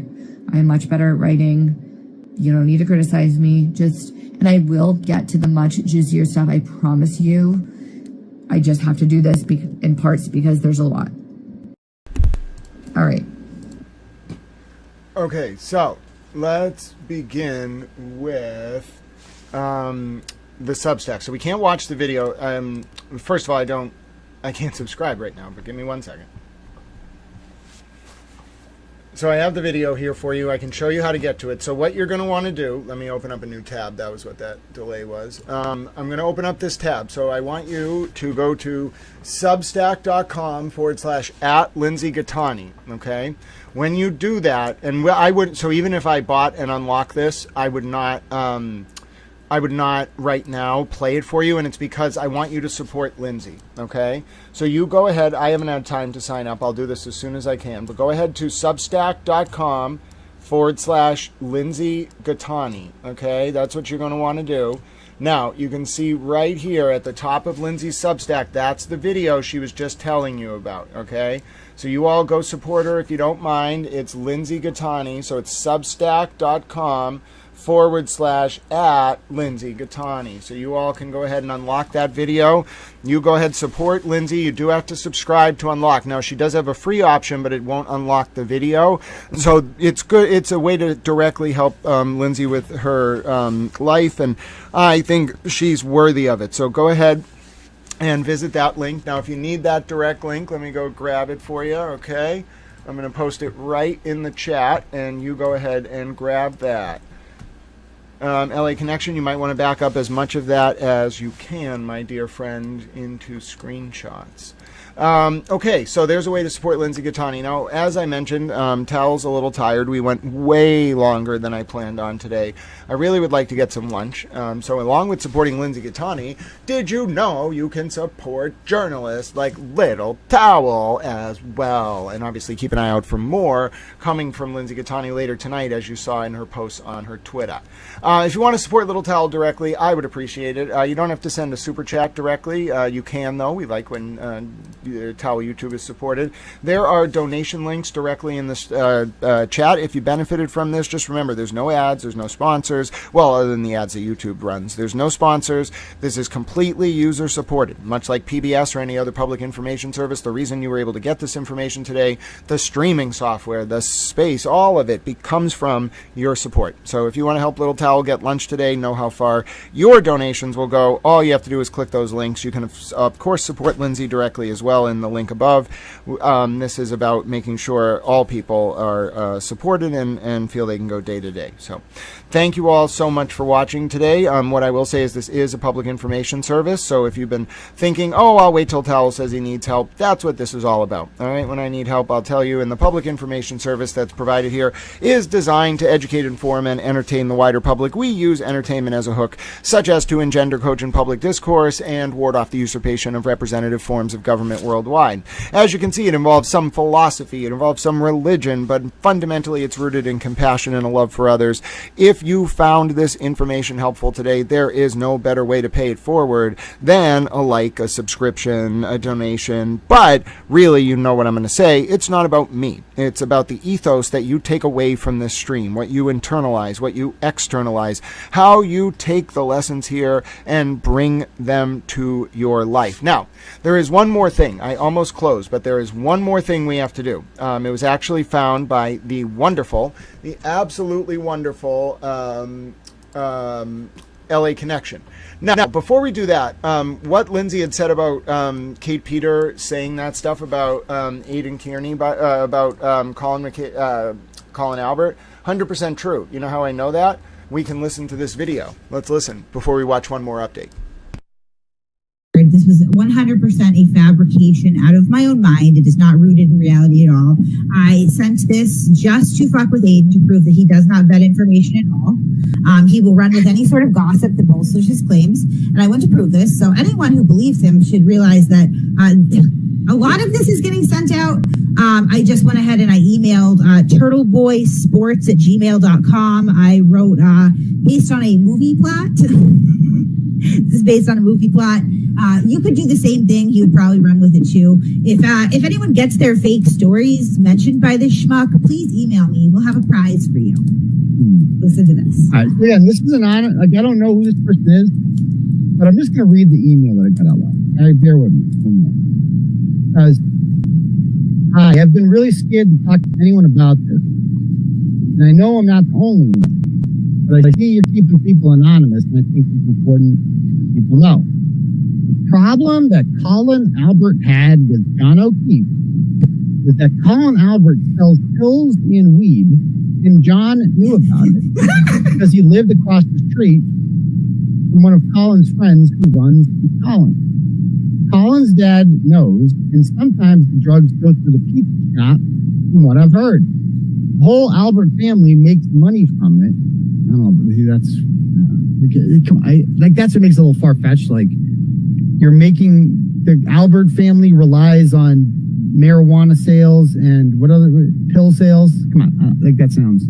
I'm just reading the email from it, and I don't know if his Uncle Brian knows or not, but I think he probably does, and explains why they're really covering it up. I have screenshots of Colin selling drugs because sadly I have bought from him before. Well, that's interesting. That's very interesting. So interesting. So again, this person asked for anonymity. They will be granted it. Just to be clear, I have not said your name, and I'm not going to say your name.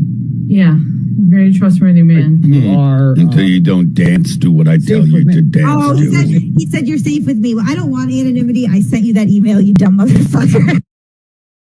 Okay, so you heard that, right? And then let's take a look at one more thing, all right? Let's take a look at what LA Connection found. What is this? Is that a screenshot, ladies and gentlemen, of Olivia Lamb's mom, Christina Lamb, hanging out with Josh Levy? Or at least at a benefit. Well, I imagine Levy was there if it was a benefit in his honor or whatever it is. But is that Christina Lamb with Josh Levy at a benefit for Josh Levy? Why, yes, it is, little towels.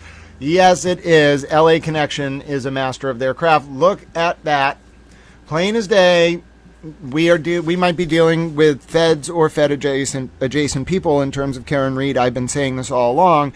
Karen Reed has federal connections. I've tried to say it like 70,000 times. Nobody listened to me.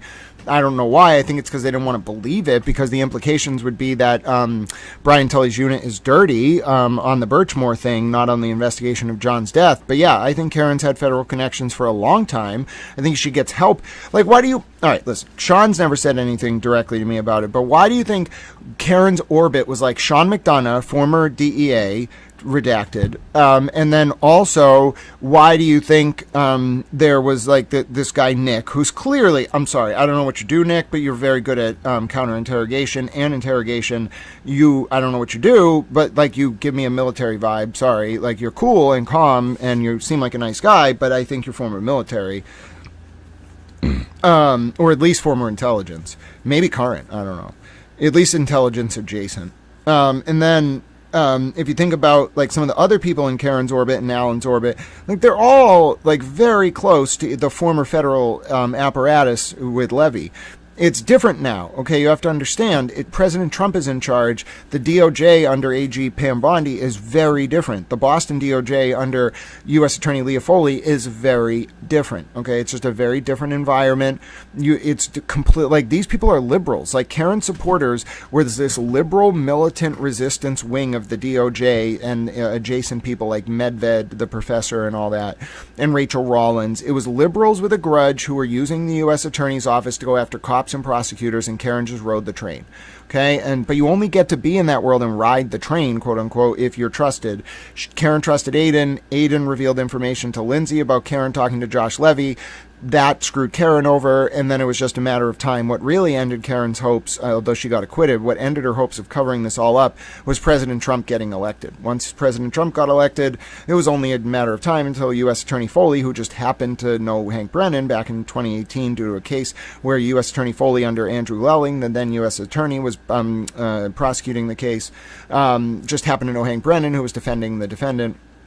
Anyway, so it just created this situation where Karen was playing politics. She had a lot of connections. They hid in plain sight. It was all adjacent to that liberal DOJ with Rollins and Levy and Chow and whatever, all right? And some of them are still there. But you see President Trump dealing with this now. If you don't vet your U.S. attorneys or the people working under them when a new administration comes in, you're going to have resistance factions.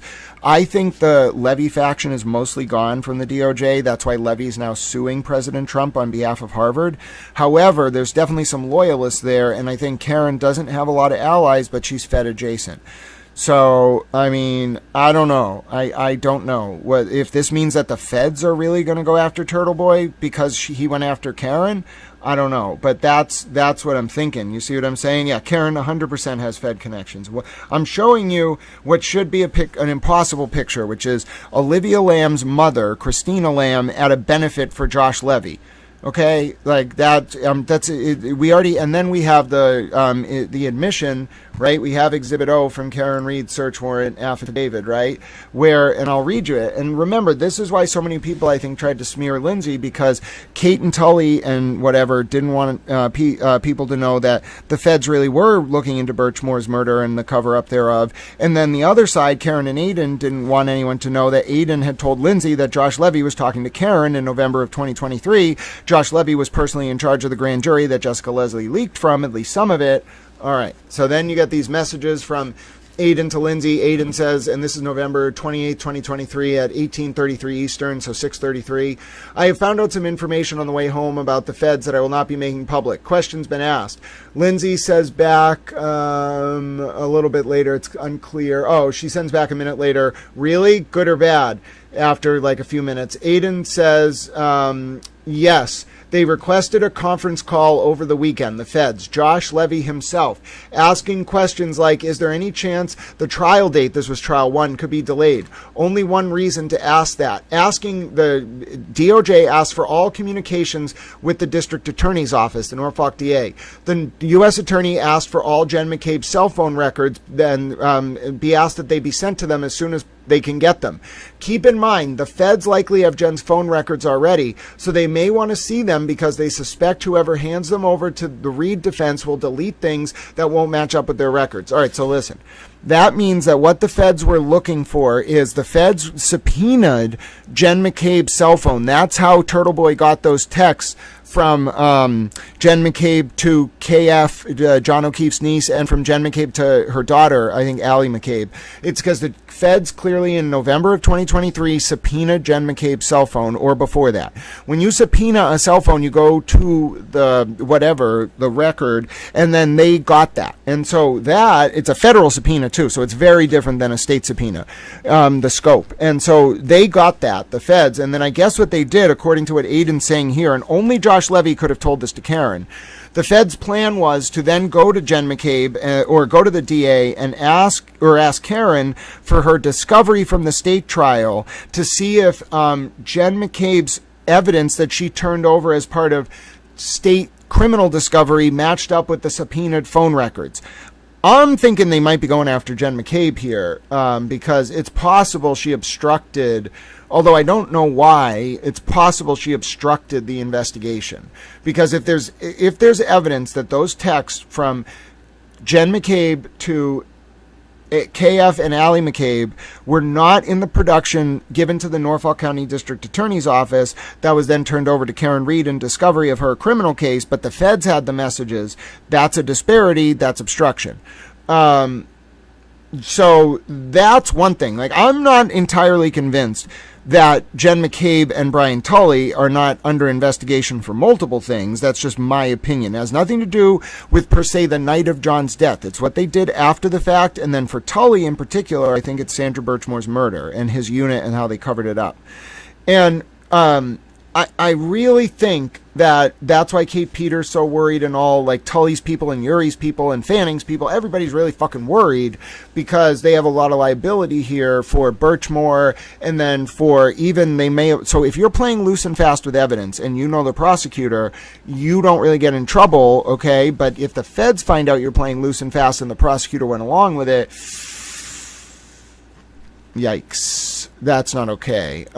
So it's a criminal trial. It's a murder trial, okay? It's one of the most serious things possible to fuck with that. So I don't think, that's what's really weird. I don't think Jen had anything to do with John's death. Neither did anyone else in the house, but they were acting weird, and it has something to do with why Brian Tully knew Jen McCabe and why Jen knew Michael Morrissey and Kate knew all of them, okay? Now, what you're hearing, though, Aiden relaying to Lindsay, what you're seeing in text, first of all, never should be put in text. Like, you can't be around the intelligence community if you put this in text. In fact, if I need to be very, very direct with you, there are certain things that I don't care if you marry someone, you do not tell them if you are involved in the intelligence community. I'm not in the intelligence community, but I will straight up tell the person I eventually marry, whoever the hell it ends up being, I am not going to tell you certain things. If I'm in a line of work where I'm committed to secrecy, I'm not going to tell you. I'm sorry, especially in the government. Furthermore, I'm not telling you for your own benefit, because if you were to be exposed to that information, it would create an incredible liability on you, and I don't want that to happen. So anyway, the fact that Aiden willingly put it in writing to someone who was not an agent. Lindsay wasn't sent to Aiden. She just found him online because Aiden was covering the Karen Reed case. Lindsay was interested in that case way before Aiden. She just found him covering it. She said this before in court, I think, one time. And so anyway, Lindsay wasn't an agent. She was just someone that Aiden fell in love with and professed his love for. And he was spilling this kind of pillow talk in text. So imagine how easy it would be to honeypot this motherfucker. If he's saying this to Lindsay, like, okay, I get she's very brilliant. Okay, she's very pretty. She's very smart. Like, I get it. I'm still very cognizant of the fact that you don't tell anyone, in that I'm not involved with the government. But Aiden clearly got close to Karen, who was talking to Josh Levy. You don't tell anyone that stuff. Not because you want to lie to them, not because you don't want to be truthful, but because it's a liability for them to fucking know it. You want to tell it to them, that's one thing. But even then, they could be like, they could repeat it and you'd have to deny it. He put it in writing, okay? He put it in writing. All right? It's right there, black and white. He put it in text. That probably so upset the federal government that's why I bet they didn't pick up the phone when Aiden tried to call Leah Ferreira, the FBI agent, over the weekend of December 23rd. Like, they wouldn't even, Peter Murphy wouldn't even give Aiden her cell phone number, okay? And that's another thing. Why does Peter Murphy have Leah Ferreira's cell phone number? What is Peter Murphy really? Like, where did he go instead of becoming chief? And who's he working for? And how many intelligence agencies are involved in this shit? So anyway, the point is, all of them, I don't care if you're Peter Murphy, Sean McDonough, or whoever the fuck, you took an oath to the fucking Constitution. You are not going to watch Aidan Kearney do stupid shit with very sacred information and be okay with it. They fucked him after this, definitely. This is the reason why he got cut off from Karen. It made it worse when Aidan went to Lindsay's on the 23rd of December in 2023. But look at that right there. That is the reason that Aidan got cut off. It's because he put in writing that Josh Levy was having ex parte communications with Karen Reed about specific information, private information about the targets and subjects of federal grand juries. And by the way, do you really think they were investigating John's death, Levy, or do you think Levy was personally running that grand jury because it was really an investigation into Tully's unit? Jen is friends with Tully. How much you want to bet Tully said stupid shit about Birchmore to Jen? That's what Jen's worried about. That's what Kay Peter's worried about. I bet Kay Peter knew about Birchmore too. Think about it. The feds are closing on these people. Okay? I don't have any inside information. I'm telling you, my gut is screaming at me that the feds are closing on these people. And whether Jen McCabe's a witness against Tully, whether Kay Peter's a witness, whether they all conspired to cover stuff up they knew about Tully and his unit and what the Reed trial and not the night of John's death. I'm talking about after the fact. What they all did. I don't know. Okay, I really don't know. But I'm starting to get this feeling in my gut that like it's not just Tully. It's he got very close with Kate and Jen because he was worried about liability. If Karen pushed too hard to get the public looking at his unit, they'd find the Birchmore cover up, which I think exposes. I'm not a lawyer. This is not legal advice. I think that it exposed Jen and Tully and Kate to incredible liability. As much liability as Jessica Leslie and her friend and whatever exposed people to by leaking and getting caught. You know what's worse? This text for Josh Levy, for everyone in his orbit, for Karen, for Aiden. Like, that's why Aiden got cut off, because this specific text, I'm telling you, it's my gut feel. Therefore, my gut feel is also that the reason Levy was talking that way, and I think Hank Brennan can save Michael Morrissey. I think Michael Morrissey probably had enough plausible deniability based on his August 2024 email when Matthew Farwell got indicted to say that he didn't know Tully and Fanning and that unit covered up Birchmore's death. Did he know? Probably. Can he say he didn't know? Sure. What was Hank Brennan then really doing? He was getting taxpayer money to represent Michael Morrissey as his federal defense attorney while ostensibly prosecuting the Karen Reed case. Hank Brennan is not a prosecutor. Hank Brennan is a federal defense attorney and a state-level criminal defense attorney. I bet you dollars to donuts that Hank Brennan's actual job, and this is why he won't talk to me, because I'm sure he wouldn't be able to not tell me because I would ask him very cutting questions, so he's just not going to talk to me. I respect that. He's a little mad at me for mentioning his name in this context, but I don't care. I can just sense it. But the reality is he's a good man. Okay. I think he's a fundamentally good man who was brought in to do something that was tough. Okay. He had to negotiate a deal, in my opinion, to help Morrissey, and Morrissey's deal involved giving up Tully's unit. Morrissey's not going to get in trouble. Okay. He's going to cooperate, or they'll give him cover, whatever the fuck. He's not getting in trouble. I'm telling you right now, he gave them up, and Kraft probably gave him up too. The people who are going to get in trouble, in my opinion, are Brian Tully, his John Fanning, Yuri Buchanan, Nick Garino, although I think Garino's probably going to cooperate. I think that drunk driving crash that Garino was involved with, I don't trust that was an accident. I'm sorry. It was too circumspect.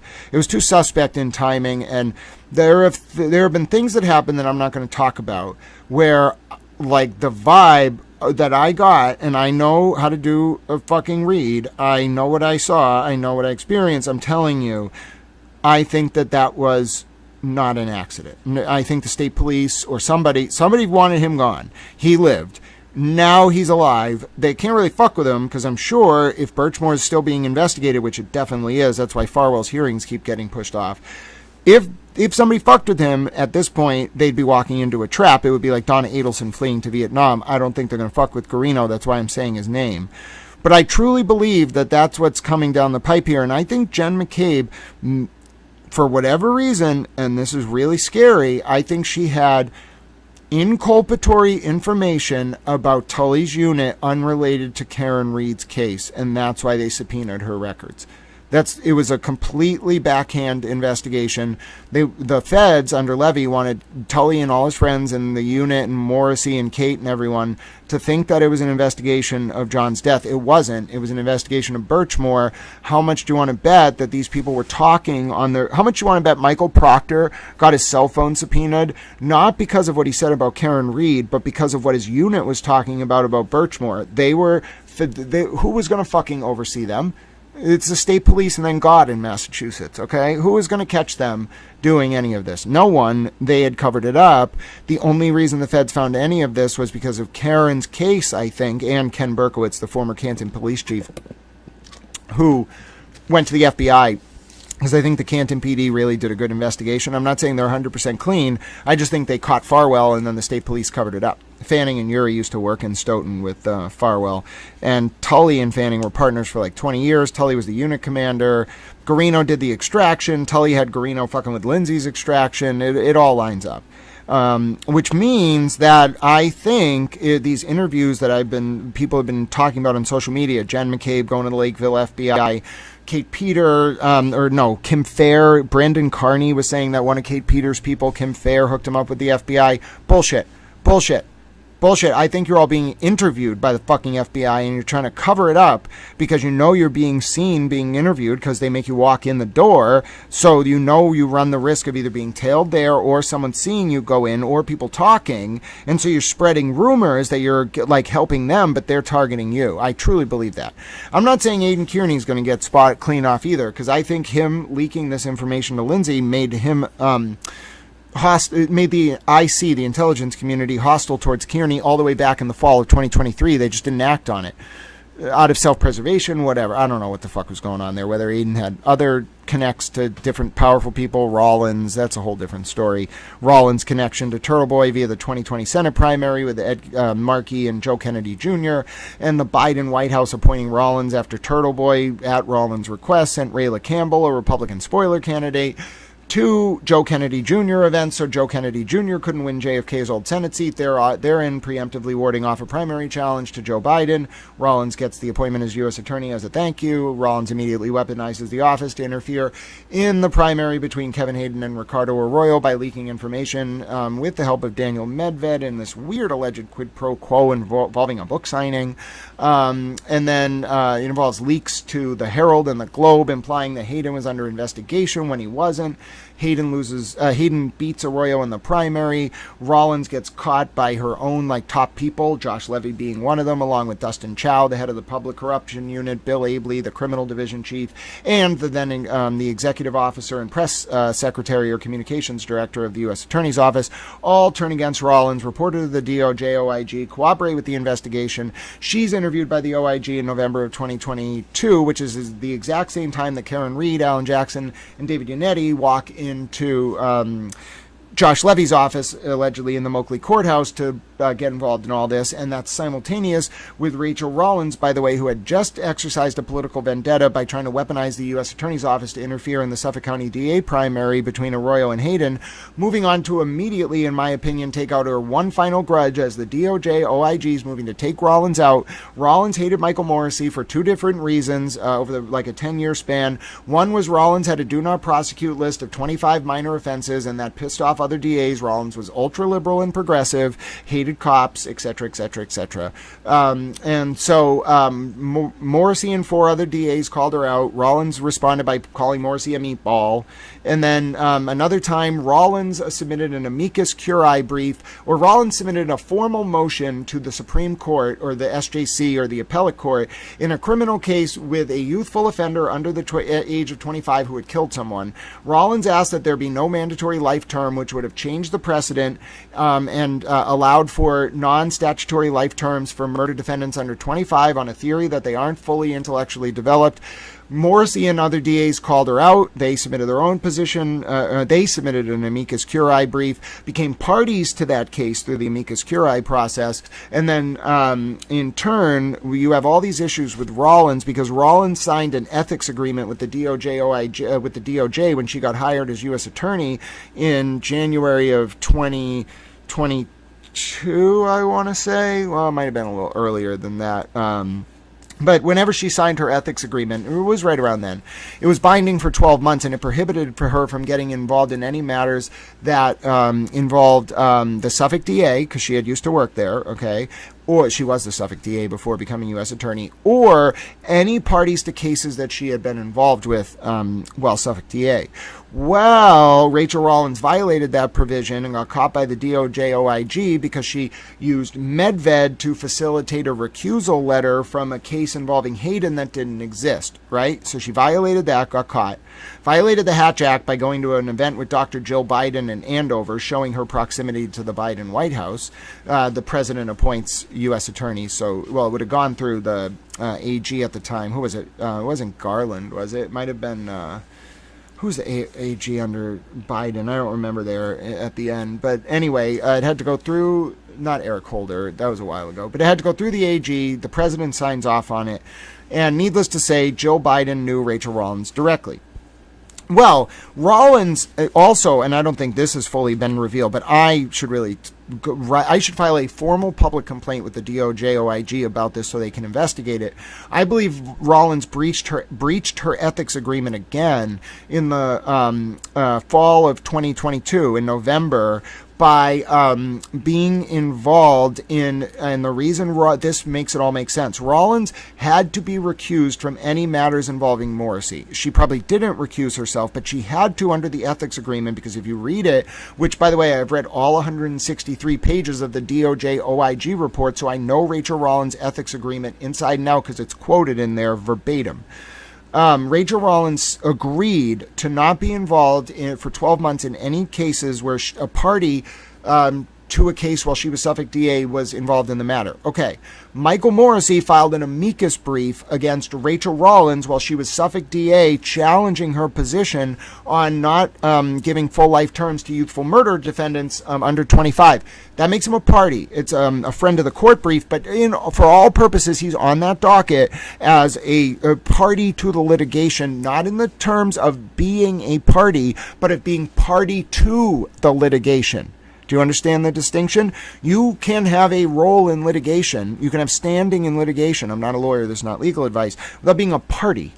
Okay, they may call you a non-party, but it's a confusing designation. It's a legal term of art. You are party to the matter.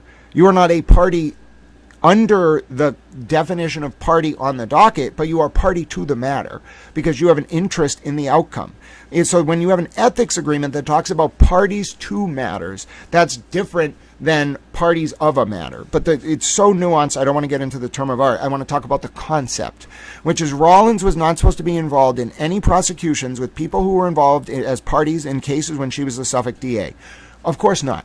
But yet Rollins probably sent Yannetti, who, by the way, Yannetti was on Rollins' transition team when she became Suffolk DA in like 2019, all right? Because he was a defense attorney and Rollins was very pro-defendant. Rollins probably sent Yannetti to Levy, okay, and Karen and Alan Jackson to Levy specifically to investigate the Norfolk DA because, one, Rollins knew she was on the way out. She was getting interviewed by the DOJ OIG in November of 2022. She was formally interviewed in December as well, gets brought up on charges under 18 U.S.C. 1001, a criminal referral from the DOJ OIG in January of 2023, which the Biden DOJ declines to fucking prosecute, by the way. She was referred for criminal fucking charges. And I don't think a declination decision is voids the statute of limitations either. Rollins is subject to an active bar complaint, even though she hasn't been a lawyer in 2 years. She runs a college now, an initiative at a college, and has for 2 years since she left the U.S. Attorney's Office.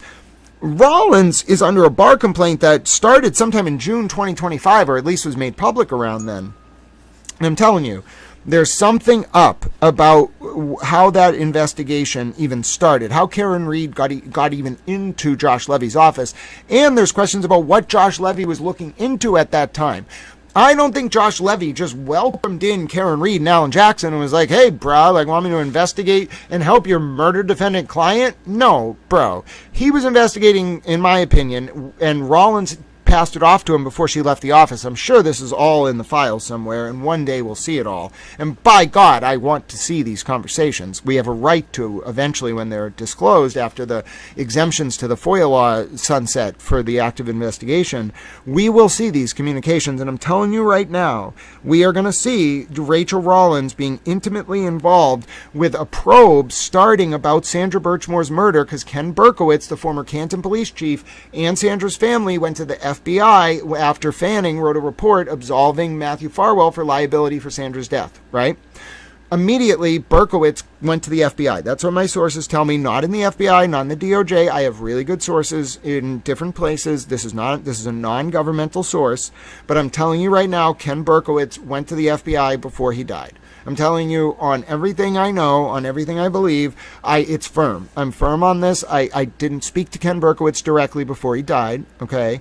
But the best information I have available to me is that Ken Berkowitz went to the FBI sometime in 2022. So between January and May of 2022, Ken Berkowitz went to the FBI. That is why the federal grand jury started that Jessica Leslie was impaneled on May 26th of 2022 under Judge Talwani's discretion, Judge Talwani's charge. We know this because in Jessica Leslie's sentencing memorandum, not her sentencing memorandum, her information, you can literally see, okay, that the grand jury was impaneled on May 26, 2022. All right, that it says it right there. I'll make the image a little bit larger.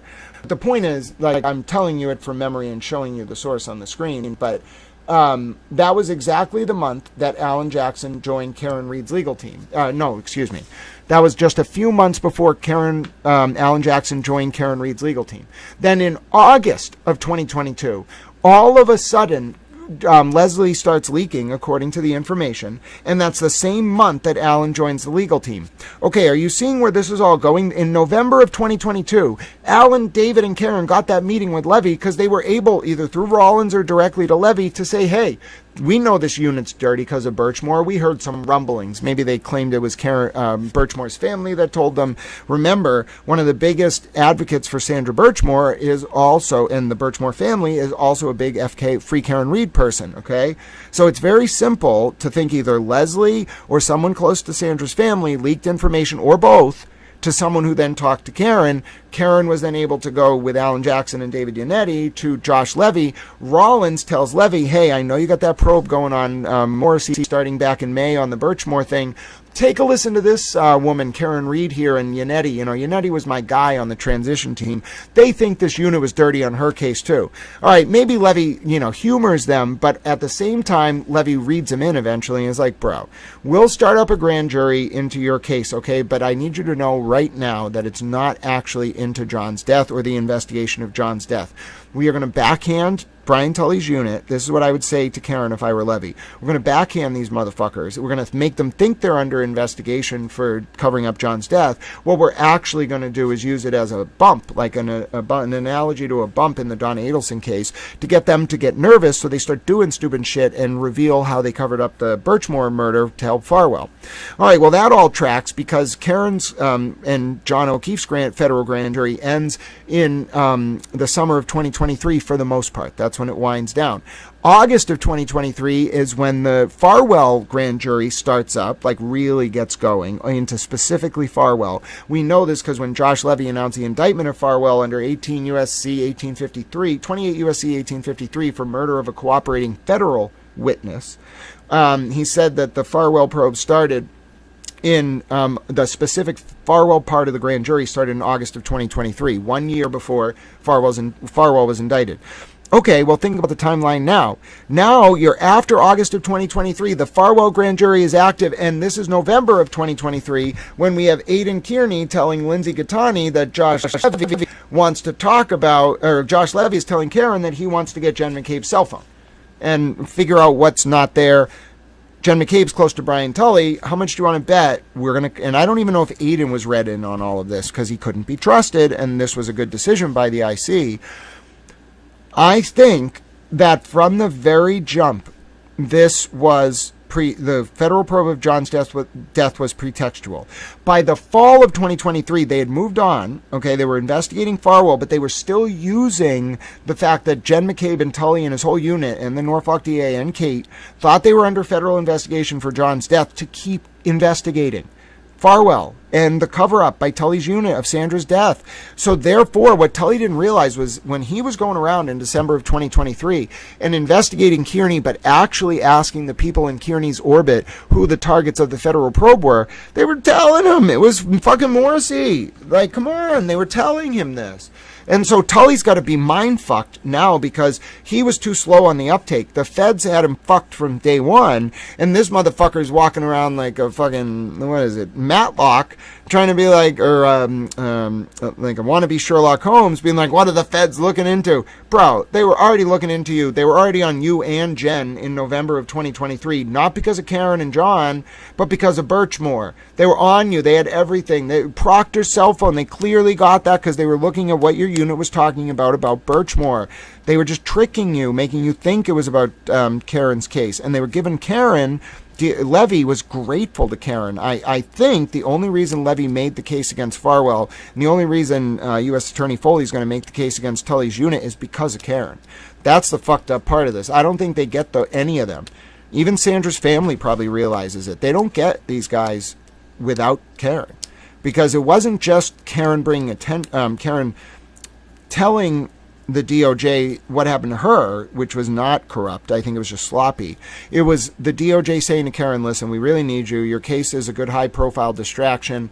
We can get a lot of tips about these fuckers if we just get you out there in the media. Will you do it for us? And that's why Karen got some glad handing. She got these meetings with Levy. She got this information. All right? Okay, and you can see Levy said to Karen, if you are contacted by media in the next coming days or weeks, we would appreciate if you do not mention us working together. All right? And you can see what I think was happening is Karen got the ARCA stuff. Like, Josh Levy let ARCA violate a federal protective order, violate a state court sequestration order, and he did it with impunity. It was a thank you to Karen because without Karen, they don't make the Farwell case. Farwell case is big. What's coming later, I think, is going to be even bigger. It's all thanks to Karen. So it's this weird position. And listen, the feds worked with Whitey Bulger. So would it really be out of the question that the feds would work with Karen even if she killed John, even if they thought maybe she did kill John? Do you think they would care about working with her to get Tully and his unit and Farwell? No, I'm telling you, and Devine and the other Farwell, they wouldn't give a fuck. They'll work with anyone. It's about priorities. Who are you going to get? Just like Kate Peter and the Norfolk DA and Tully and Jen McCabe, I think, scheming to get Aidan to flip on Karen. That's one level of prosecutorial discretion. Where all this tension comes from is there's overlapping jurisdiction. Like the state prosecutors have a lot of fucking discretion and jurisdiction. The feds have more. And then judges are kind of in the middle. You saw Judge Kierney trying to deal. Judge Kierney was like, I can't be subject to a federal protective order. Like if I order you to submit documents to me and they're under a federal protective order, you can't make me subject to a federal protective order. That's what happened in the Karen Reed trial. And I'm telling you, no federal judge ever issued an order subjecting Judge Kierney to a federal protective order. You know why? Because it's a deference thing. It's a respect thing. Instead, the federal court said, I trust Judge Kierney to impound these documents, and her order covers whatever you need to do, and you can then show her. Because if you understand, Judge Kierney would never have allowed a federal judge to bind her to a protective order. It's a pure jurisdictional question between the power of a state court judge and a federal court judge. That's one form of battling. There's no real battles there, okay? Unless it's like a removal question to federal court under different doctrines, which the feds can do if they want. Defendants can sometimes do it. Unless it's a removal question to federal court, you never have interplay between a state court judge and a federal court judge. Even if their orders might overlap, they are independent decision-making bodies with personal, which is in personam, and subject matter jurisdiction over the parties. They don't answer to other people. That's the whole point of judicial independence. Where it gets a little complicated is what's called comity, which is when there's alignment between federal and state enforcement different things. Okay, you can have this happen, all right, but mostly it happens with informants, because informants might catch state level charges, but they're charged federally already, and the feds want to flip them, and so the feds don't want them charged with new state stuff. That's where you see it a lot. All right. They never order. No federal judge orders a state court judge to do anything. What happens is somebody middlemans it, like a Kevin Reddington in the case of Paula Prado's father-in-law, Ahmed Sergalin, the guy who got caught stealing U.S. missile secrets for Egypt, although I'm wondering now if it was Saudi Arabia and Egypt. Anyway, he also got banged up on CP charges out of fucking CSAM charges, I should say. That's a more formal term, out of Attleboro. Kevin Reddington shows up in Attleboro and gets him an 18-month concurrent sentence on serious child abuse material charges. He filmed kids in stores or some shit. With an active victim complaining about this guy's bail violations with her. He was trying to get the witness not to cooperate. He was a Raytheon guy, this traitor to the U.S. And he got 18 months concurrent on the federal espionage charges, on the theft of protected defense documents or whatever. It was highly classified missile interception technology. It had to do with the stuff he worked on was an analogous sort of form of natural language processing, but for the audio spectrum. So taking in a lot of sounds, isolating their unique sort of fingerprint, if you think of sounds as having a fingerprint, and then using that to detect the trajectories of missiles and things like that on the battlefield for the purposes of interception. And his technology that he worked on became this individualized, the shoulder-mounted per soldier missile interceptor technology, where you can actually have a shoulder-mounted system that will detect in real time incoming arms fire and then trace its trajectory, so that without you having to call in over the radio the coordinates of an airstrike, you can just use the data fed into your device to uplink to the fucking the A-10 or whatever the fuck's going to come fuck up those people shooting you. The A-10 then doesn't need a hit order from you. It relays to command in real time that this is the target because of the data from the audio spectrum processing, and it fucking launches a fucking hailstorm of missiles at the people shooting you. That's why this is effective technology. But this motherfucker was definitely involved with Egypt. This fucker, well, after he gets caught, is publishing articles saying he's in the Egyptian armed forces. I fucking found him. This fucking cocky motherfucker. And his buddy there tied to Saudi intelligence that I tracked down as well. These fucking pricks. They were fucking stealing U.S. missile defense technology, one for the fucking Saudis, one for the fucking Egyptians, and literally putting on paper that they were in the Egyptian armed forces while they were stealing the fucking information. The Saudi guy, he was in Nebraska in the fucking 80s, Ahmed, whatever the fuck his name is. He fucking goes back to Riyadh and then becomes a very high level dude. He founded multiple big commerce websites. He's definitely close to someone in the fucking royal family. This motherfucker, these fucking, you remember what happened when we found that information out. You don't go at fucking America's defense technology. You put one soldier at risk of this country, I'm gonna fucking rain hell down on you for the rest of my life politically. And if it comes to it, I'll join the fucking government if we go to war against you. How dare you steal our technology? You know why they want to steal our fucking technology? Because, think about it. If you steal the technology we use to detect and intercept missiles, what if Iran or Saudi Arabia just keeps this knowledge to themselves for a really long time? And then when they attack us, they're like, oh yes, our Fatwa 27 hypersonic missile will have the sound masking so that their detection systems can't detect the missiles. And you know what? They won't even know because they don't know we compromised their technology. That's exactly what the fuck this shit does. It's not just about going faster than our technology. It's about pre-engineering weaknesses in the technology that can be taken advantage of in the future by our enemies. That's what they did to us, in my opinion. I looked into this very extensively via only publicly available information. Now, secondly, you had a situation where this dude gets banged up on CSAM charges in Attleboro, and Kevin Reddington walks in there and tells the state judge somehow to give this dude 18 months concurrent in federal prison. The only way that fucking happens is because they engineered a deal with the DOJ, and that dude flipped on somebody else who was even more fucking a threat to American national intelligence or national security. All right, so that's kind of how this works. You have to understand how comedy works, how the COMITY, how the interplay between federal and state criminal enforcement works. Then you can kind of understand why this whole shit with Josh Levy and Karen is weird. Because the only reason you would have this kind of interference from the DOJ is not because they wanted to help Karen get off on a murder. They were giving her a fucking quid pro quo for her helping them with Birchmore. She can't say that yet. She can't say that at all. That's fucking corruption. First of all, she probably signed an NDA. Second of all, she shouldn't have said it to Aiden. Third of all, Aiden shouldn't have said it to Lindsay, because this is the reason why Lindsay went through everything she went through over these past few years. It's because Aiden, in one text message, made her exposed to an incredible degree of liability. She didn't bait him. She didn't want this. He just fucking presented it to her. That created liability for her, because Tully then came to think a bunch of different things, but primarily that Lindsay would have information about the target of the federal probe, which caused Tully and Kate to aggressively try to get information from Lindsay, even though Lindsay was not sent by them to do anything. They just wanted to use her without telling her that they were actually worried about what the feds knew about Birchmore. That's why this shit is fucking crazy. The Kate and Tully completely miscalculated so many things. So many fucking things. One, Lindsay didn't know anything about fucking Birchmore, because Aiden wasn't read in on that shit. He was only read in on this part of it, so he wouldn't leak about Birchmore. That's my opinion. Lindsay didn't know anything.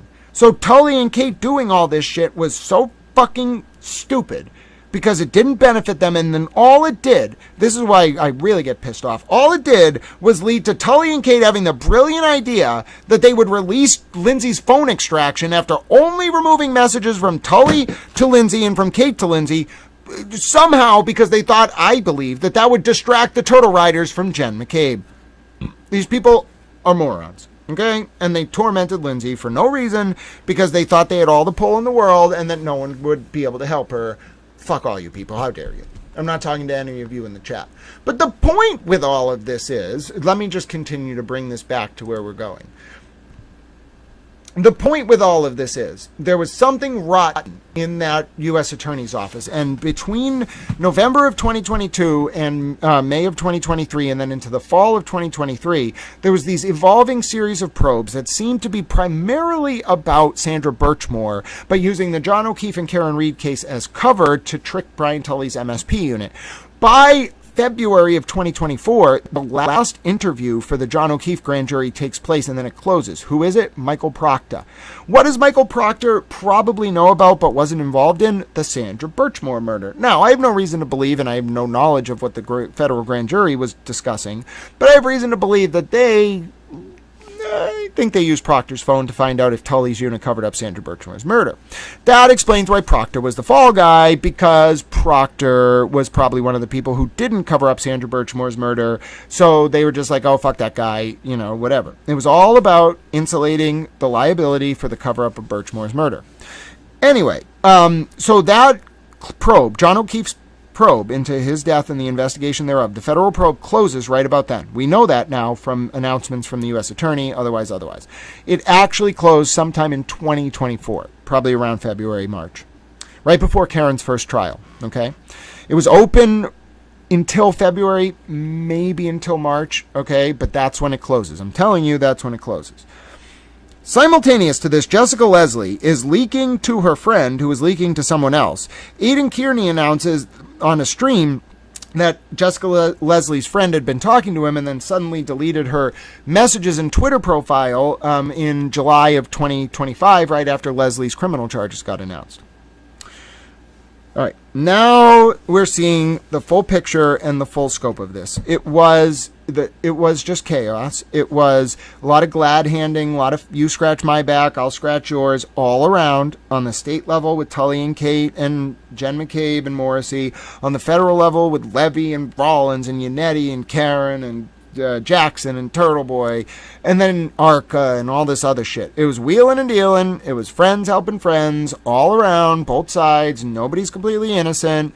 everyone was doing some really weird shit, and then TurtleBoy was the liability. Lindsay suffered for TurtleBoy's sins because Karen couldn't punish Aiden all the way back in the day. Neither could the other people, could the DOJ. So they abandoned Aiden, but they didn't punish him. They punished Lindsay, and and Tully and Kate were the ones who were doing the punishing, and I think the feds let them do it because they were happy to keep working with Aiden for the time being. Once Leah Foley got elected, Karen no longer wanted to work with Aiden, and I think that also happened because Aiden started acting a little weird. And then the straw that broke the camel's back was someone, probably Aiden, sending Karen, Alan Jackson, and David Yannetti a recording of a call, and this was recently apparently, between Karen and Aiden. So there you go. It is just absolute chaos. A lot of people got taken for a ride in the public. We must do something to ward off this behavior, and I hope I've spelled it out for you to the best of my ability. I need to eat. I'm very hungry. If I just start talking about something, sometimes I just do it. And that's why I told you to screenshot LA Connection. Riker, no trolling. No trolling. And Riker, by the way, having 88 in your name, bro, I know what that stands for. The 8th letter of the alphabet is H, isn't it, Riker? And when you put two eights next to each other, that's a sign that you're saying HH, isn't it? We do not, first of all, you may not support that ideology here. We are very tolerant. We don't like commies, and you certainly are not going to start saluting fucking the Third Reich. No chance. You will be banned instantly. It's unwelcome. You are not welcome here. Don't come back. But yeah. All right. I had a lot to say. I summed up as much as I could. I have a headache. I need some water. I collapsed yesterday. I don't even know if I can walk yet again today. My body literally felt yesterday like I went through like 4 rounds of a boxing match after I collapsed. I would like to go eat and then sleep again. Okay? So let's end the same stream we did. Let's end the stream the same way we do every day. One, let me see if I got a lunch donation. Because I got $5, which I'm going to use for 7-Eleven pizza. But I really would like to go to Burger King.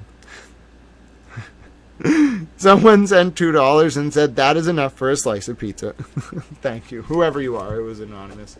All right, I'm dropping the donation links one more time. I'm fundraising for Towel Lunch. Listen, if you benefited, you learned something. If you have the ability to help, please don't donate if it would be a burden. Please don't donate if you've been here recently. But I just went on an extra long towel rant. So if you want to send a donation today, go ahead. No, filthy rat bastard. Do you know why I think that was 88 pages? I think he just wanted to make it look really long by double spacing it and using 14-point century schoolbook font. By the way, so I had no idea how to do this, but I had to submit a motion to broadcast Kierney's hearing the other day. And I was like, you know what? If Mark Betterow used 14-point century schoolbook font, hell yeah, I'm doing it too. And it got accepted. I just followed what he did. I had no idea what the fuck I was doing. I think I used like a federal Supreme Court brief or something to do the header. It was completely like out of line with what it should have been, but I was like, I don't know how to do this. I did my best. Yeah,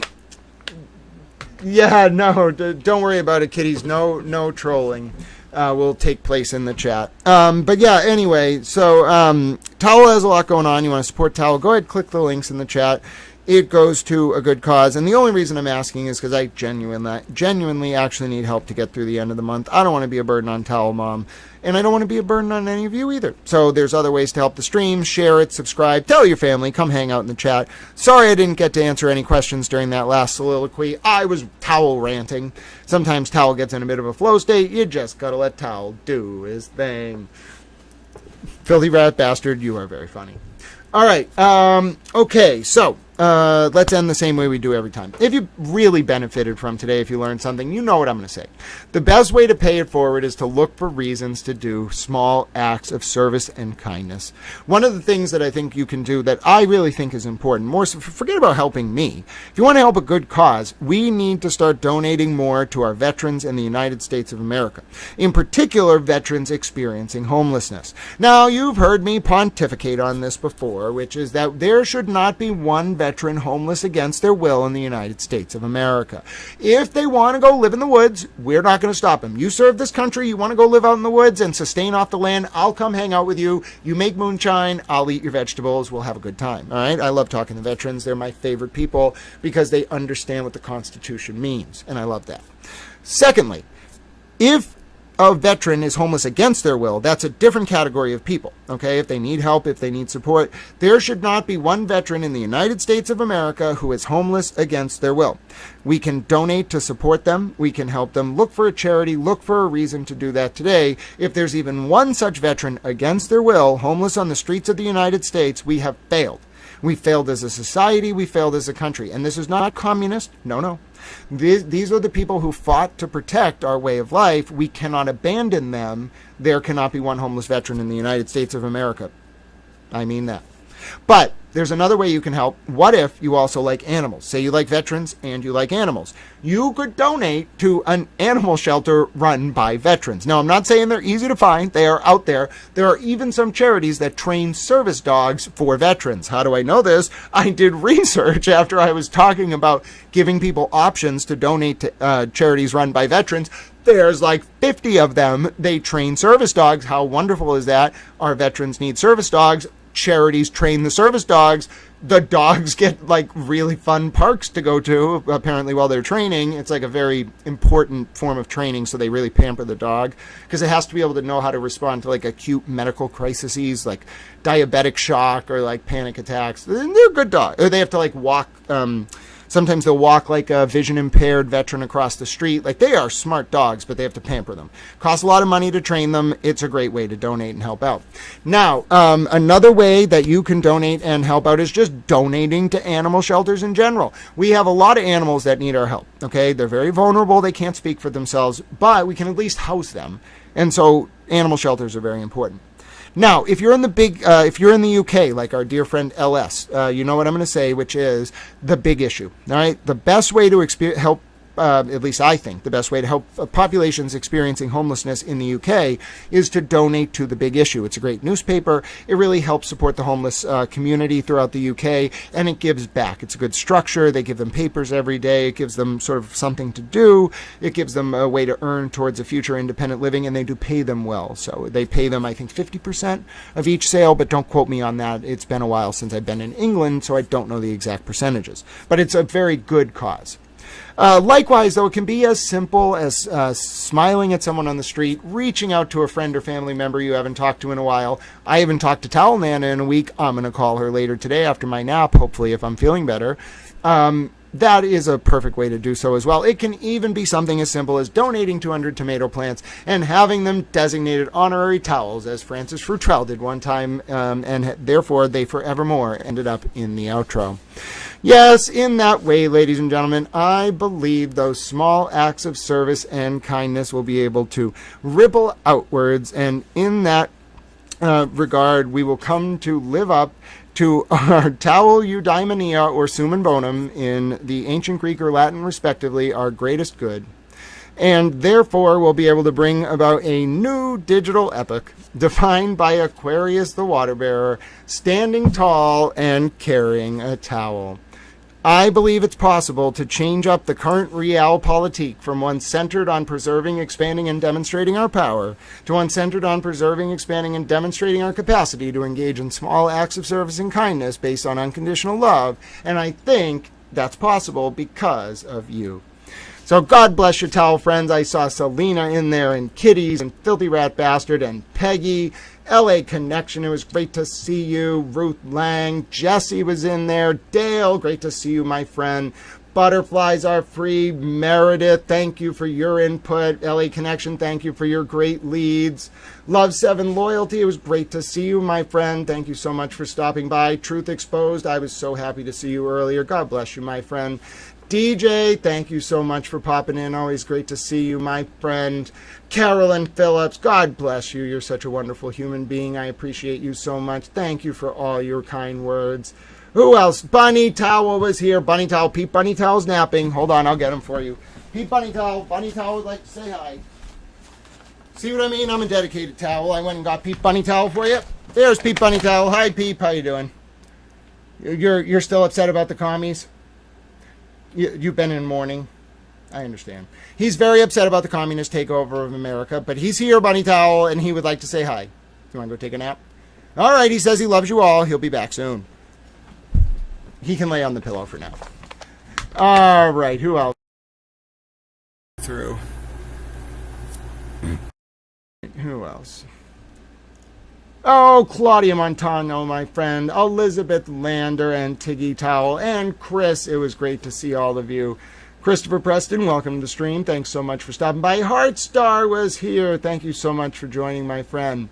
JI5, always great to see you. The Secret Undercover MI5, JI5.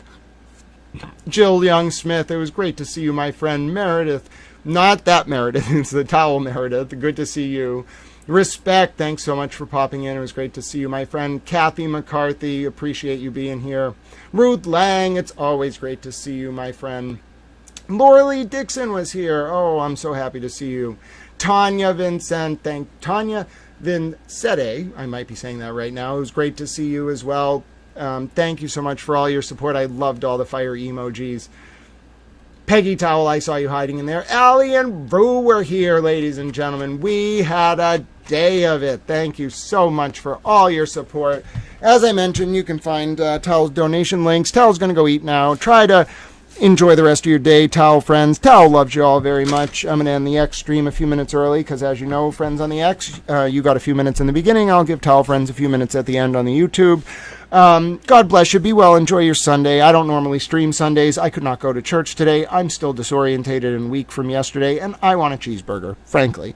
That's all I want right now. My stomach hurts so bad. Anyway, God bless you. Be well. Enjoy the rest of your Sunday. Try to spend it family, friends, or watching what you like, out in the sun, whatever makes you happy. I'm going to go listen to some music while I eat. That makes me happy. You know what makes me happy? Chatting with you all. Kitties1993, I forgot to say hi to you. Go follow Kitties1993 on Twitter, folks. We want to get Kitties to 1,000 followers. Chatting with you makes me happy, and that I had a tough day yesterday with collapsing, and I was scared because it was the second time. I don't know if it's my heart, whatever. I'm going to go to the doctor and schedule some tests, and it's not the first time this happened, but it was really scary. And God bless my coworker. Her name is Lisa. I have to text her later, and I text my boss, who I just haven't had the strength to do it. She came over, actually, while I was at the ambulance or the EMT, and they were concerned. I mean, my heart rate or my blood pressure was like 180 or 200 or something over like 120. Like, I was scared. And she talked to me, and my boss talked to me, and the EMTs helped me feel better, but they wanted to take me to the hospital. I had to decline because I didn't want to get billed for the fucking ambulance, but it was a scary day, and I needed this today. It was good to see you all. It gave me some strength, so I'm going to have a better Sunday because I spent time with you, and I hope your Sunday is more pleasant because we got to spend some time together. No, kitties, they did check my blood sugar, and it was normal, so it's definitely a heart thing, and that's even more scary. But let's put that off until Towel gets more updates. And for now, just remember, if you benefited from today and you want to help Little Towel, donation links. I want a cheeseburger so bad, and I can't really eat any good food until the 1st, so I'm going to drop the links one more time. I'm not being overly aggressive, I promise you. It's just there's no sponsors, there's no ads. I literally rely on viewers like you to eat. So if you'd like to contribute, go ahead, consider doing so. You don't have to by any means. Towel friends on the X, enjoy the Sunday. Be well. God bless you. Towel loves you very much. I'm going to go spend a few minutes with Towel friends on the YouTube. We'll talk again very soon. All right, Towel friends. Oh, I was a little zoomed in on that image. Sorry about that. I didn't mean to zoom in on my chat. I obviously love my chat. But there's a lot going on. I was really glad to spend some time with you today. Thank you so much for spending some time with me. We will see each other again soon, I promise, even if I have to slow down my streaming schedule. That's what I really wanted to talk to you about. It's not for want of trying, but I can't do it right now all the time. I can't. I can sit in the chair, but just doing this stream today really wore me down. Even though I normally can sit without much effort, like this was a lot. And I'm noticing my limitations. I need to focus on myself. I need to get my body to a place where it can keep me going day to day. And if it can't, I have to recognize those limitations. So I hope you'll give me some grace, the same grace that I extend, obviously, to all of you, unless you troll in the chat. And I really do want you to have a good Sunday. Thank you, filthy rat bastard. Oh, thank you, kitties. You know, I'm wearing my Virgin Mother pin. Hold on, let me just show you my pin. See my pin? That's my nice Virgin Mother pin. And so I appreciate that very much. God bless you, my friend. I want you to all know that I appreciate all your camaraderie, the learning exercises, answering each other's questions, the chat. That's what keeps me going, even at my weakest moments. So it's really about that more so than anything else, and trying to help the vulnerable. So if I can give my last ounce of strength to making someone else's life easier, that is really what that's where I find meaning, I guess. Towel loved you all very much. Same message I delivered to the Towel friends on the Twitter. Enjoy your Sunday. Go watch some football. Go enjoy the sun. Be with your friends, family, whatever it is that makes you happy. Reach out to me if you need me.